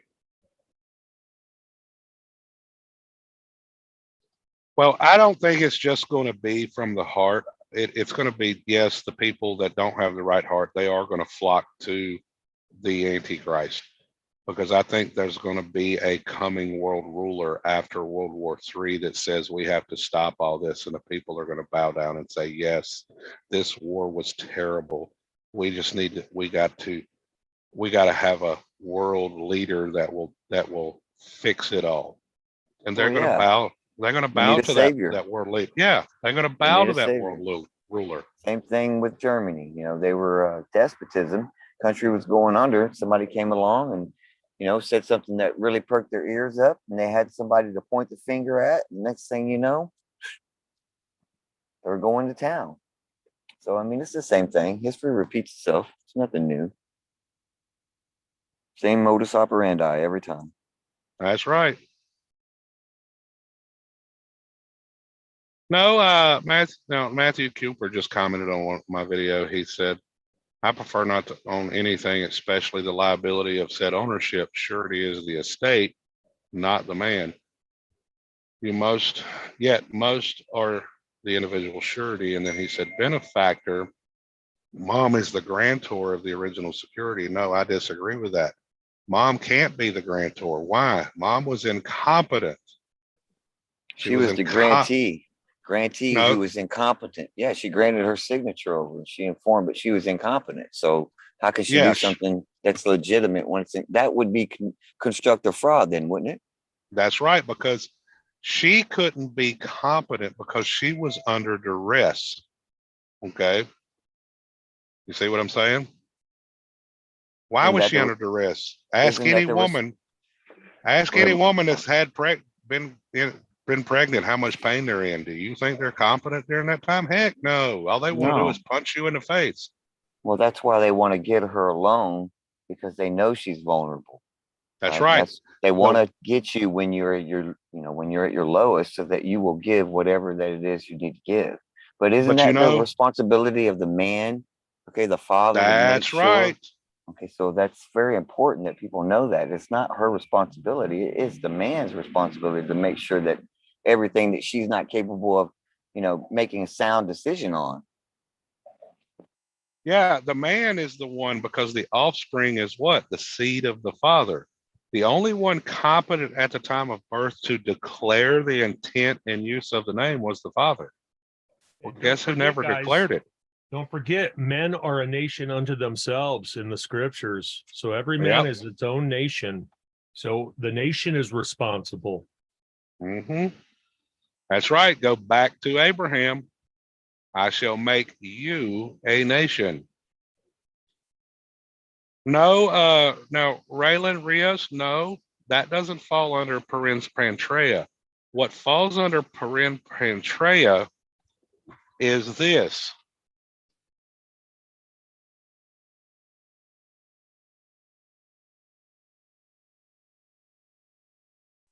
So if you're a nation unto yourself, that really makes you a king. And then you answer to the King of Kings, but you've given your kingship away.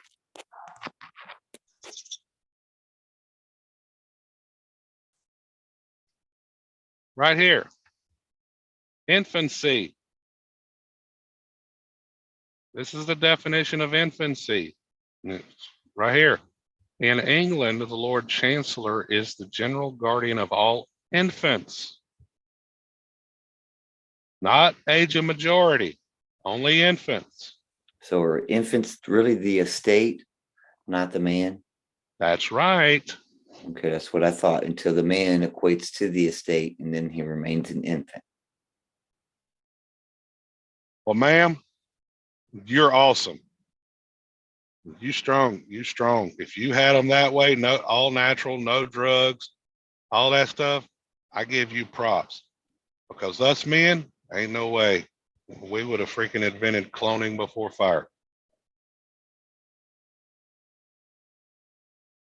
Is But the delivered and surrendered heir? Or is that Yep. someone else?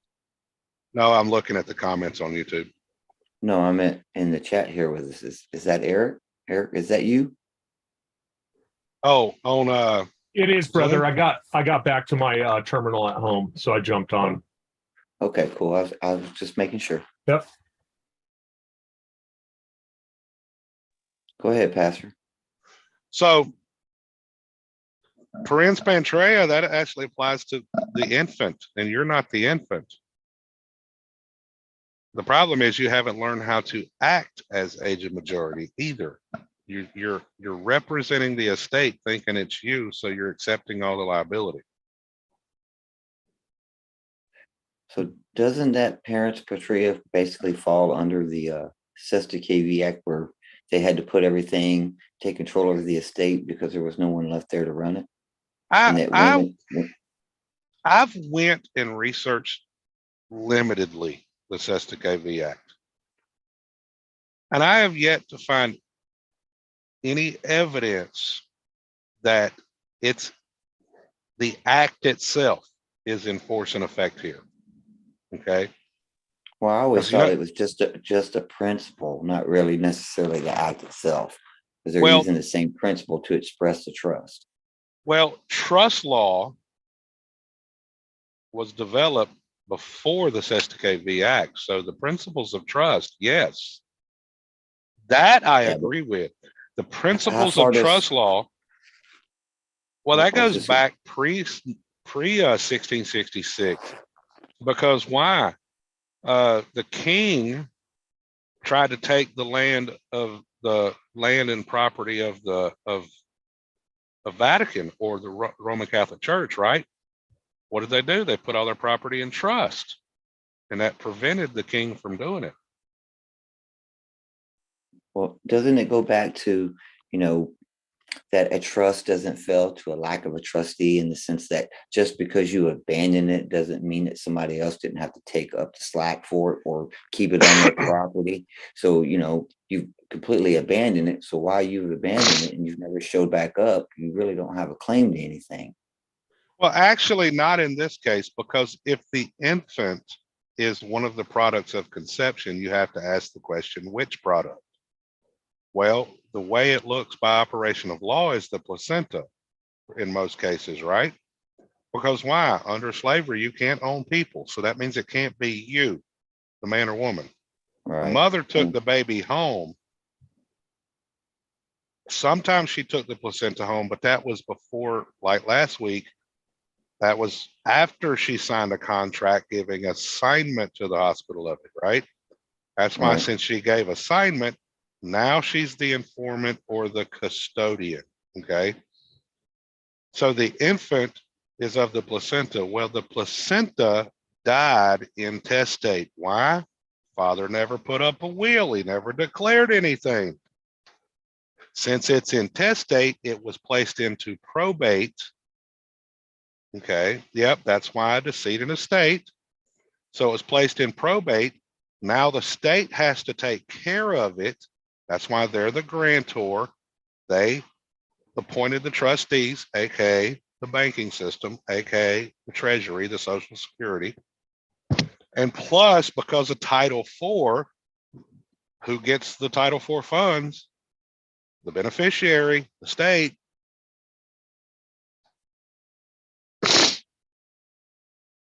So that's why if you look up the phrase, the decedent is the taxpayer, or in Henry Boland's 1912, the Sestake Trust is the taxpayer. The decedent is placed in trust because its estate died. He died. The decedent died. So its estate was placed in trust. And there are trustees. So in which way are we tied to that allows us to be able to come in and to have any type of interest in that estate itself, aside from just becoming 65 years old and becoming a beneficiary? In your official capacity, which means you got to go through the probate court to be appointed. Didn't I tell you about that judge, right? That former judge I told you about? I believe so. He did an affidavit to the probate court. Oh yeah, that's right. Yeah. Right. But he talking about that the hadn't, other day. he had not completed the process yet. So now he's working on that.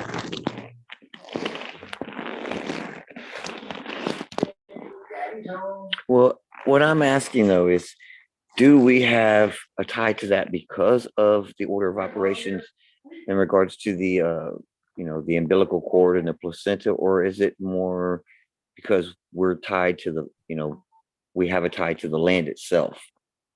Partly to the land itself, and go back and study the maxims on inheritance. There's a maxim that says God makes the heir, not man. The only problem is you've got to step up and become age of majority instead of acting in infancy.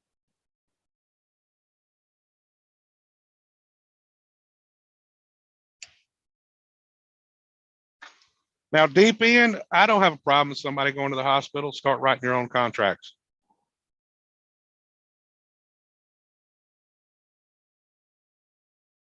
Hospital has its place. The problem is that people don't know how to contract and express their wishes.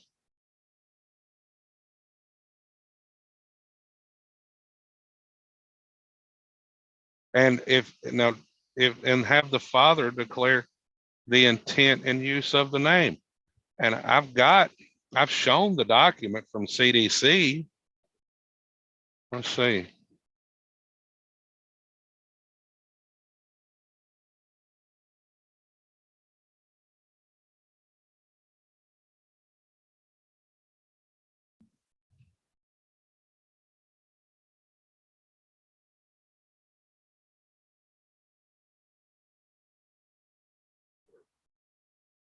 Oh, I was gonna say, I was talking to a friend of mine, longtime friend, and she was telling me about her kids that when she had them, she signed over and donated the placenta and the umbilical cord for scientific research.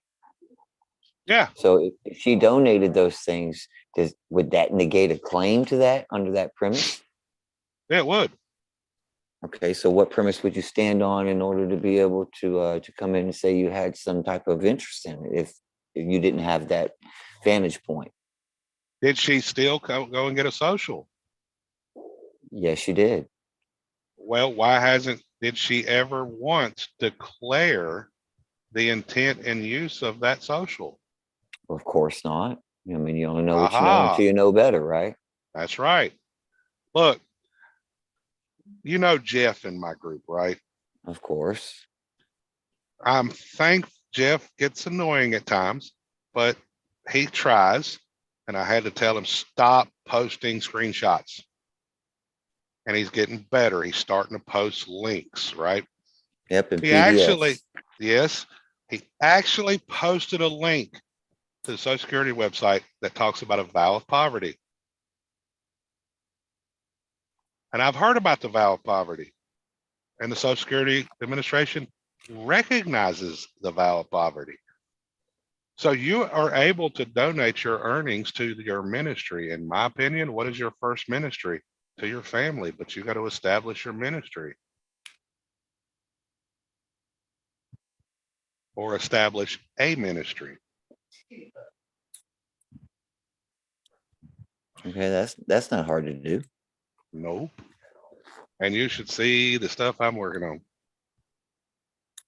and the documents I got for that. I told you. Wait I till you hear told my you. idea. I'm not going to tell it to you on air, but Yeah. I will after we get off of here. You're going to laugh.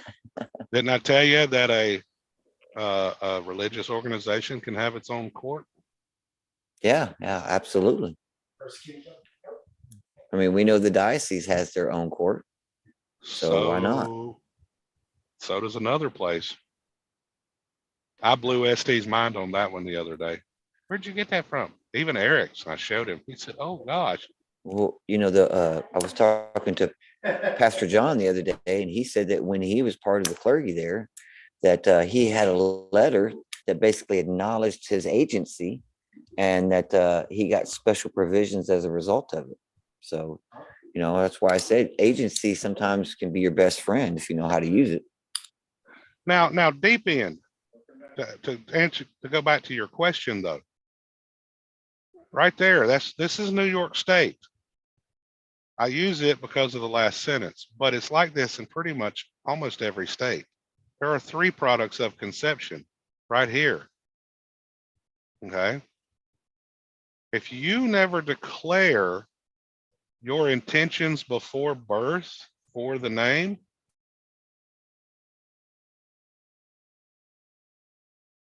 guess what? You can declare what you're doing with those 3 products and who gets what, but you got to do it beforehand with your own contracts.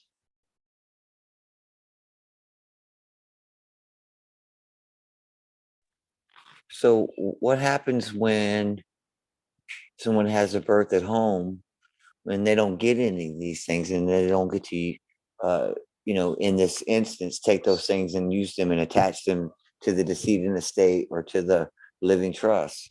I mean, do they just go ahead and put the information in the system and presume that that's what it is? How does that work? Anytime you're going to do business with the United States, you should unequivocally express the trust and your intentions. Now, if you have a home birth, guess what? They are actually, those midwives are under the same rules because they're licensed by the state. I see. So just even having them in your house makes it a hospital. Yeah, they're licensed by the state. Yeah, it's minimal contact, basically. Now, let's see here.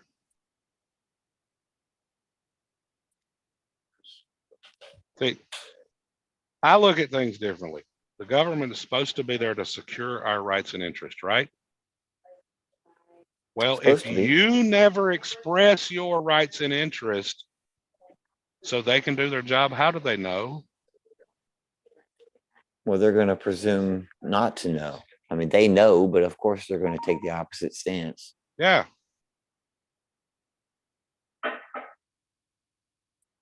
Well, I mean, if you don't know who you are, it's not their responsibility to tell you who you are, right? Correct. So, I mean, you're going to fall like lock and step with whatever you believe, and then that's what you're going to align yourself with, and that's who you become.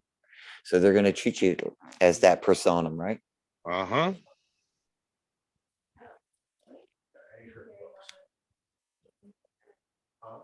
Oh, come on. And the real question is this, it's not who you are, you know, or what in the most common sense, but who you are in regards to the trust, right? What is your position in the trust? What position do you want to hold, if any, right? And if you are, how are you going to operate in that? What are your responsibilities and who do you report to? You know, and how do you sign things for it on its behalf? Yeah, Don't that's just right. go around, don't go around putting your signature on something you don't know how to, you know, what agency you're going to be acting from. Don't want to. There we That's- go. Finally. That's what gets you in trouble. Look, the existence of a vow of poverty is a factor in determining whether cash or in-kind earnings are considered wages or net earnings for self-employment. The existence of a vow of poverty is also a factor in determining if payments made by a member to the order can be considered contributions for food or shelter. So they recognize a vow of poverty. The treatment of income to members of religious orders who take a vow of poverty is determined by the source and nature of such income. Now, this little fancy word here, all that means is compensation for services. Cash or in-kind remuneration for members of religious orders who take a vow of poverty is considered wages in any of the following situations. They will tell you exactly how it works.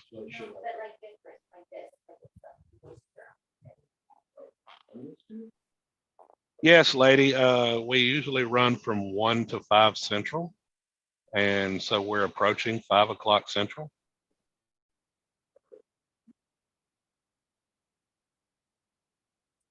Yep. But you can always go to Pastor of the Way's chat room, Fearless Floyd's chat room, or Cite Your Authorities Law and Equities chat room. And there's always someone who is talking about topics like this and going over stuff. So there's plenty of people that have lots of knowledge who get it from good sources, you know. So you just got to look and you'll find. Yes, yeah, I can. If I post something in my group, if Eric posts something in my group, or if I post it in his groups or Floyd's group, I can tell you now.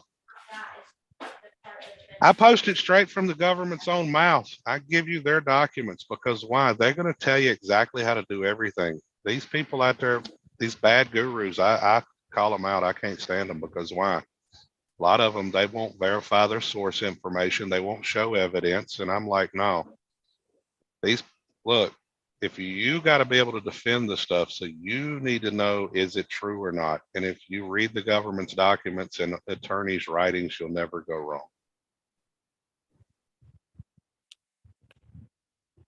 It's going to be on Telegram. Yeah. If you go to Fearless Floyd's channel, you can find his easy.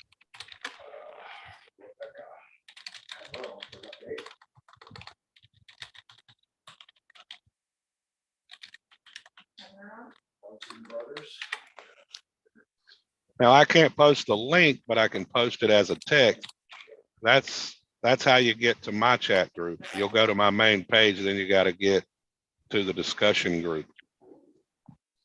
But when I post stuff, I post it straight from the horse's mouth, so to speak.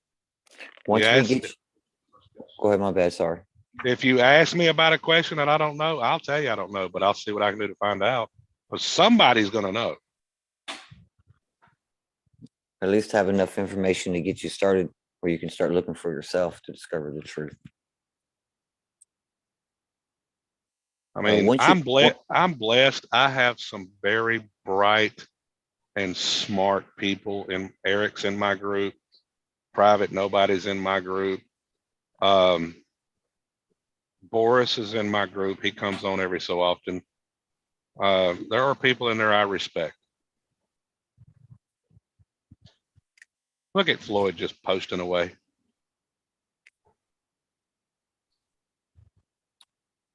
Once you get into one of the 3 groups, if you'll ask the moderator or myself or Eric or Pastor, we'll invite you to one of the other groups so that you can have more than one group to be in.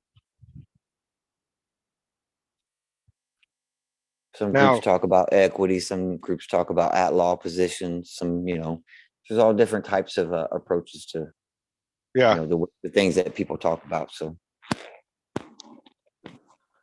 But one thing we do is we actually give you the ability and the information to where you can learn for yourself.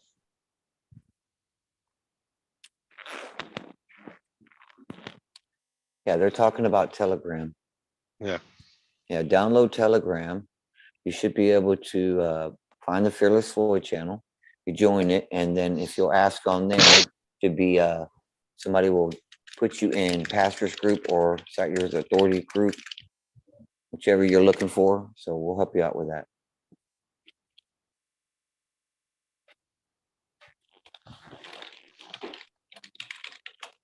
Well, it's getting down to the 3-minute mark. Does anybody got any final words? It's been a good show today. Went by pretty fast.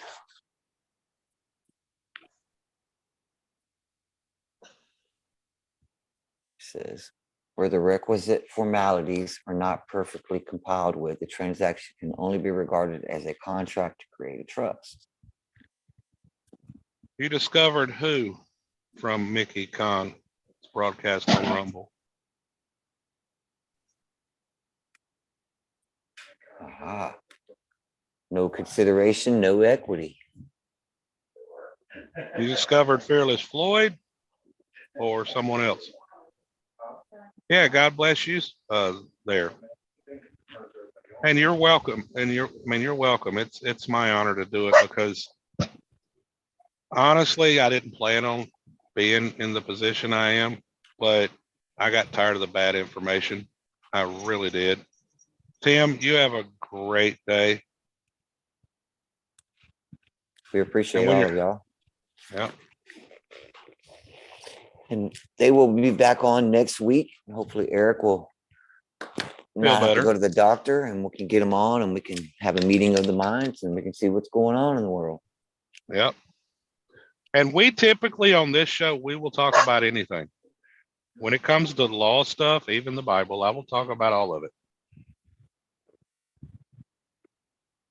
Because people have Absolutely. questions, and I look at it, there is no such thing as a dumb question. The only dumb question is one not asked. And if you don't ask, you never know what you'll learn. And the scriptures go hand in hand with law and equity. There is no law or code that does not fit the Holy Scriptures.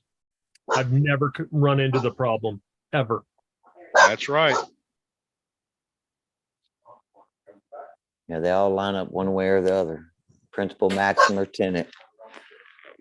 And there is not a nation in this country that doesn't follow a lot of these principles. You may not like what they do sometimes, but when it comes to how their basic operation is, they follow the principles a lot. That's why they do business with other countries. Mhm. So, Absolutely. All right. Well, let's shut her down, gentlemen. It's been a great day. Good show, everybody. And tomorrow we'll have some more guests on. I'm not sure who Floyd has lined up, but I'm pretty sure he's done his due diligence. Buffy Leanne at 2. by the way, did you see that corpus juris secundum document I actually shared in Floyd's group yesterday? Yes, that was awesome. That's new sheriff. That was evidence that they recognize you can be exempt from having a driver's license. I have no idea. We're lining stuff up now. All right, cool. All right, so I hope he Buffy gets and that to the guy that was on yesterday. So, Yeah. I'm gonna have some more additional news. well, all right. I'll let Well, you why- shut it down, why don't- Jesse. Why don't you Huh? hop on and give us that news before we close it out, Floyd? Floyd's gonna hop on and he's gonna say hello and give us a little update, and then he's gonna close it out for us. So appreciate you, gentlemen. I'm gonna go on mute Now, and I will Kirk's, talk to y'all later tonight. now, Don't Lady hang up. Ella, when it Thanks, comes to Jesse. when it comes to Kirk's Law Corner, he's knowledgeable, but he doesn't know what he espouses to know. Because if I challenge him on it, he calls it fraud. That right there tells me he doesn't know what he thinks he knows. Hey, Agreed. guys, thank you very much, man, for putting on a hell of a show. I try. Some days are better than others, but I try. So what you got to announce, brother? Here. Huh? Talking to you. So Who is? Oh, I have him muted. That's why. I'm sorry. Okay, go ahead. no, I said, so what you got to announce? What do I have? What now? To announce. What are you gonna? Oh, announce. I was gonna go over some news. The government sets a week to complete the 2023 budget according to the new exchange rate. We will approve it. Let me open up this article and read it to you. February 8th. Twilight News, the Iraqi government revealed on Wednesday that the Ministry of Finance initiated the preparation of the general budget for 2023 according to the new exchange rate. 130,000 is a dollar per 100 dinars. Let's see, this is probably something I've already talked about, but and within a different media outlet. Yeah, and that is, so let me get back.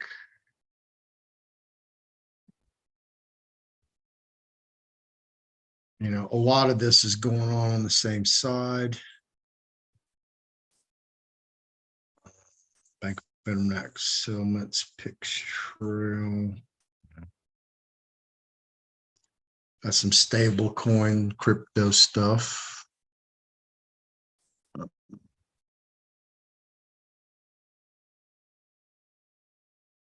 Fed now, the Fed announces launch timeline and pricing. The Federal Reserve's long-awaited new payment system, Fed now, will be here and available on to financial institutions sooner than we expected. In fact, many organizations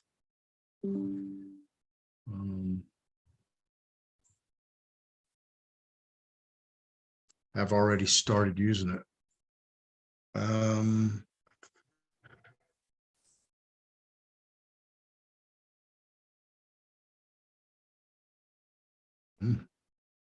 Florida House approves plan to give DeSantis new power over Disney. Ooh. So we all know Disney is autonomous, right? Mm-hmm. Damn, Ron DeSantis, you get in there, boy. Don't poke that alphabet agency in the eye.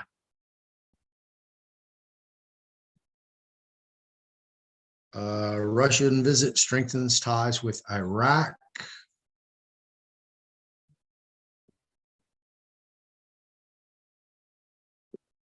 This hang on, Buffy, I'll read that in a second.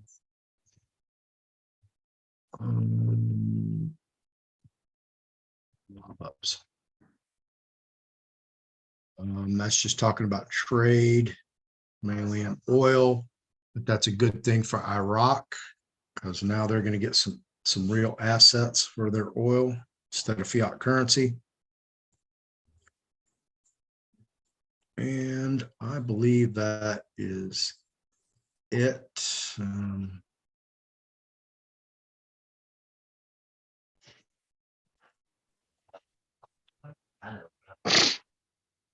Yeah, I will say Floyd does like discussing the currency stuff.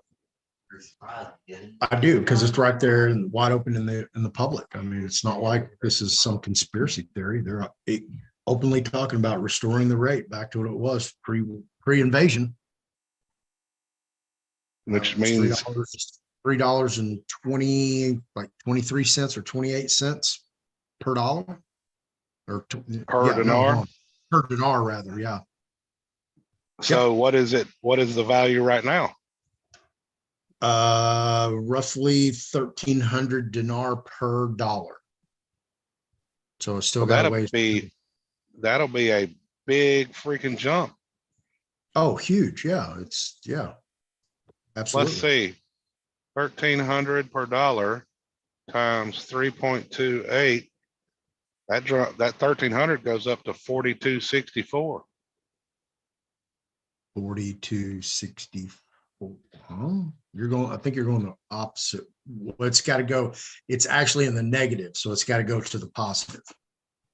Yeah. If you look at it 1,300 based on a dinar. dollar being, if you looked at a dollar being zero, you'd Mhm. go back negative 1,300. So what they're trying to do is push it to where it's Yeah. If the value of a other dinar side. goes to $3.28, okay. Mhm. Right. So 1,300 times $3.28 means the value of those 1,300 dinar, instead of $1, they go to $4,264. Oh, okay. That's what you're saying. All right. Yeah. Yeah. Absolutely. Yeah. Now imagine, Yeah. imagine if you had $100 worth times. Yeah. That's 130,000 times 3.28. You just profited $426,000.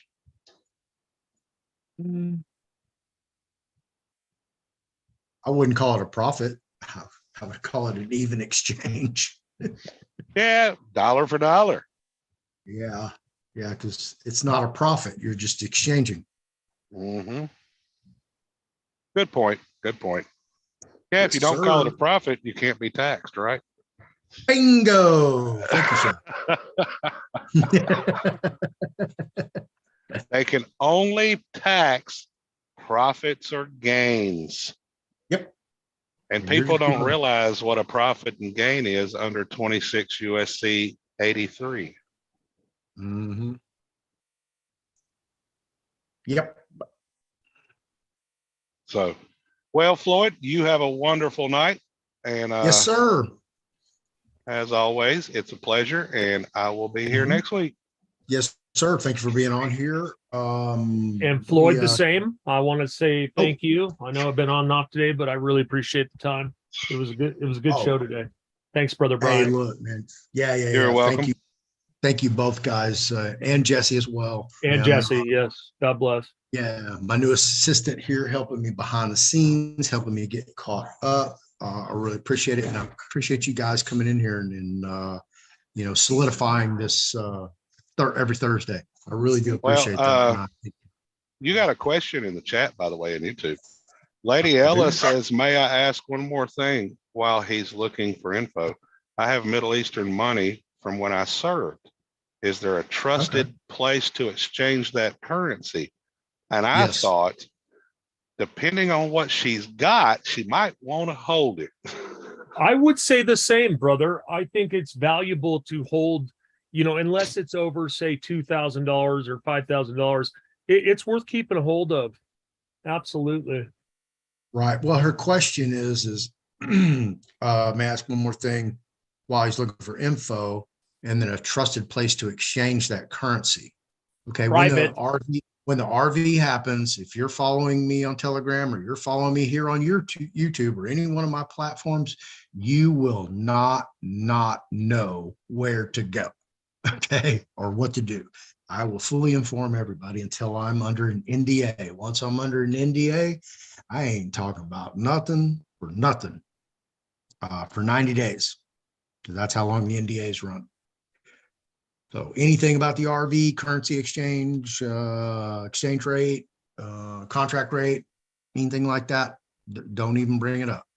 Once the RV happens, do not talk about it. Just go on vacation. Just shut the hell up. Leave your phone at home and just go enjoy yourself for 90 days.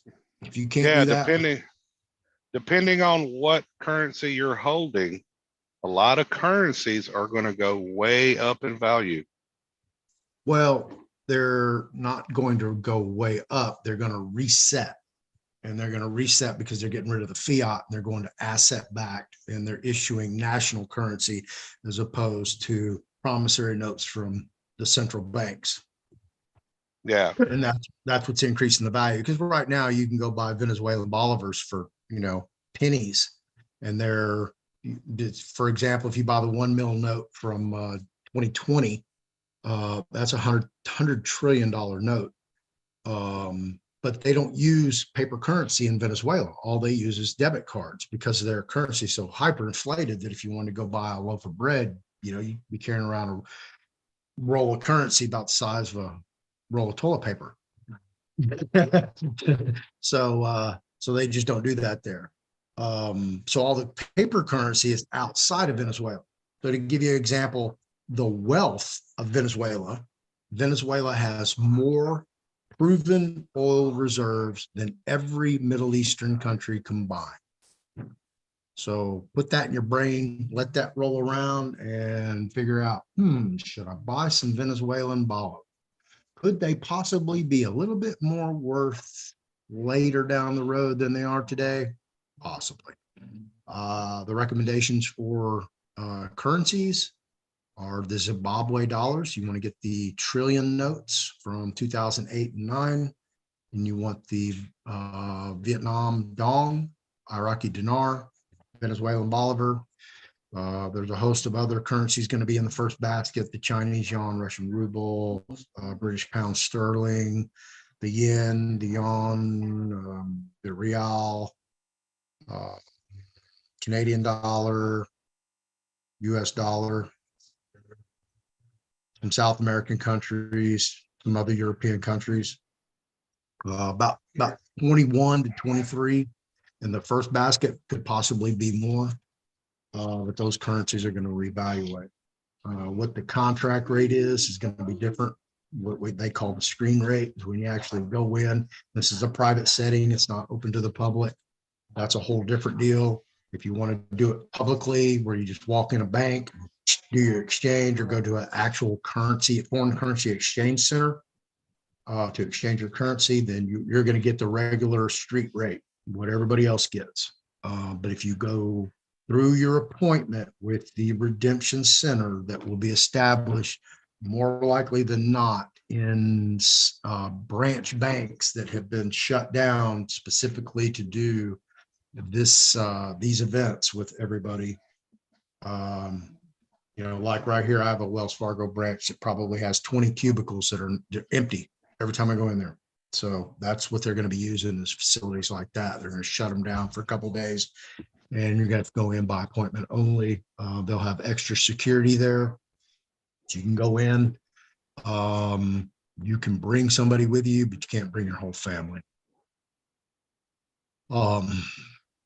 Just bring your currency in, do your exchange, sign your NDA, accept the rate. They're going to give you a debit card, probably some literature about some wealth management stuff, things like that. And then you go out and be on your merry way and shut the hell up. Go sit down somewhere and enjoy life. And hopefully you'll have a trust to put everything in. So you're well protected. The last thing you want is your neighbors to know, or your family to know, you've got this windfall of wealth, and all of a sudden everybody's tripping and falling all over your property trying to get hurt so they can sue you and get your money. All right? And that's how it works. So get you a trust. All right, kids. Y'all have anything else? Nope, that is all. That's all for now. Okay. Because if not, I'll be on here all night. Yeah, I know you will. It's kind of why I jumped on. I've got tons of stuff to do. I mean, I still got to run across town. I've still got stuff to do today. Yeah. I'm doing calendars, and they're no fun. I have to save them 3 different ways: in Word, PDF, and then PNG. Navy.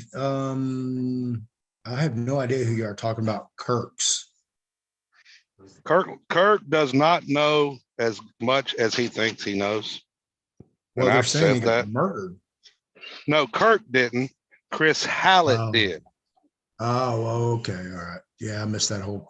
Oh, yeah. Chris was murdered. All right. Kirk puts himself out there as this constitutional expert, and I will Okay. give him credit on certain things. He is smart, but Right.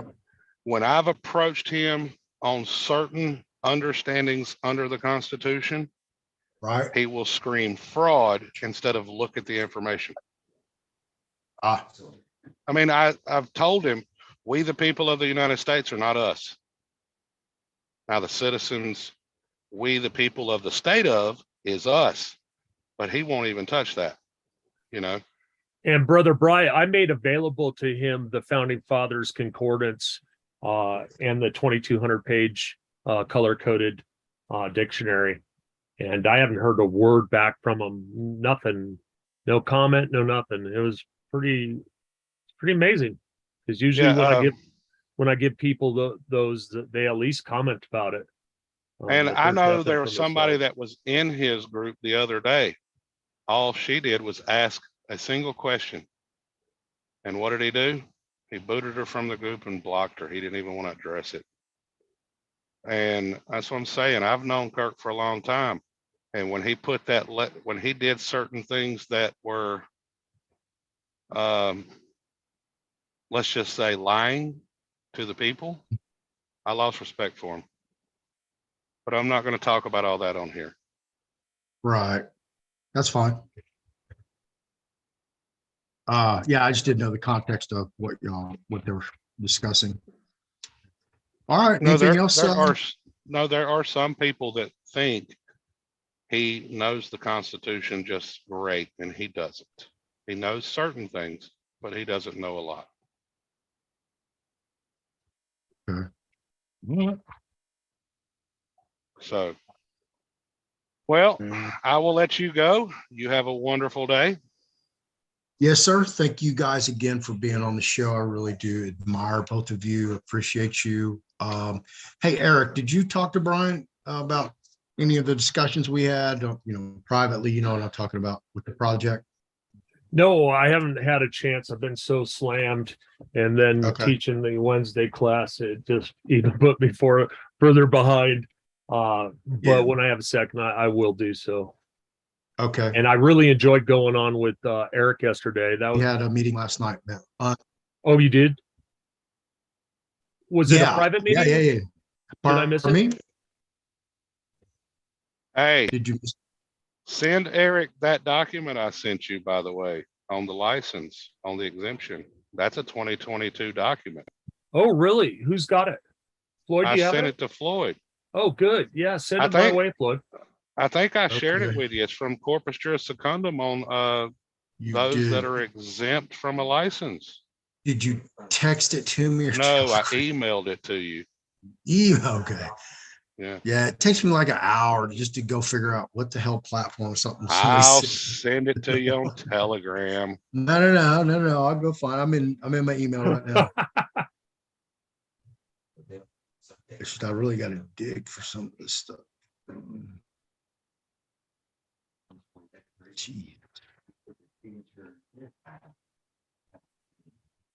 And Brian, if you can find that California case about that retrocession of that beachfront property, that'd be awesome. Get me a citation. I'll work on it right now. Okay. Y'all have a Okay, wonderful day. definitions and reporting requirements. That's a Hold on. CDC. No, that's the don't think- CDC. Let me see. Yeah. Give me a second. Tell you the Uh-oh. search term. Unless you send it under a different email.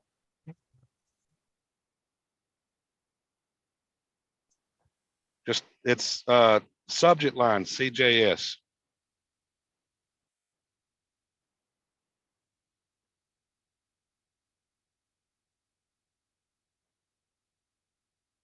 Just type in CJS. I sent it Uh-oh. yesterday.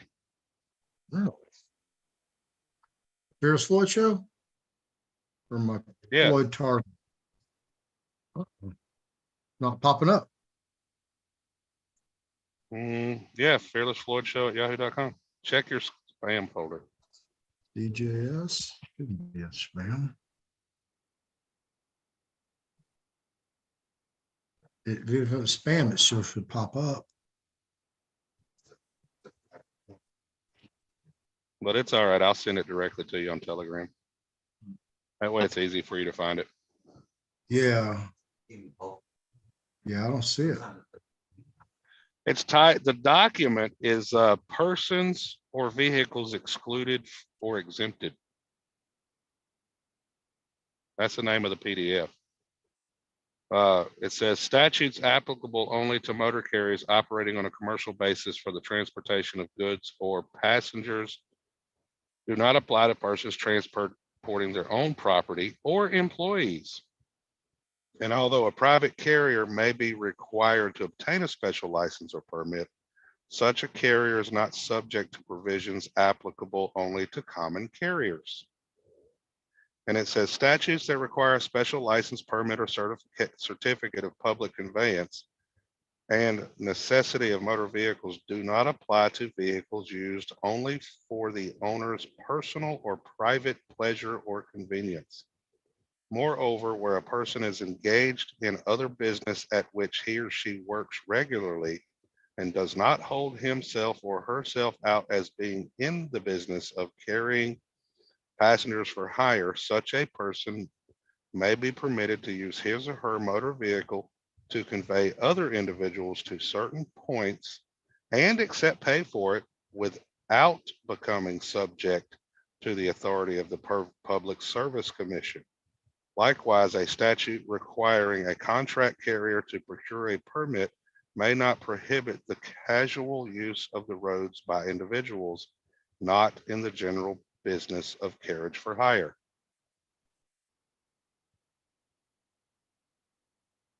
Yeah, that's it. So carriage for hire who casually haul for another, making a charge thereof. Similarly, where the transportation is almost entirely done on private premises under contract and only occasional use is made of public streets, the operator is not engaged in transportation for hire as a business over a public highway within the meaning of a statute requiring a permit. What's another word for permit? A license. On the other hand, an exception to the motor carrier statute of transportation by a person incident to or in furtherance of any private commercial enterprise other than the business of transporting property for hire is not applicable to the activity by a taxi cab company of regularly transporting property without any passenger carriage being involved. A statutory exception of the reciprocal, causal, or occasional transportation for hire of property by a person who is regularly engaged in other business also does not exempt the operation of a taxi cab company in transporting property without passengers on a regular basis. And these are all cases in the 1900s. Yeah, early And 1900s, right? No, some of them are not. Oh, okay. In 1924, Oh, 22. these cases down here. Okay, yeah. Yeah, 54. Some of these are after 38. Right, 24. Okay. Hey, so we heads have up, guys. I Montana. sent you the The case. California case. And it's not everything, but it's a writ. Maybe you can get some more on Westlaw for us, Brian. We'll definitely look And it up. And I posted it in Fearless Floyd's chat too. But Okay. There's really one case in here that matters. Well, two. State v. Johnson. The Universal Interpretive Oh. Shuttle Corporation versus Washington Metropolitan Area Transit Commission, 393 US. That's a Supreme Court case, 1968. And then there's another one up here as well. This one, Mako Construction Company versus FAR. Or no, I'm sorry. This one, Stevenson versus Benford, 53 Federal 2nd, 509, Southern District of Texas, 1931. Affirmed, 287 US. So it went to the Supreme Court on writ of certiorari and it was affirmed. Yeah. or on appeal. Well, those two cases matter when it comes to citations for universal use. But if you read all the stuff, it's based on the same principles above it. Right. And all that description above is directly from those citations. Right. I was looking to see the variety of jurisdictions that are listed here. Now, There's if you only look 19 right, cited. now look right there on the bottom. As to vehicles subject to licensing and registration, see section 187. Don't click on it. Oh, I did. Yeah. It's going to want you to log in and you don't have a login.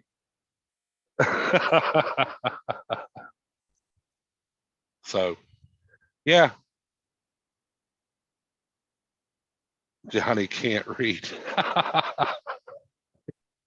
So you have a good night, Floyd, and maybe we'll discuss this more next Thursday.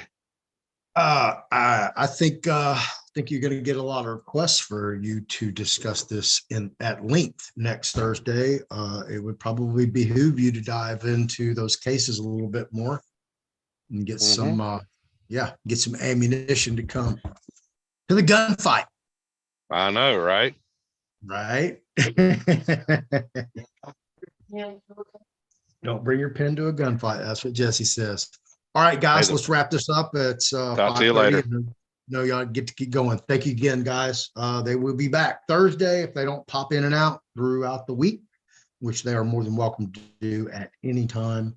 Any one of my guests, former guests, potential guests coming up. Y'all are welcome. Any of you guys out there want to host your own show, just like these two gentlemen are doing, you're more than welcome to do it. Please contact me at fearlessfloydshow@yahoo.com. I am currently scheduling right now for February and March guest dates. If you have a recommendation of somebody or an entity that you would like me to interview or put on the show, send that information, send them my information. Or contact Jesse if you have a topic you would like us to discuss at length and you can give us some time to investigate it. We would more than be happy to do that for you guys as well. Pardon me?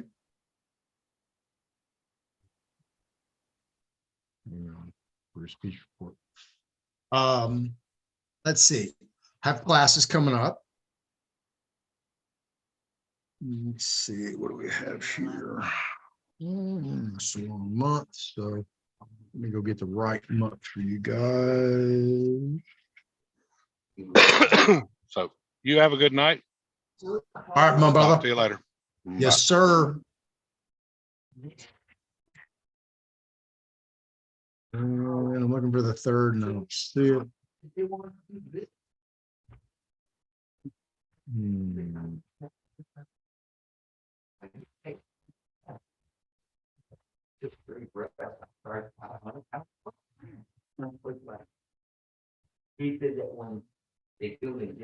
Well, I have it saved somewhere. 1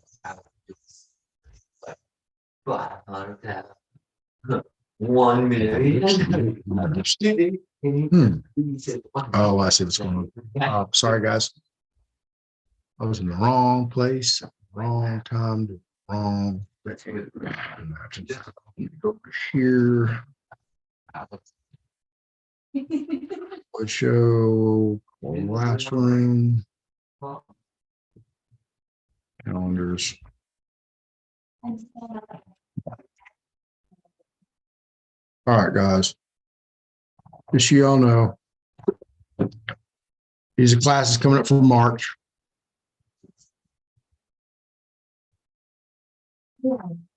Seventh PCR class, 13th and 14th, one-on-one class.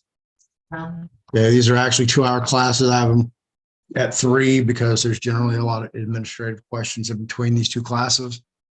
We have class 201, trust class on the 21st, Tuesday, 27th and 28th, 301 and 401 respectively. That's March of 2023. That's next month. This month coming up in February, I have the Trust 101 class coming up, and it's identical to this. It'll be on the 13th and the 14th of February, next week. And then on the 20th, I'll have the 201 class, so that'll be over here. And then on the 21st, I'll have this 301 class, so it'll be over here. Then following on March, of course, you see the layout right here. We're adding the new 401 class. And I look forward to that. Let's see, let me get you over here to next month.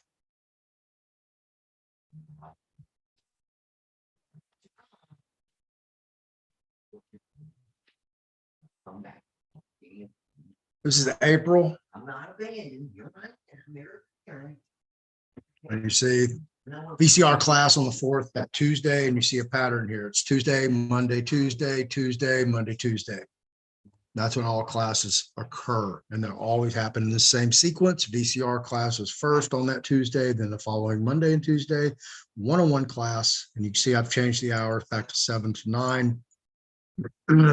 201 class on the following Tuesday on the 18th, then on the 24th and 25th, 301 and 401 respectfully. Okay, and that is April. These calendars will be posted on my website. I finally finished them all the way to December, so you can find them there. I'll also be publishing them in the Telegram. So look for those. I will be doing a schedule for next week, probably tomorrow, and post that, so you guys will have an idea of who we have scheduled for next week and the week after that. I fell a little behind. I should be scheduling a little bit more further out, so I'll get that done. I've got a couple more phone calls to make today for rescheduling. I think I've covered everything. Like the video, and the reason I ask you guys to like the video is because if Eric or Brian or anybody else that you see on my platform, if they're on another show, okay, and they're talking about some really good information, okay, those keywords in that algorithm in that video, okay, if you like my video, boom, that video is subject to pop up in your feed. And that's why I ask you guys to like the video. I don't care if you like me, my topic, guest, host, whatever.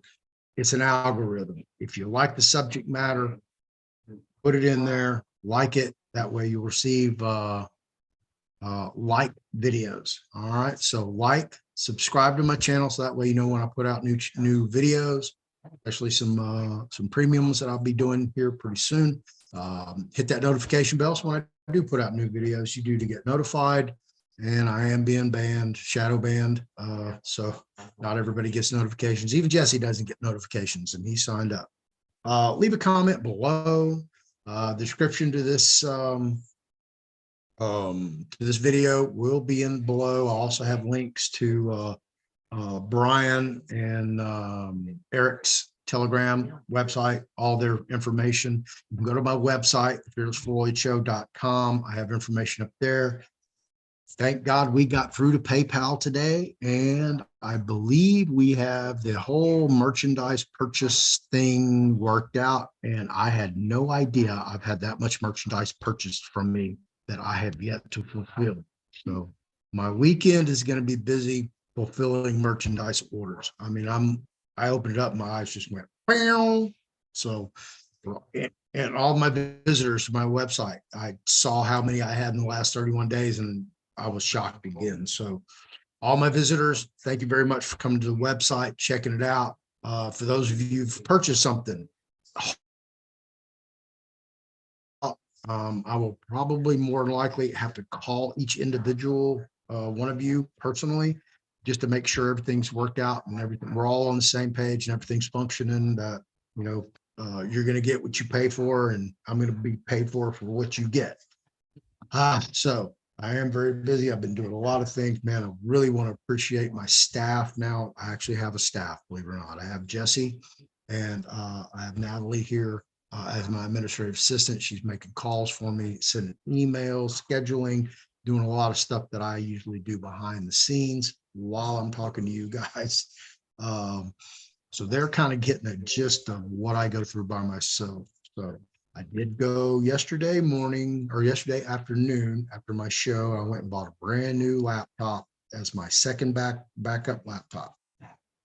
I have also upgraded my Zoom. So now I'm no longer a Zoom Pro, I'm Zoom Business. So I can conduct a Zoom meeting right here, right now, while my other laptop is conducting a meeting as well.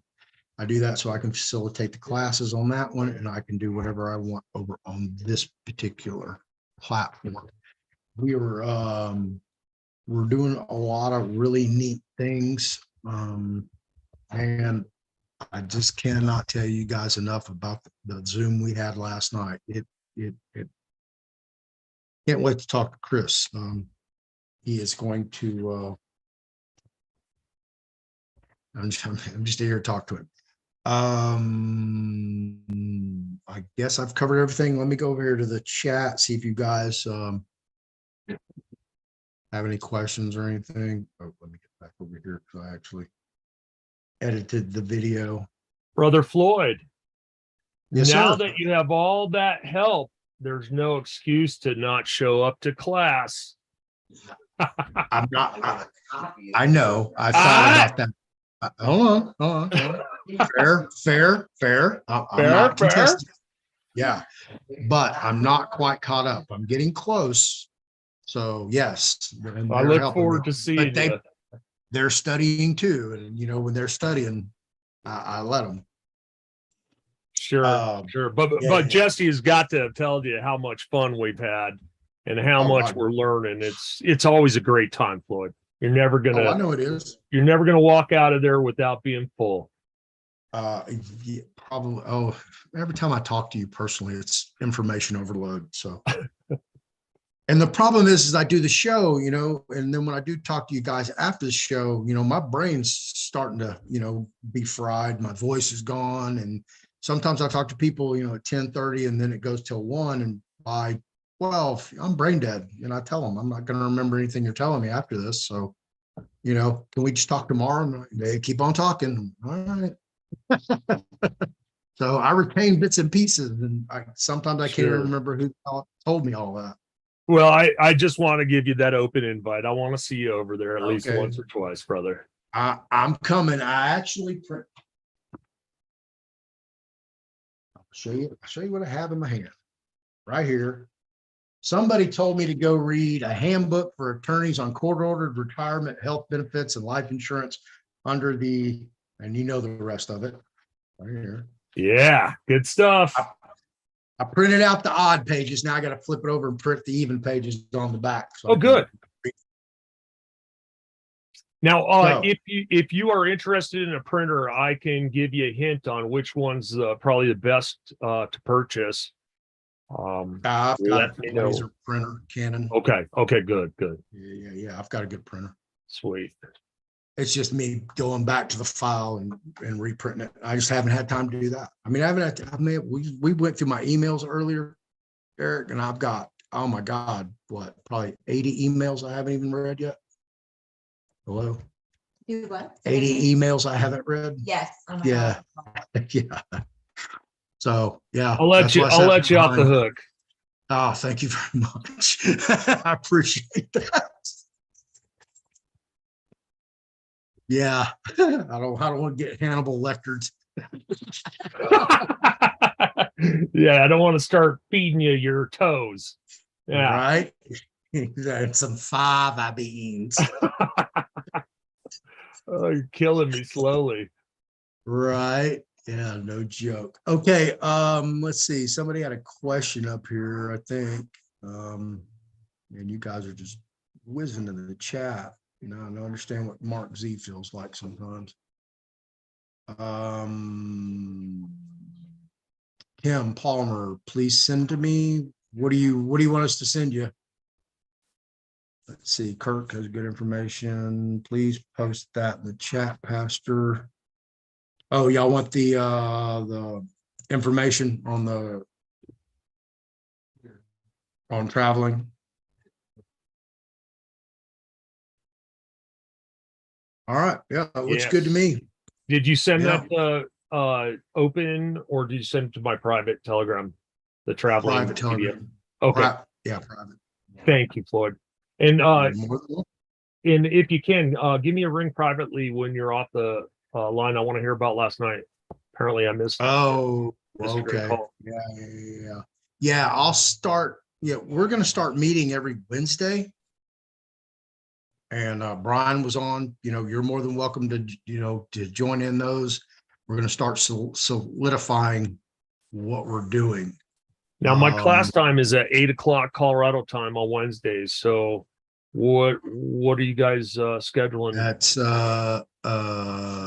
you're 8, I'm 9. No, you're good. Oh, good. Yes, Yeah, if you can, 7 Central. yeah, is that Zoom? Yes. Okay, can you make sure that I'm getting those links, please? Oh, absolutely. Yeah, bro. You and the team. Eric Dingus fell in love with you. I really enjoyed speaking with them. Yeah, it was good. I think it's a good connection because I need people at that level who can comprehend what I'm giving them, and I'll give it to them at the right the right intervals. You know how I am. I've got a feel for what you know and what you don't know, and so I can spoon feed you, or I can just turn on the fire hose. Yeah. So We are. This is what we're doing, Eric, and everybody. This will eventually go on a tour across the country. And we will need people like yourself, Eric. I'm going to start a fundraiser. That's another thing on my list, to generate money for Eric to travel across the country, help promote this, help get us set up to participate in this tour across America, and be able to bring in people like Eric. We're both Erics. Wow, wouldn't that be cool? 2 Erics in stereo, 2 podiums. Eric squared. Eric squared. Oh my God. Yeah, we all just get up and do a town hall presentation because that's what Eric does. And it's, with your knowledge and research, countering what he's putting out there. Man, what a powerful message that would be. yeah, hand in hand, absolutely. Yeah. Oh yeah. And Yeah. I how I am. I'm such a stringent on the perfection of the knowledge. We've got to get the perfected knowledge out there so that people can read for themselves and they can cite their authorities throughout every process. And it's just so important. And I think it's a great combination. I really enjoyed the Zoom on Monday. Yeah. Just to give you an idea, there were some really huge names thrown around last night, or not thrown around, presented as more likely than not potential associate partners in what we're doing. Mike Lindell was one of the names thrown out. Some sports figureheads, some corporate bigwigs. But that first name that's thrown out there, Mike Lindell, of course, he does sponsor Right Side Broadcasting channel. So, you never know if some of these seminars and some of these events that we are going to be participating in may or may not be recorded or broadcast live by Right Side Broadcasting. This is something we're all looking into. These are what our meetings in the Wednesday, or that's one of the topics that will be discussed, what that looks like. So this is a really big thing that we're working on, to bring something special to the people of America who have eyes to see, ears to hear, and don't want to perish for lack of knowledge. That's as simply as I can put it. Yep. And it's not, what we're doing is not for us. It's for the kids, and it's for the kids of the future. And that's what this is all about. And it's a beautiful thing. That's what I can tell you. Yeah, it really is. It's gorgeous. It's something special. And I'm glad to have you a part of it, brother, and all my audience. Just so y'all just stay tuned, be patient. It's coming. I appreciate it, Floyd. Thank you. Yes. Yes, you're more than welcome. I've been most patient. It's been a long 20 years. So, and well, truly, the way I see it now, we finally have the technology and enough people that we can get these messages across, and it's not going away. And Yep. you know, that's what I've seen in the past, that, you know, whatever troubles happen and then it goes away and it goes kind of underground for a while. We're at the point now where it's blooming and it's never going away. And you know, all I can say is, you know, thank the Most High. We are finally here, that we have the technology to support it, and we've got the access to the information. And, you know, through all of us, we've all got our, you know, our specialties, and it's a godsend. So thank you very much. Thank you Yes, for thank you. your work, Floyd. I appreciate it. And Jesse and everyone behind the scene. I don't know your new assistant, but hello. Howdy, howdy. Hi. Yeah, she's dynamite, man. I'm really thankful that she's here and helping me out, and get me caught up. So, you know, so we can I can move just a little bit more forward. It's difficult. Okay, Eric, thank you. I'll call you tonight. If you do not hear from me before you feel like it's bedtime, go ahead and just call me directly. You have my number. Got it. Thanks, brother. Yeah, you're more than welcome. All right, kids. Man, what a beautiful show. Again, I thank each individual who watches me or going to watch me. I want to thank all my guests from day one back to Rebecca Prestwich. I want to thank all my guests who are coming in the future.